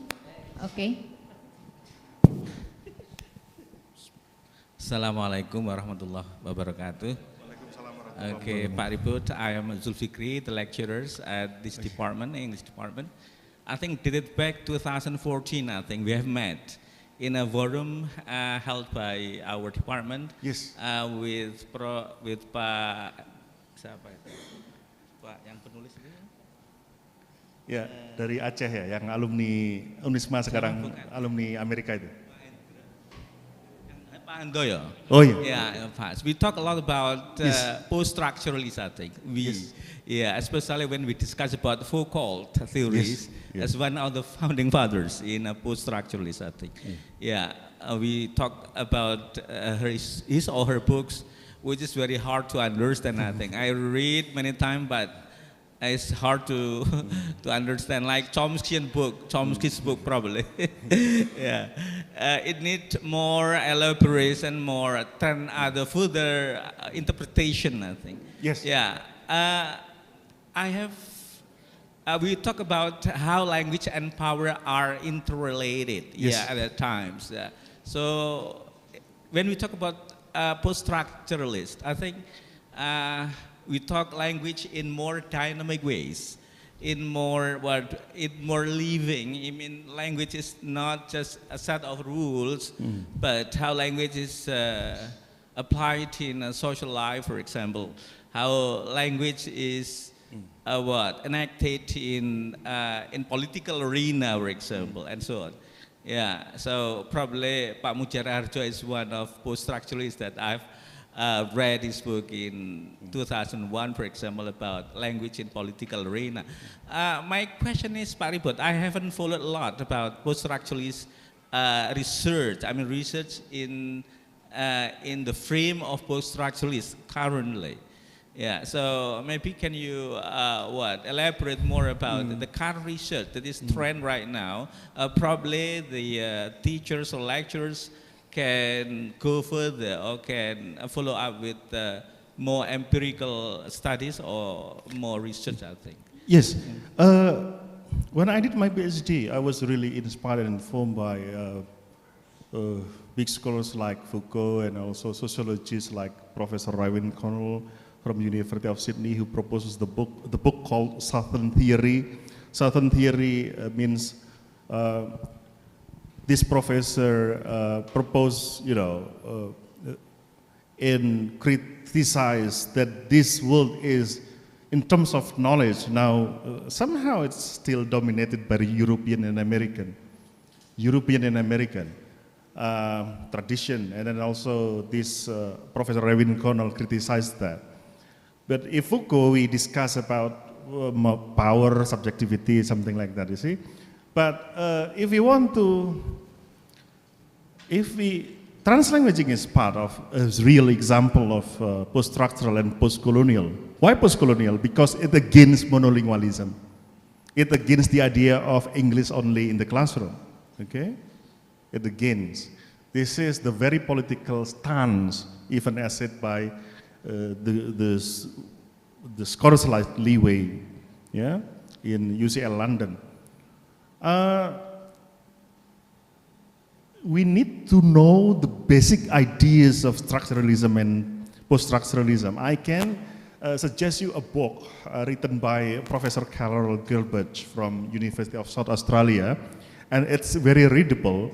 There are key ideas of structuralism because we cannot learn post-structuralism before understanding structuralism, okay? In structuralism, for example, we are exposed to the idea of structure, system, that this world is stable, yeah? The truth is monolithic rather than multiple. That's kind of the idea of structuralism. Therefore, in practice, then we have subject-verb agreement research.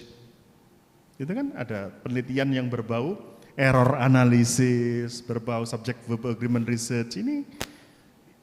This is not wrong, but this is the concrete examples of how structuralism operates in terms of research. Ya kan? Lalu ada penelitian-penelitian the research on cause and effect, ya kan? Itu positivistik biasanya. Cause and effect. Kalau begini begitu, ya kan? Ada in post-structural research, we are not interested in cause and effect research because of what? We consider the world is dynamic. The world as full of many possibilities, ya kan? Coba kita ngomong power. Kalau kita ngomong power, kita nggak tahu Pak Jokowi yang dulu bos mebel akan jadi presiden. This is unpredictable. Bukan ponakannya Pak Harto gitu kan, orang kecil gitu kan. This is in post-structural it works. Dalam kajian post-struktural itu sesuatu itu something is unpredictable. Truth is multiple. This world is dynamic. Yeah. Therefore, we like to discuss something about power, subjectivity, dilemma, ya kan? Emotions in language English classrooms. Itu sudah ada di TESOL Quarterly itu tahun 2014. Itu juga sudah ada pakar bahas emotion in English language classroom. Therefore, I say if those are students in postgraduate programs in Indonesia, itu jangan yang terlalu, maksud saya banyak pilihan untuk menulis itu. We can explore emotions operating in English language classrooms. Kalau tidak boleh, untuk apa itu TESOL Quarterly sudah ngomong begitu? Padahal itu jurnal top in the field. Ya kan? Begitu Pak. Boleh. Subjectivity, emotions, translanguaging, belakangan silence in the classroom. Dat Bao, senior lecturer at Monash University, Dat Bao from Vietnam, one of his specialization is doing research on the meaning of silence. Makna diam di kelas itu apa? Itu sangat post-struktural, Pak. Michel Foucault said that silence has many functions. Foucault itu mengatakan, Michel Foucault, the philosopher, silent itu mempunyai banyak arti. Kadang mendengarkan dosennya, kadang juga resisten. Silent mean resistance. Diam itu bukan berarti setuju.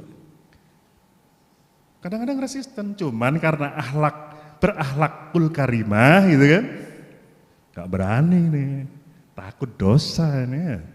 Right, thank you. Good question, Pak.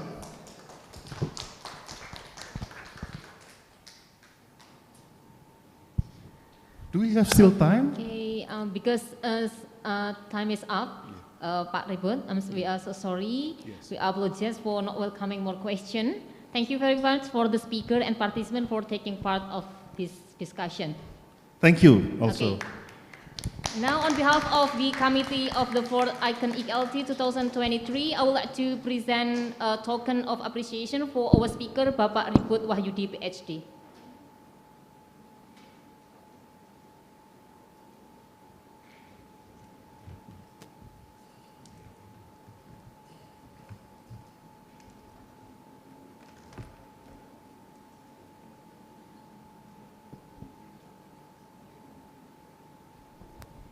Okay, ladies and gentlemen, so here is a token of appreciations from Universitas Lamalang, especially English Education Department, given to Bapak Ribut Wahyudi, PhD, as the invited speakers of ICON-ELT 2023. Give the round of applause once again.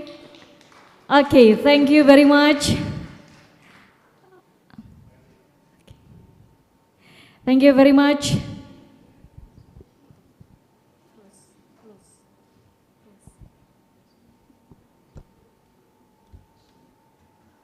Okay, dear participants, this is the end of our session today. Once again, on behalf of the committee, I would like to express my gratitude to Bapak Ribut Wahyudi, PhD. Thank you very much for sharing with us.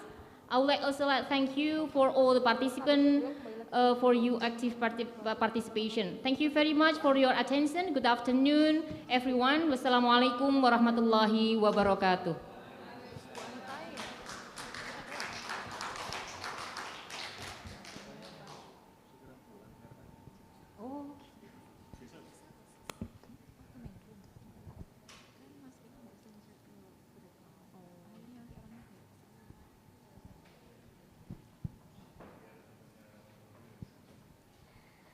Okay, thank you once again, Bapak Ribut Wahyudi, MA PhD, for having the outstanding materials presented as invited speakers in the 4th International Conference on English Language Teaching 2023.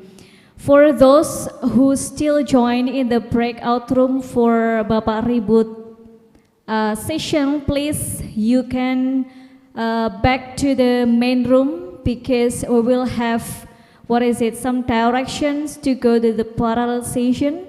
So please, everyone, stay tuned in the in the main room, because after this soon we will have parallel session.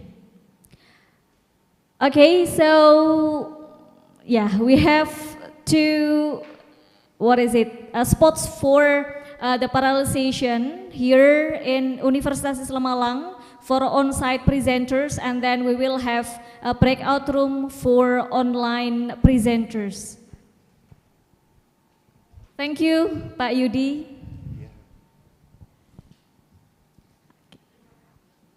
Okay, can we have more photo session with Pak Yudi, with Pak Eko, please?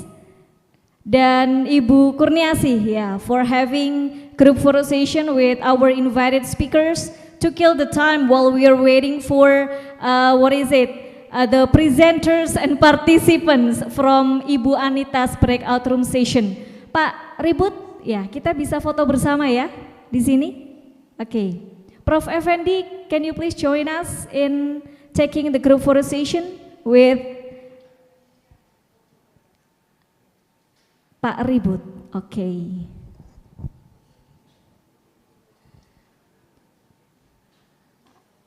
Okay, some of the presenters and also participants are now still joining in the breakout room of Ibu Anita sessions. So we will soon, assign to the parallel session right after they finish another invited speaker session. Okay, camera ready? Yes, 1, 2, 3. Okay, good. Okay, Mas Arifin mungkin bisa, you can take on the stage ya. Nanti Pak Ribut akan menghadap ke sana bersama seluruh Bapak Ibu sekalian. Silakan, bisa menghadap ke layar, Prof. Nggih. Ya, yang di belakang, please kindly stand up for having the group photo session together with our invited speaker, Bapak Ribut Wahyudi, PhD. Okay, directly having and show your best style ya.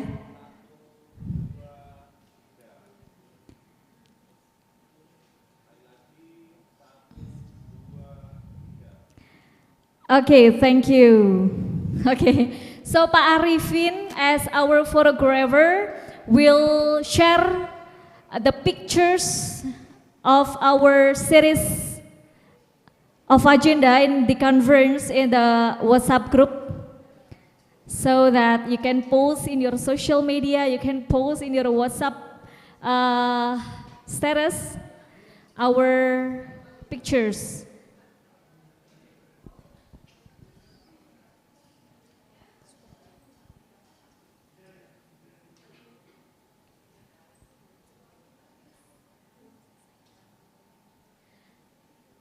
Okay, ladies and gentlemen, especially in on-site ya, in this meeting room, Kiai Haji Wahab Hasbullah meeting room, while waiting for another breakout room finish their discussion for invited speaker, Ibu Anita Triastuti, PhD from Universitas Negeri Yogyakarta. You may enjoy the coffee break outside the room. Silakan Bapak Ibu, Mas, Mbak, mahasiswa bisa menikmati coffee break terlebih dahulu, cemilan silakan, karena where is my okay, we will start very soon the parallel session right after we finish all the invited speaker session.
Bu Fitri.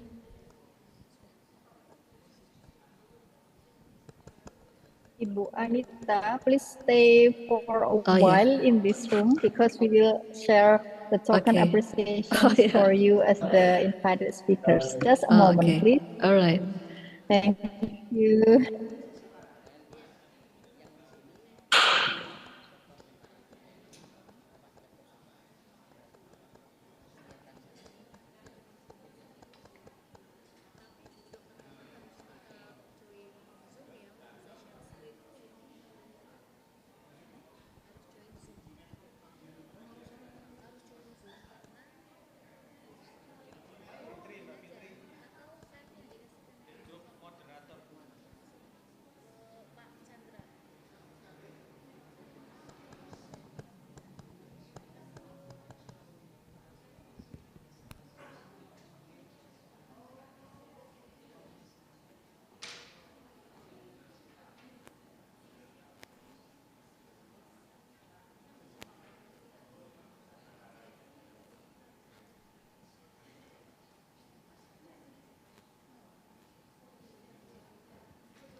Pak Ganjar.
Okay, ladies and gentlemen, especially for Ibu Anita Triastuti, MA PhD, please kindly activate, open your webcam or camera because we will soon show you the token of appreciation as the invited speakers presented the materials in the International Conference on English Language Teaching. So here is a token of appreciation for Ibu Anita Triastuti, MA PhD from Universitas Negeri Yogyakarta, Indonesia.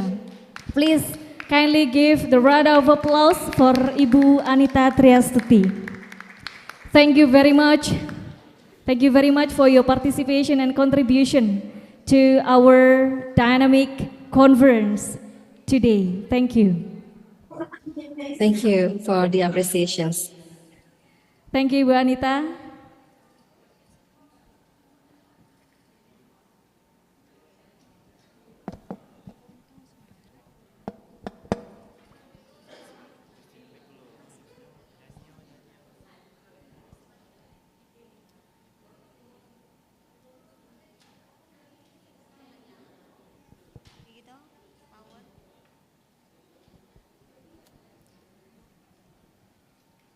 Okay, ladies and gentlemen, as we have finished our invited speaker session for Bapak Ribut Wahyudi, PhD, and also Ibu Anita Triastuti, PhD, so now we will move forward with the next agenda, which is the parallel session. Okay, this session will be diving into the deeper presentation from our outstanding presenters who have joined from opening ceremony till this afternoon. So I'd like to invite all the parallel presenters to be ready to open your camera, and then please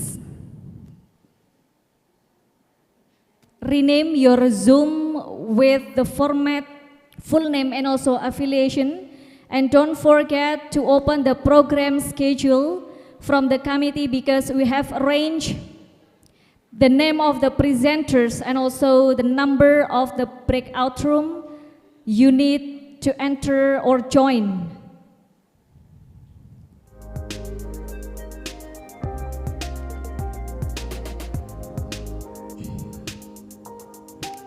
Okay, ladies and gentlemen, so in this parallel session, our team, coordinated by Ibu Fitri Awaliatus Soliha, will help the presenters to assign to the breakout room session, and we will have two kinds